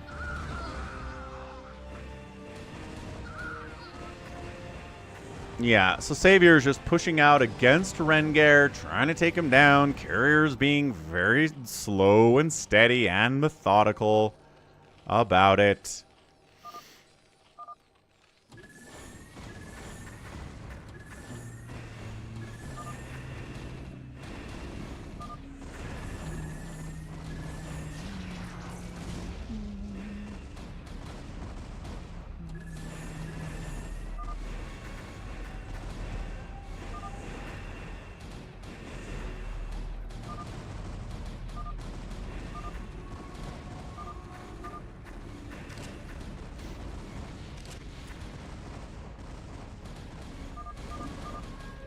Avkatina says it's Wander. Wander says it's not him. Like, what is the... Rengar says I'm dead anyway. So it doesn't really matter.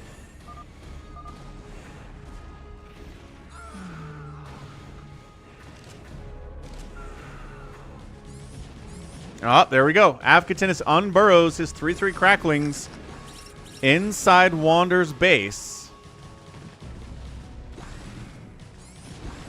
Some Goliaths come in and try to save the day. There should be enough to clean this out. It's not enough lings to really do that much damage.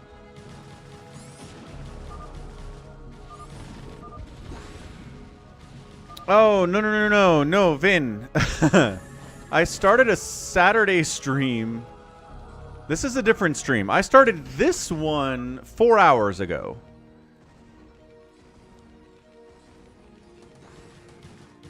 Streams are 4 hours, except for the Sunday streams, which are closer to 5 or 6 hours.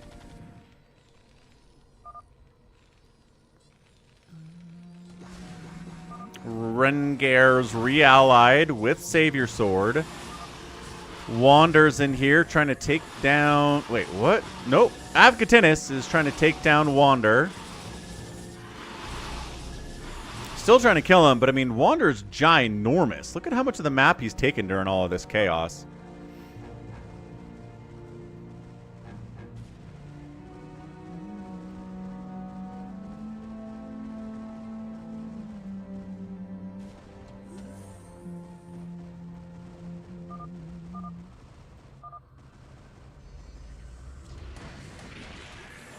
So Wander's attacking Avkatinus. Avkatinus is...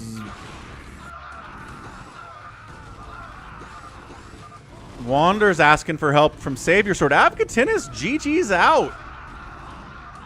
And he was a Slayer. Dude, this might be a Phantom win. Happy is still not sure about Rengar. He's not sure about Savior Sword. Wander has so many bases just spread all over the place here. Rengar's got a base up in the top right. Wander thinks it's Rengar now. There's all sorts of accusations everywhere. And yes, Vin, I was streaming about... I don't know how many hours ago. Last night, like 12, 13, 14, like 15 or 16 hours ago. I was streaming last night. But that was a later Saturday stream than usual.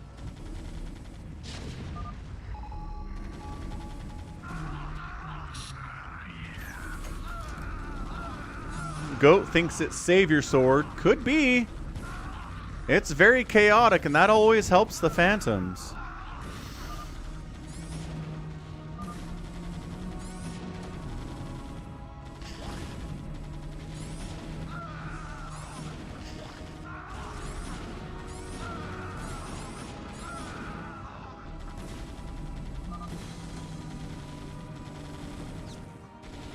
Savior Sword's hitting Rengar again. Wander's hitting Rengar. So Rengar appears to be dead. He doesn't have a lot of places. Top shelf. Yeah, working out without AC is terrible.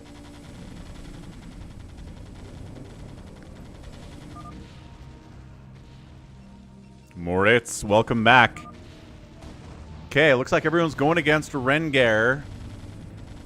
Once Rengar gets eliminated, it could be over, or it still could be a situation where Savior Sword or Wander is the Phantom, which would be pretty chaotic.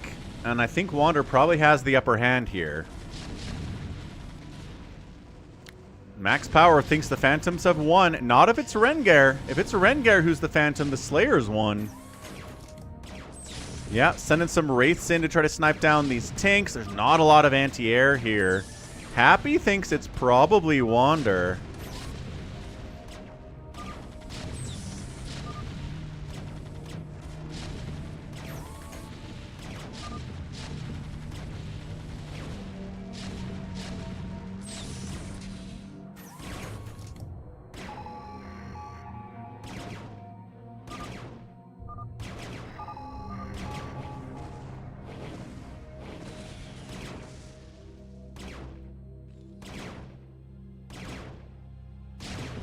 It's on US West. Yes, Sif. Welcome back, Falandi. Had to do some dishes.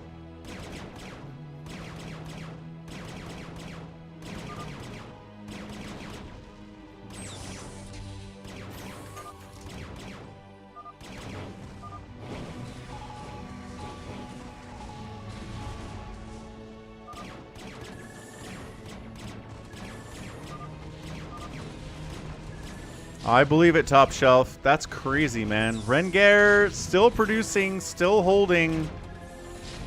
But the carrier should be able to wipe him out. Like, I don't understand why Savior Sword's not sending this.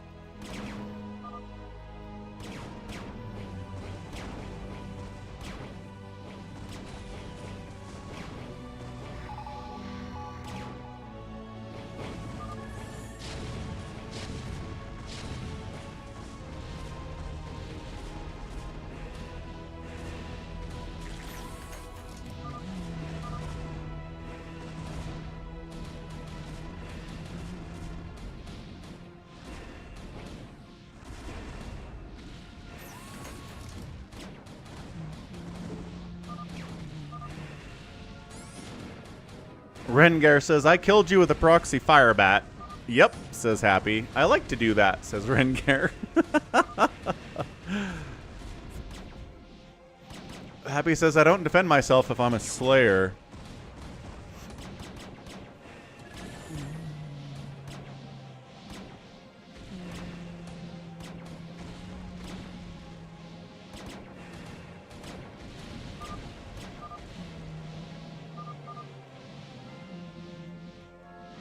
And it was Rengar. Ah, Phantoms didn't win.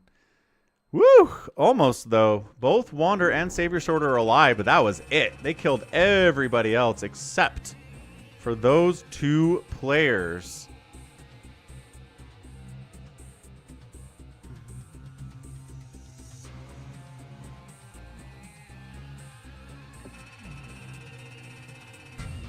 Liquid Garbage says, every time I'm Paladin, everyone jumps on me thinking I'm Phantom. It's tough. It's a tough role to have, for sure.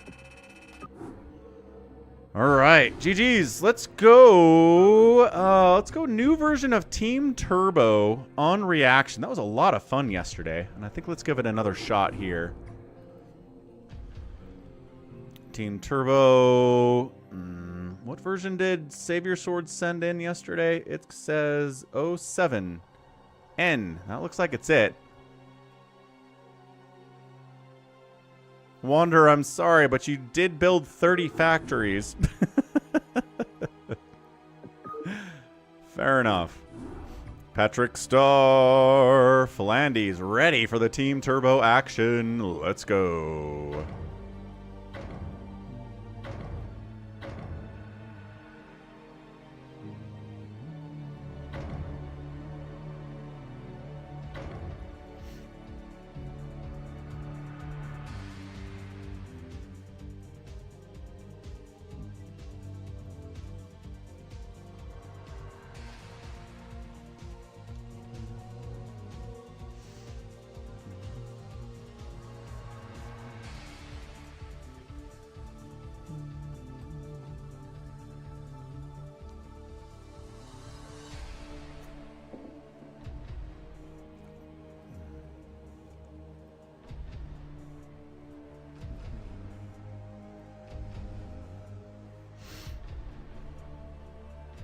Alright, what do we got? Wander and Baby T-Rex, Savior Sword and Max Power, Toma and Philandy, Goat and Rengar. Alright, sounds like a plan. GLHF. We've got 4 separate teams here. Yeah, gotta be quick, Detroit. Gotta be fast. You gotta be on top of the stream. Gotta be ready to go when Falcon makes a new lobby. Okay, reaction. 2v2v2v2. Team 1 is going to be a red Protoss player and a red Zerg player, Wander and Baby T-Rex. On the blue team, we've got a blue Protoss and another blue Protoss, Savior Sword and Max Power. South side is Team Teal. It's going to be Toma And it's going to be Flandy, both playing Zerg. So we got a Team Zerg and a Team Protoss. And then Team Purple is Goat and Rengar, a Protoss-Terran mix. So we got a Protoss-Zerg team, Protoss-Protoss team, Zerg-Zerg team, and a Protoss-Terran team. Let's start a prediction here.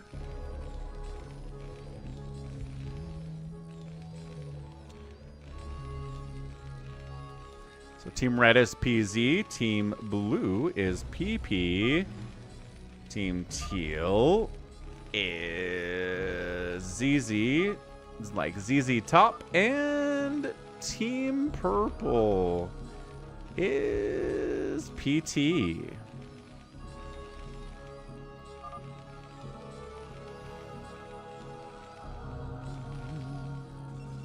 Sif is rooting for Protoss Zerg.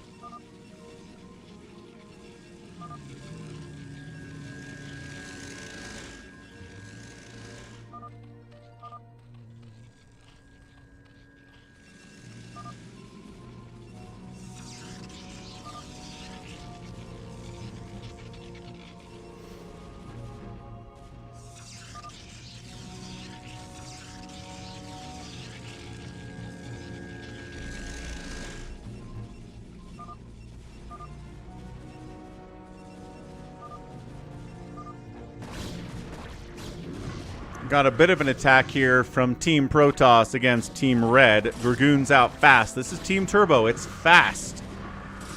Is what it is.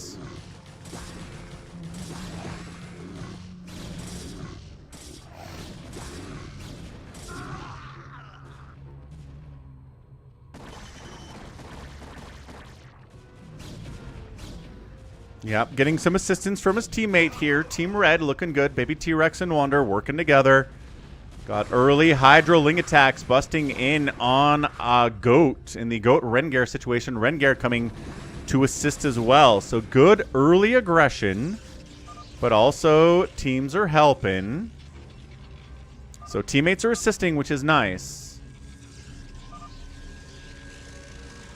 Afkaton is putting his money on Team Purple here. The Protoss Terran does seem like a pretty strong composition.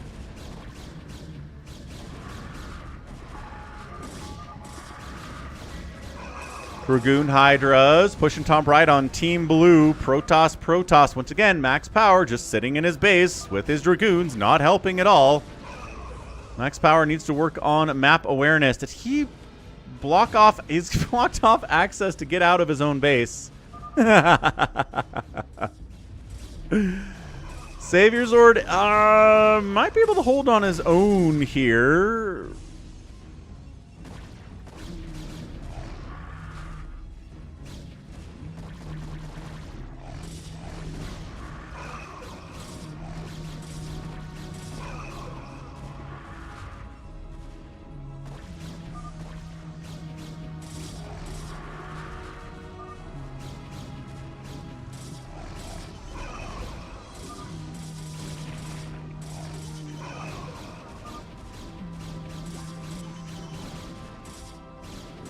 Yeah, this counterattacking from Team Protoss against Team Red here is pretty good. DTs are out from Wander.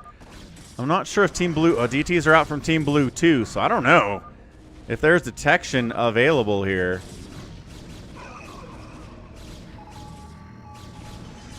Purple is on the move out. Team Purple, Eye of the Goat and a Rengar. We got Protoss and Terran working together. Saber Sword says they have DTs, but also we have DTs.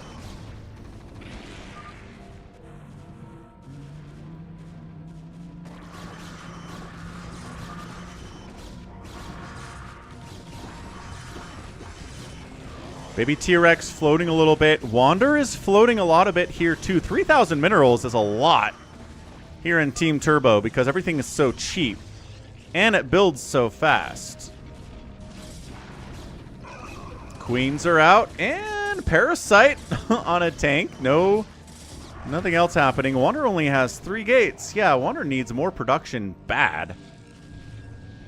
He's getting his 3rd gate. He's making Reaver Tech. He's got a Fleet Beacon as well.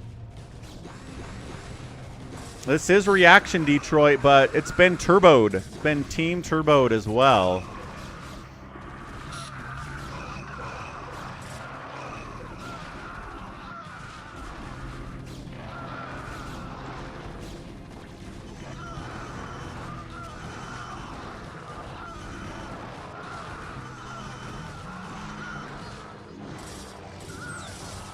Ultralisks on the defense here, and no one's dead in 5 minutes, which I know it doesn't sound like a lot, but it's turbo, and you've got Ultralisks out at 5 minutes, so sometimes people are dead at 5 minutes.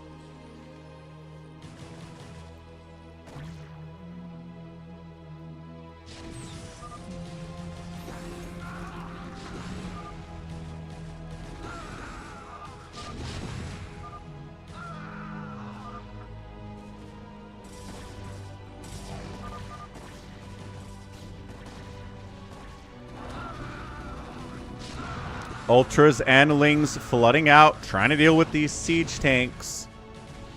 Should be able to handle this group, but then again, there's more production happening. Yeah, Detroit, it is tough if you're kind of a slower player on turbo. Recalling, Wander recalling up here into Savior Sword's base. In the top side. Reaver's getting shots off. Defensive Psystorms are coming in. Guardians are pushing here too. Guardians wandering into cannon range as they do. We got Overlords trying to come here, provide detection against maybe some defensive DTs as well.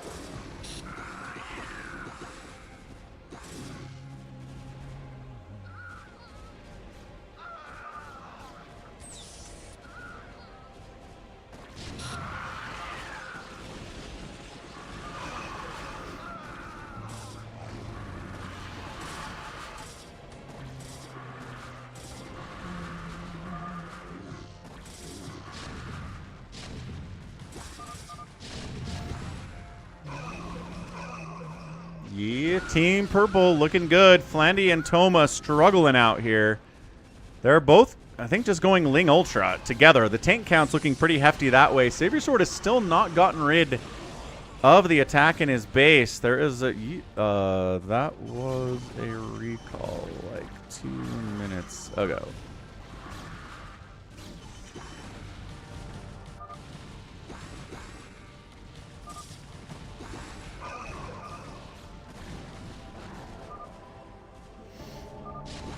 Hey, we got some Dark Swarm up from Teal. Happy didn't think there would be any Dark Swarm from these guys, but we did get it. The Guardian pushing on Savior Sword's a problem. Max Power needs to assist, but he doesn't have much. Are these his DTs? These are his DTs trying to push in on the Zerg, but he's not assisting Savior Sword all that much at all. I mean, this is... Savior Sword's getting crushed. Another recall probably going to set up here, but not... There you go. There's the recall. And maybe another recall. Yep, double recall across the sky. What does it mean? It means Wander's recalling on your face, sir. Happy calls out. Somebody's making scouts somewhere in all of this chaos. Max Power is making scouts. He's decided. It's over. That's so troll.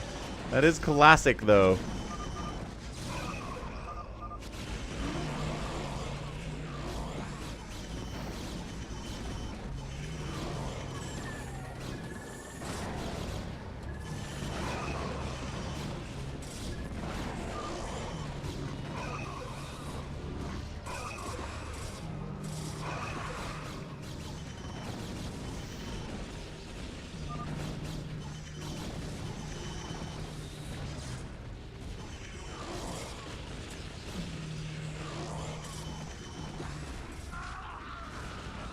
Some Zealots on the run by here, down into Philandi's base.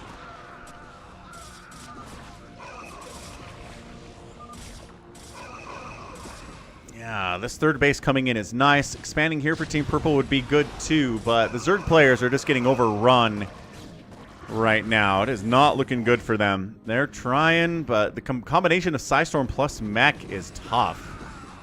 Really, really, really tough. Max Power has got his Mass Scout Army. Savior Sword, I don't know if those are his or if he mind controlled them. Savior Sword has a bunch of scouts as well, which, like, okay, then a million Dragoons show up, and what do you do about that? Yeah, 3-3-3 Dragoons here. Wander's like, we have to finish them. Not finishing them is a problem. Yeah, I don't know if the Zergs can do this. They really produce quickly, but they need a lot of hatcheries for sure.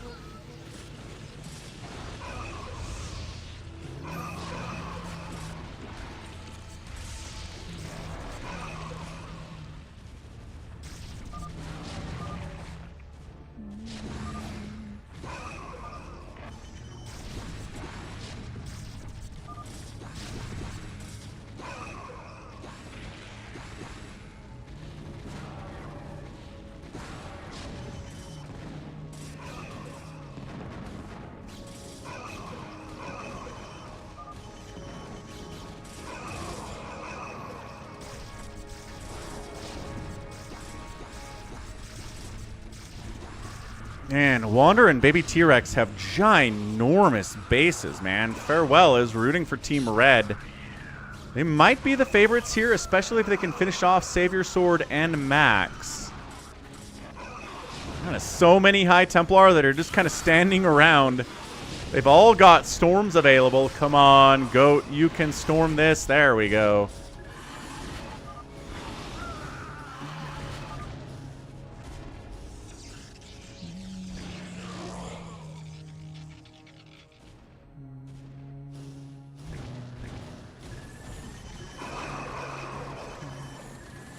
Plague on the Scouts, but the Scouts are doing good.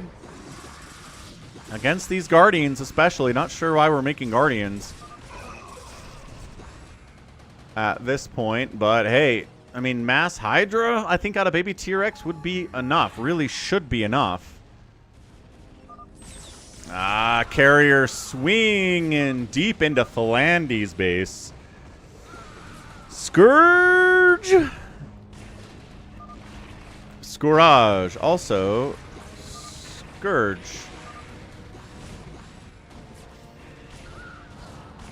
Spores are fighting. Scourge not good enough in this case. We need a lot of Scourge. That is true. Now, Team Blue, man. Coming back up. Coming back out. Valkyrie's assisting, but they will do friendly fire splash, as always.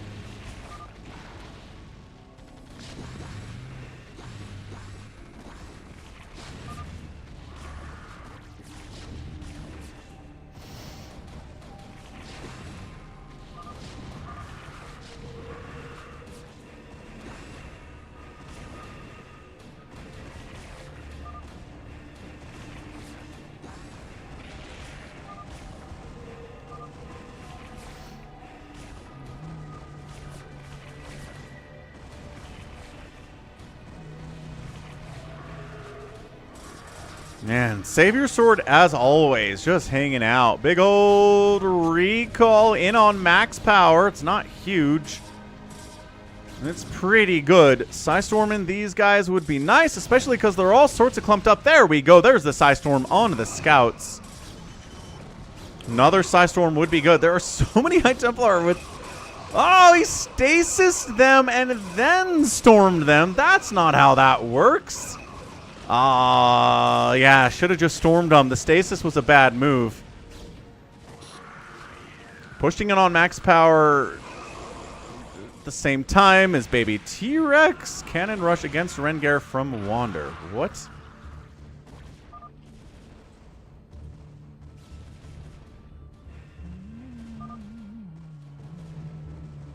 I mean, I guess that's what that was, but didn't really work out in the end, did it? Not so much.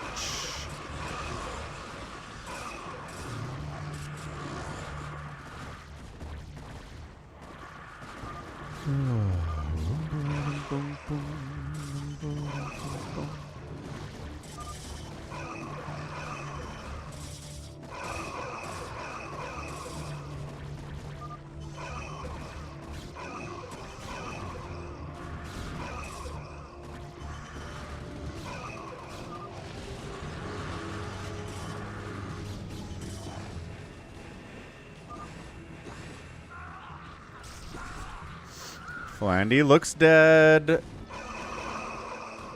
carriers counterattacking on Baby T-Rex are pretty good. Goat has 21 carriers. I'm going to start running out of cash here soon is the problem. Have to start burning through these banks. Good stasis. Wander catching those carriers. But then another good plague. Oh, double plague on max powers units down to the south here too.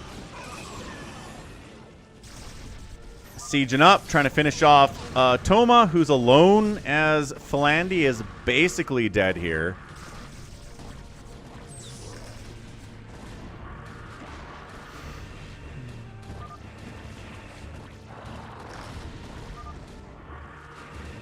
Nice. Giant plague on these carriers is nice, but if there's nothing to take advantage, these hiders need to attack the bodies of the carriers. Like, needs to right-click on a carrier, But the Hydras are attacking interceptors. Toma's not doing it well. He's also trying to deal with these tanks on the outside, which is scary. He does finally right-click on one of those carriers.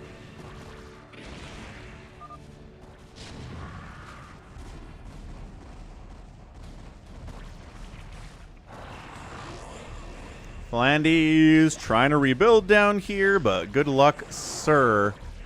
Hydras? I think he's move commanding these Hydras to attack the carriers. Look at this. He is. He gets one of them. Then he is attacking interceptors again, and he dies. More carriers showed up anyway. Goat has a lot of carrier. It is true. Counterattacking on baby T-Rex. Dude, Team Red couldn't finish off Team Blue, and I think Team Red might now lose.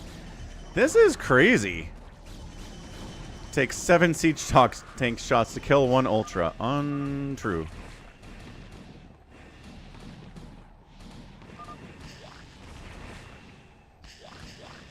I mean, unless the tanks aren't upgraded, and I maybe...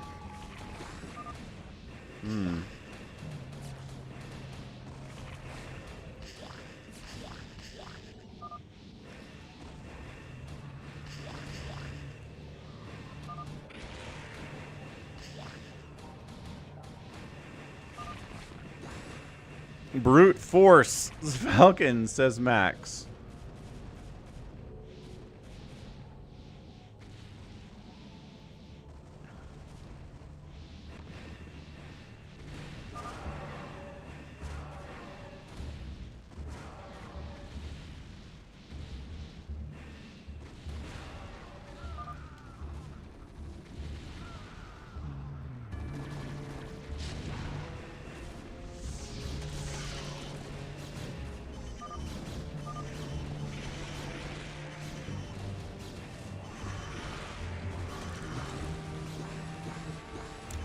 Disruption web getting tossed down. I mean, this is just absolute chaos, man.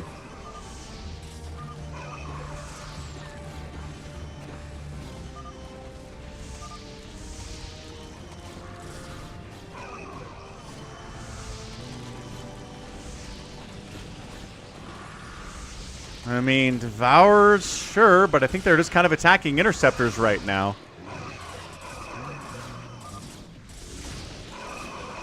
Flandy alive again while Toma's dying. He's just trying to build as much as he can here. Again, yeah, a Dark Swarm would be so good for these Hydralisks.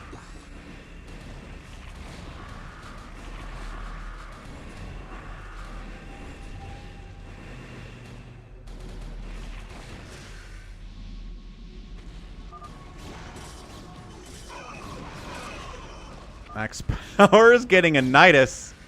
Ooh, he tried. Flandy's like, I need to live, please. Max says, no, absolutely not. Not allowed. This is just an absolute bloodbath of epic proportions on both sides. Team Purple, though, taking this base and this base is huge for them. If anyone's going to win this thing, it's going to be Team Purple based on that. Rengear's got 11,000 minerals, which is so much money in Team Turbo because everything's so cheap. Toma GG's out. Flandy's like, no. Flandy's also done. I think Purple has it. Red's inability to finish off Team Blue, it crippled them. They're done. That's it. Whichever team could win their 2v2 first is going to be the winner in the long run. Goat says, where do we go next? Do we go red? I mean, it looks like they're fighting pretty consistently right now anyway. So, yeah, jumping in there going to be problematic.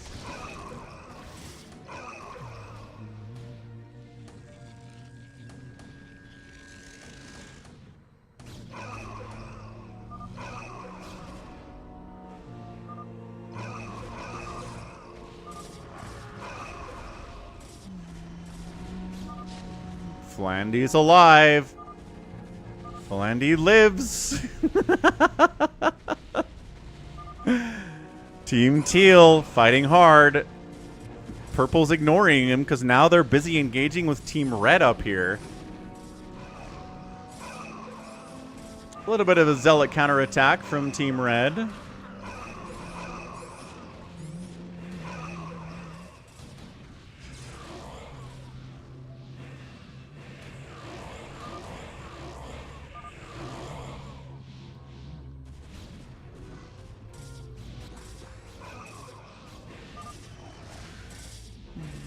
No! Team Purple found Flandy! They discovered him, but look at the distractions from Red, though. No, he's splitting his army. Goat. Too smart. Too smart.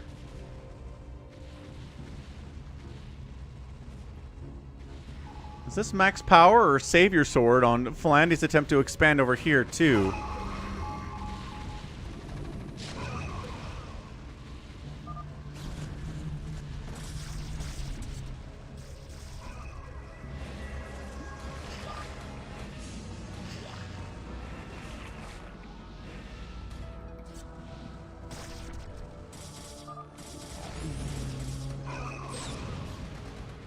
Ah, coming to kill Flandy. He's barely alive right now.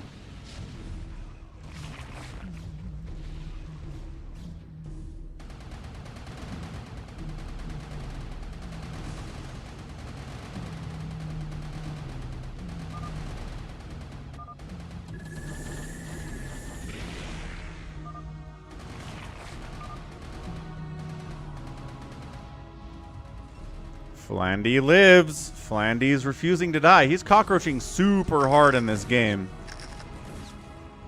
which might actually work out for him in the end. It's entirely possible. Can you use these larvae of your teammates?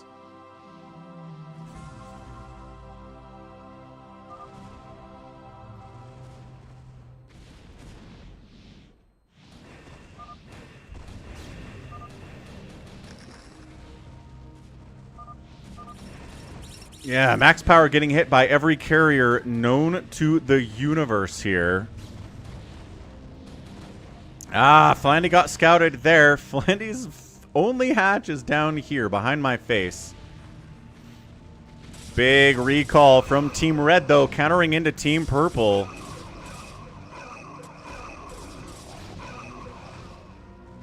Man, what a bloodbath.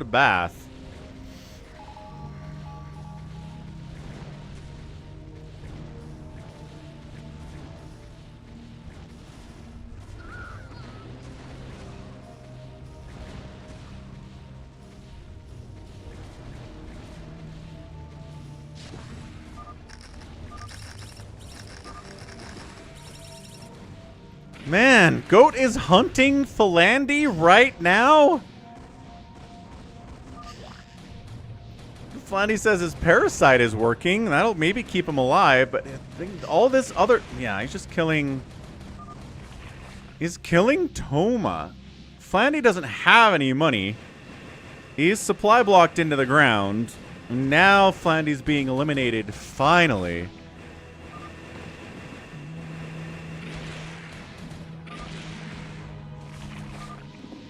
And finally, Team Teal is out of it. Okay, now it's Team Purple, Team Red, and Team Blue, and one heck of a three-way.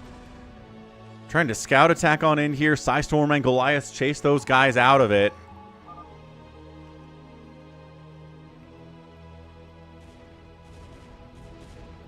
Yeah, is Team Purple going to try to fight everyone, or are they going to try to kill one team first? I mean, doing that without also getting the other team involved is a little bit tricky, without a doubt.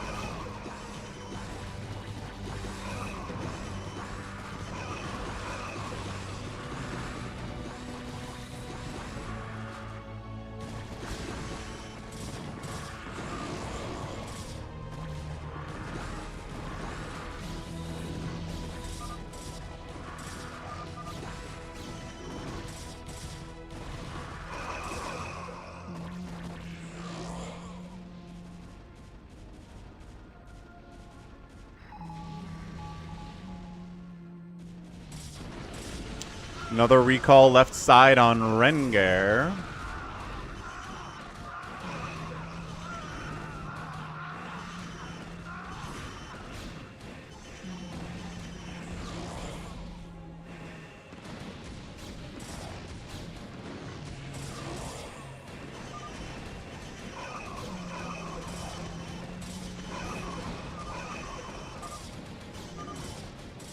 Carriers on the defense here. It is definitely tricky. Good game, Flandy, for sure. Down to the last mineral. Yeah, 4 minerals left for him. Wander's almost out of cash. Baby T-Rex has a lot, but he needs more hatcheries. The larva situation is kind of nuts for Zerg in this thing. And it doesn't mean you can't win. It just means you need more hatcheries and more larva production.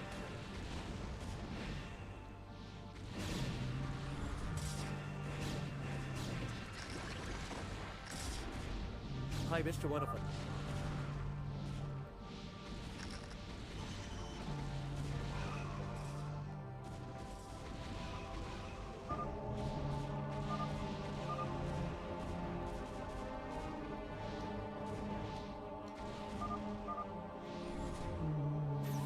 Defensive stasis against the carriers. Team Red is pushing on blue while purple's pushing on Team Red. So they're fighting hard, man. Oh, beautiful, beautiful maelstroms all over the Lings and the Ultralisks here. But no follow-up storms at all, unfortunately. Could have been cool. Wasn't.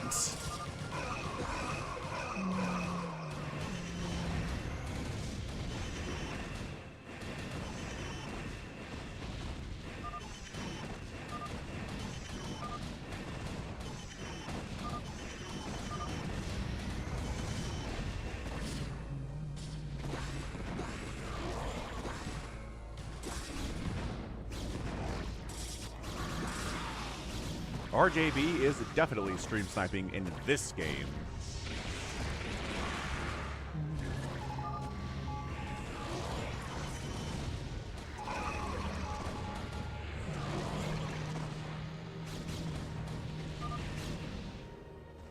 Wander's bank is gone. He tried to kill Team Blue, failed, unfortunately.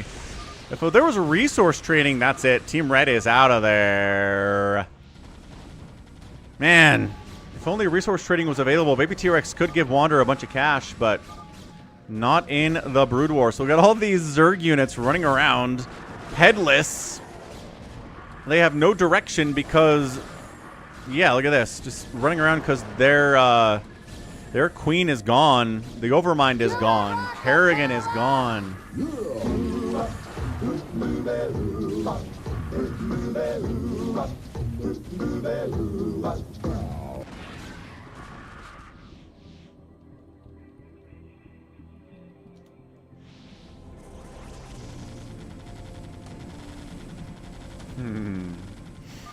Do it, Falcon Paladin. Do-wah.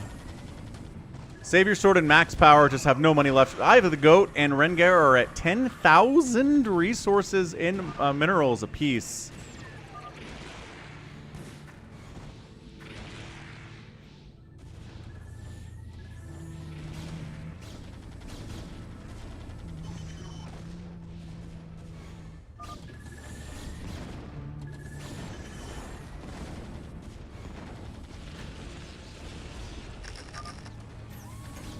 Yeah, Savior Sword's going to sit back and try to hold forever, but he doesn't have nearly the bank to do this.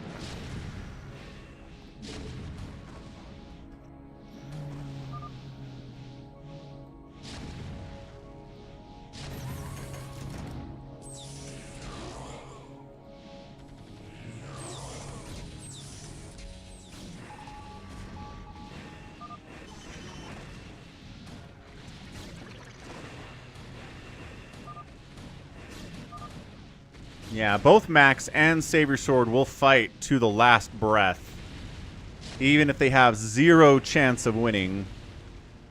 So I might just end it here.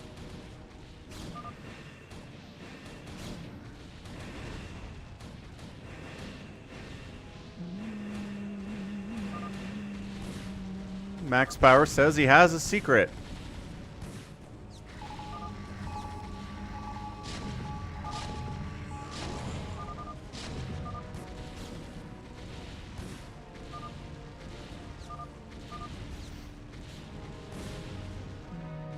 Savior Sword does tap out. Goat's fighting. And Team Purple is our winner. Max is going to fight forever and ever.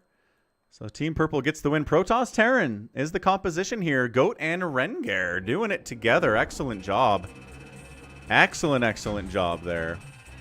Avkatinis betting on Team Purple. Wins 1,000 Falcon chips. Nice job by him. Wander killed the most stuff, but couldn't finish off Team Blue, unfortunately. So we're going to finish off with a free-for-all on a map that Happy set up. Happy, what is the map name? Good stuff, Flandy. Glad you're having a good time and feel like you're improving. That's important. It's called Free-for-all Mineral Fog. There you go. Free-for-all Mineral Fog.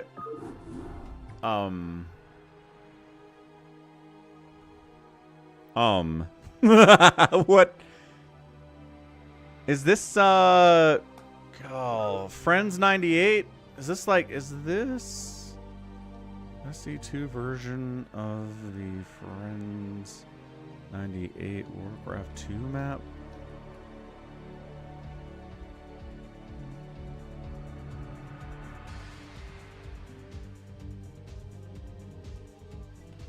Yeah, sounds good, Detroit. Okay, I'm gonna. Okay. Are you ready, Detroit? Are you ready? 72 minerals per patch. It's a gajillion mineral patches, but it's only 72 minerals per patch. You can get through.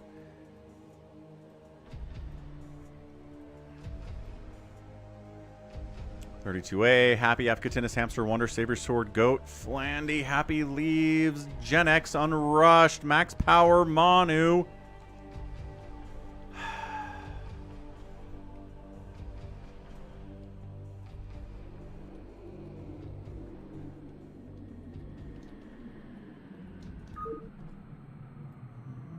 RJB says, he's cool. Welcome, Ahmed. How's it going, man?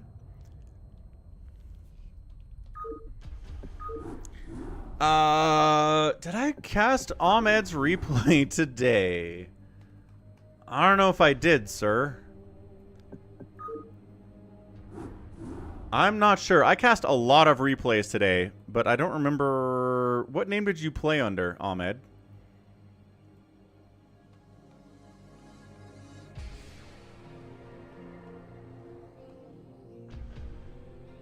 Holy smokes, Detroit, buddy. Detroit. I would have remembered. It was entertaining. Ah, as opposed to the other replays that I cast that are not entertaining. It's a barcode, you say. Yeah, I don't think I got to it. I had like 15 replays to get through, and I just basically focused on casting people who are on the stream already, so. We'll get you next week, though. Probably. What's up, Andre? Rengar says, I'll stay out of this. I'm trying to get Detroit all in this mess. Alright, sorry, Savior Sword, but Chen. Detroit, you're trying to get in? Try again.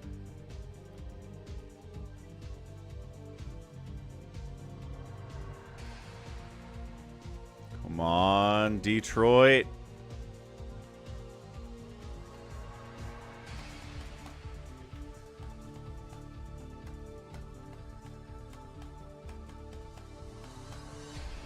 Detroit. Come on, man.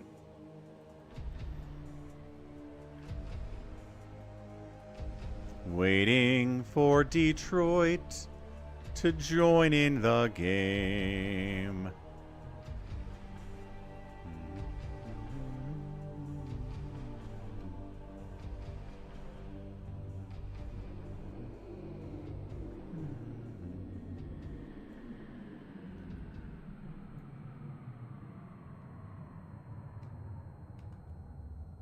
Detroit, you coming? He says no. Oh, well, I just booted Saber Sword for no reason. That sucks. Oh, well, we'll put Goat back in. Detroit is not coming after... Oh, wait, what? Just kidding, he is here. Or, unless that's somebody else. Is that a different Detroit? No, that looks like him. Play without me, he says, and then he joins the lobby. Okay, good. Here we go. Got in. Wonderful news.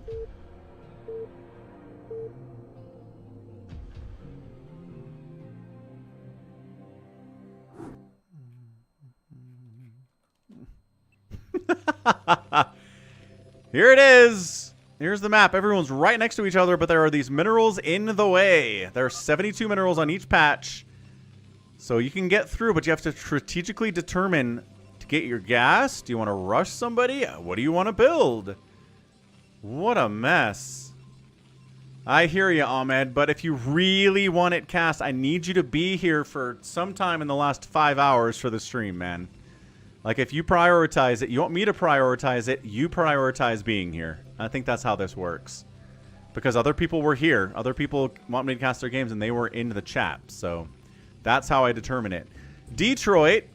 Let's see. How are we going to do this? Detroit is orange, 12 o'clock. We've got Gen X Unrushed, who is a Zerg player left side. We've got Wander playing Black Terran. 32A left side is a green Terran. Hamster right side is a tan Zerg. Manu is a yellow Protoss. We got a dark blue Max Power playing Protoss, and then a purple Zerg is Avkatinis. Yeah, no, I get it. If something's more important for you, then yeah, I totally understand that. StarCraft isn't everything. Okay, gonna step away for a second. Let's see how this starts out.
All right, we're back. I don't think so. No, Psychonauts. G22's name is always Trump related or something to do with American Psycho. Those are the two things he uses. I don't think he knows what Gen X is. Because again, he's in Hungary. Like, G22's not even American. He just knows about American politics and American pop culture, but not like what the heck a Gen Xer is, I don't think.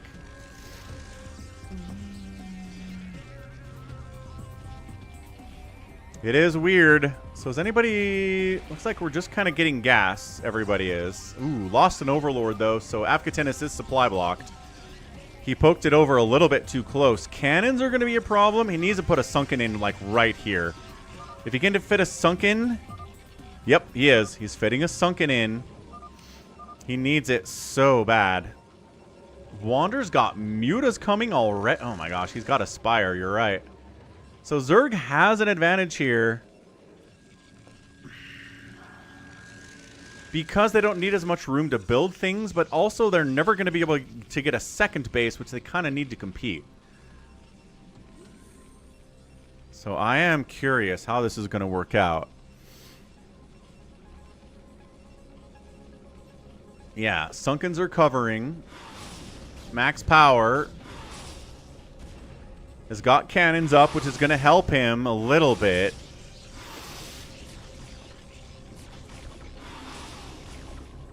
Yeah, Sunken left side, shutting down cannon attempts from Manu as well.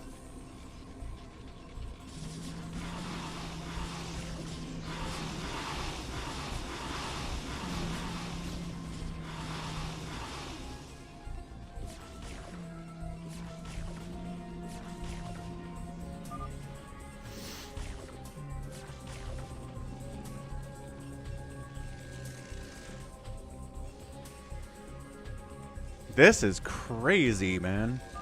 The patches around the outside are good. They actually have thousands of minerals on them instead of, you know, 72. So if you can get to the outside and start mining, that's actually a consistent source of income compared to these ones.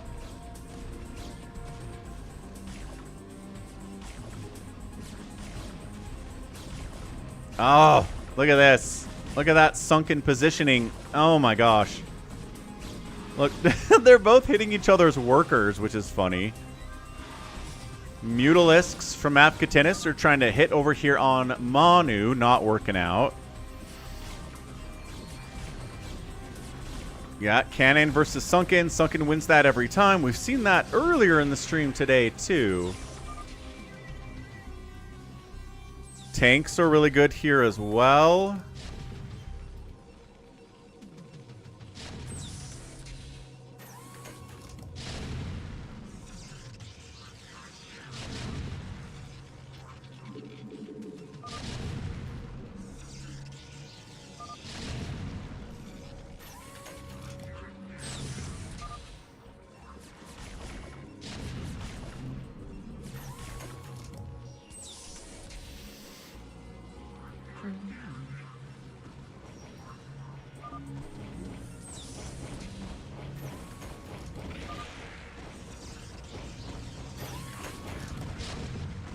.32A has got it Wraiths out, hunting Overlord, supply blocking Gen X unrushed. Yeah, Overlords are having a hard time out here, but Muta versus Muta's going on. Defending his own Mutas with Mutas is Gen X unrushed. Muta's getting dragged into cannons because he's too busy microing somewhere else. That hurts a lot.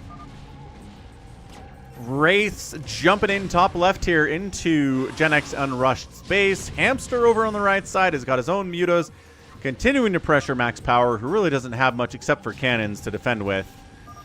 Hamster got a second hatch. Hamster's like, I've got 2 hatches to your 1. I've got better production than you. Siege tanks are destroying Detroit all of a sudden, as that's what Wander is going into as well here. So he's meching it. He's got anti-air with the Goliaths. He's got the siege tanks for the anti-ground, as we all know. Afkatinis doing Mutalisk 1-base stuff, going into Hive. Max Power can't mine the north side because there are Sunkens. How did you get space for 2, says Afkatinis. I mined very fast. Yes, he did. Big base for 32A as well. Like a lot of real estate compared to the other ones. Detroit's Nexus is gone. He could build a new one, except it's in tank range. So this is like what the AI does, where they build in range of a tank even though they know it's going to die and then it dies. Adjutant online. Good morning, Captain. Our long voyage from Earth is over, and we are holding a stationary position near the borders of Dominion space. What's up, Chobo92? Thanks for subbing to the channel. Trying to get to 69,000 subs. Appreciate the assist. Welcome to the StarCraft. The Wraiths are kind of winning here against Gen X unrushed. Also a little bit of tank stuff here too. Oh man. If 32A can gain access to Gen X unrushed's resources, especially this gas, that's huge. That is ginormous.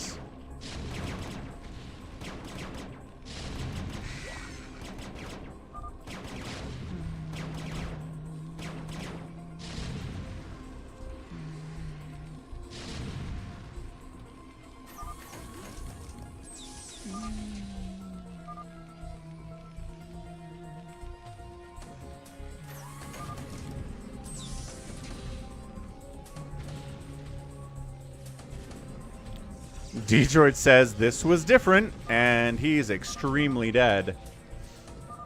Oh, did I turn me off? That's exciting. I'm back.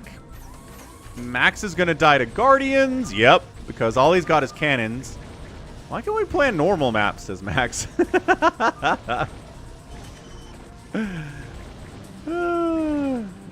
So a drop ship and then gaining access. Man, he's going to kill Manu down here, too, with the tanks as well. 32A is just a monster in these things. Which, again, is how on earth is there a 2.5-hour map? 2.5-hour map with 32A in it. I don't understand how this even happens.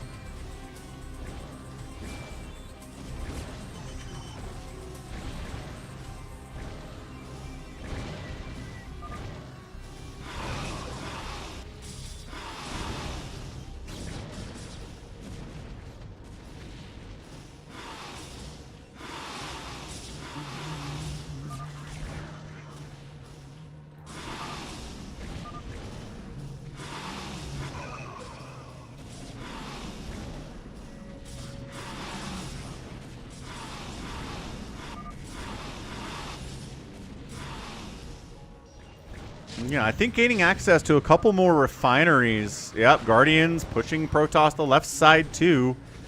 It's the same story here. Protoss dead, Protoss dead, Protoss dead. Zerg's alive. 2 Zergs, 2 Terrans alive. Detroit taps out. So I think we got 5 remaining. If you want a prediction, we can get one rolling here. Let's go. Wander. 32A. Hamster. Afkatinus.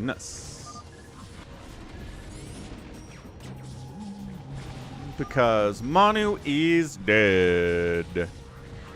Right. Toss can rush scouts and win. Ultra says he has the good strats. Good old scouts. Nothing beats scouts. Somebody needs to make that meme with Bart and Lisa playing paper, rock, scissors. Rock, paper, scissors. However you say it. Yep, Manu is out. Psychonauts has got a ton of money on 32A. Let's go. Believing in 32A. Rays trying to fight against an incoming Devour Mutalisk Guardian army. Gen X unrushed has left the game too. GG, thanks for playing with us. We've got the Wraiths.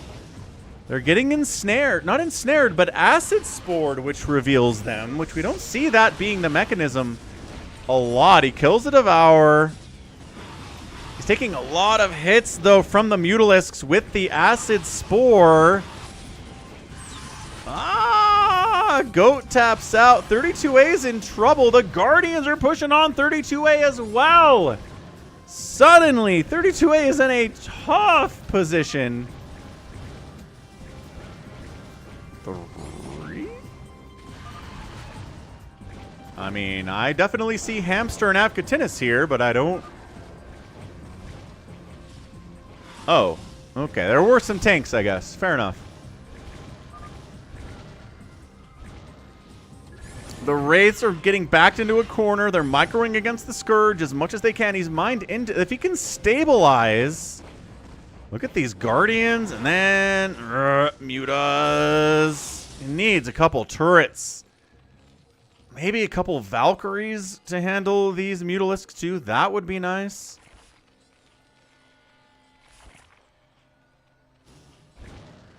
It looks like, yeah, Afghatinus is going to have access to Manu's base.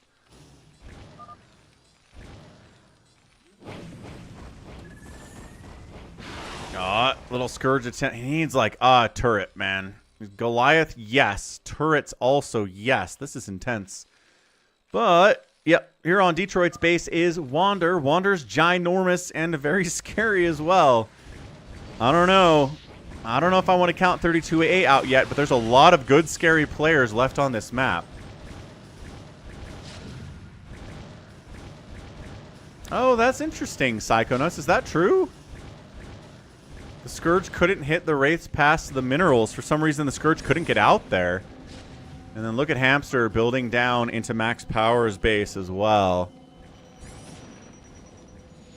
Yeah, he's building an armory, probably for some Valkyries, which would be pretty nice.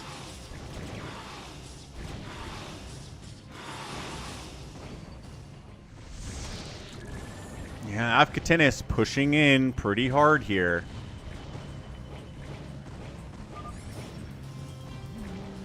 Happy's money would go to Hamster if you want to place a bet of Falcon chips out at twitch.tv/FalconPaladin.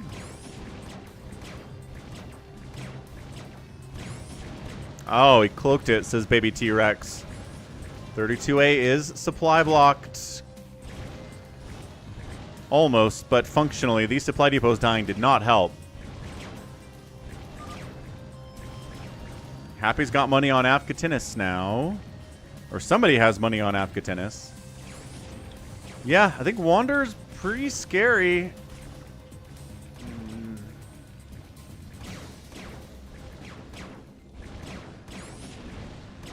He's got, he's got Wander's cloaked Wraiths attacking him too. 32A is getting double teamed now.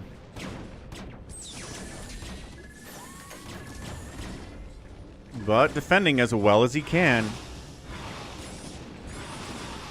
He is making a Valkyrie. He's trying to clear out real estate here, but at the same time also needing to fight. He needs a Valkyrie real bad.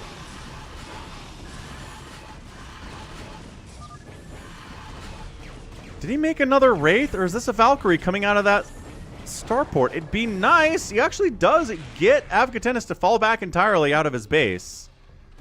So he re-lands it. There has to be a Valkyrie that pops out. There has to be one. Wander's in here poking as well, though. Wander's setting up tanks to fire in. Oh, but taking tank shots. Oh, but the Wraiths and the tanks took out his tank. 32A is in a lot of trouble, man. Meanwhile, Hamster's just building. No big deal. We're just building over here. Is he not building Valks? I just feel like against the Mutas, the Valks are in like undeniably required. In Val. Oh, look who made Valks. Oh. Yeah, Wander showed up, and these Wraiths are like, oops, we don't want to fight against that many Valkyries. That sounds terrible. Yeah, I think Wander is dead. Not Wander. I think 32A is dead. What's up, Zico? Welcome back. 2 days in a row with Zico here. 32A can afford Valkyries. Not so much. That's fair. Not right now. What's up, Ivan? Hello. Welcome to the Sunday stream. This is a chaotic free-for-all, without a doubt.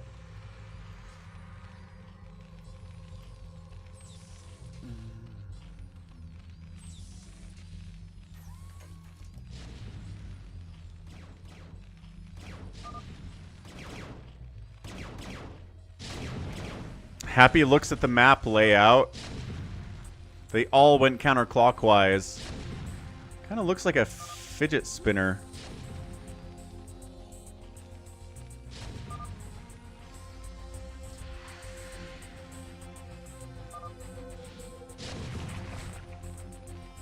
Yeah, Hamster's just building and building, not bothering anyone. Not attacking anybody, just at peace. 88 supply, which is right up there with Wander. But if you make a move on someone, you might get counterattacked by somebody else is the problem. So 32A lives.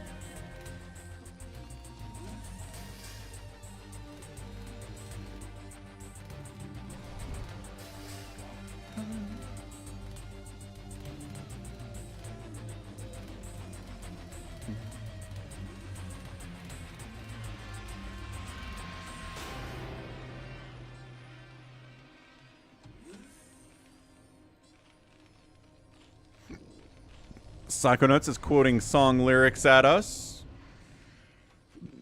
I'm pretty sure they're sound lyrics, but I don't know. Hamster, who will be first to breach 100 supply?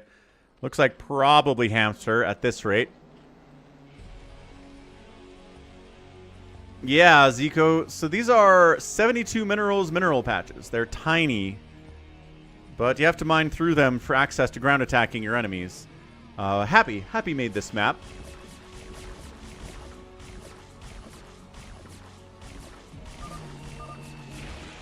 Hamster says, hey, a path is open. Hamster, well, yes.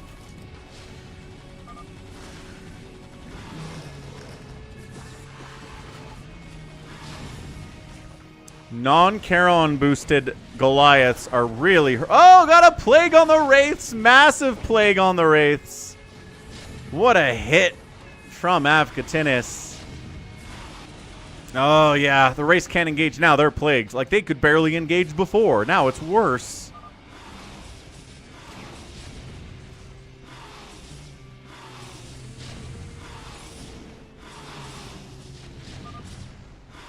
Yeah, 32A getting tank dropped up here is bad, and the Mutas and the Plague down here. 32A is dead. Lings are all on top of his starports, and then there were 3.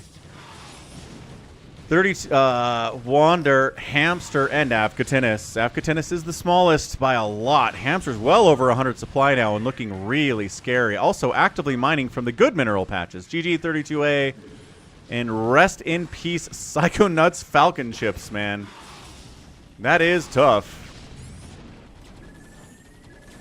What's up, Vincent?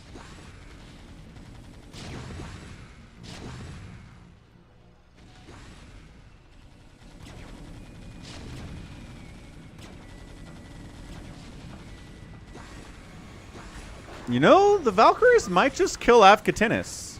Hamster says, I don't like Zerg.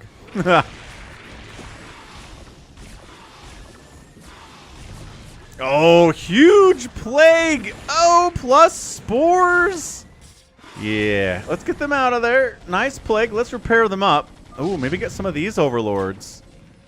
Happy says plagues hurt his soul.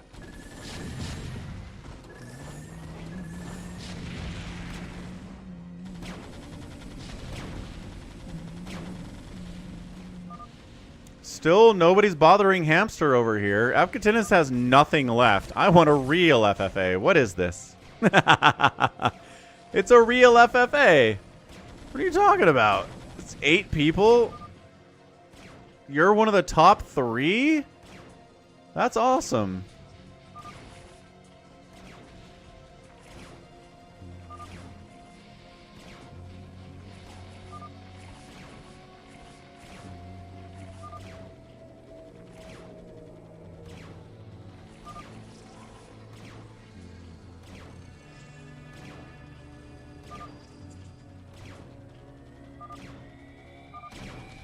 Avkatinis, GG's out. All right, so final 2. We've got Hamster. We've got 32A. My 50 chips, he says. All right, Hamster finally decides it's time to go. Guardians fighting. Irradiate's happening. Valkyries getting on top of everything while you're at it. Devour's getting irradiated. Guardians getting irradiated too.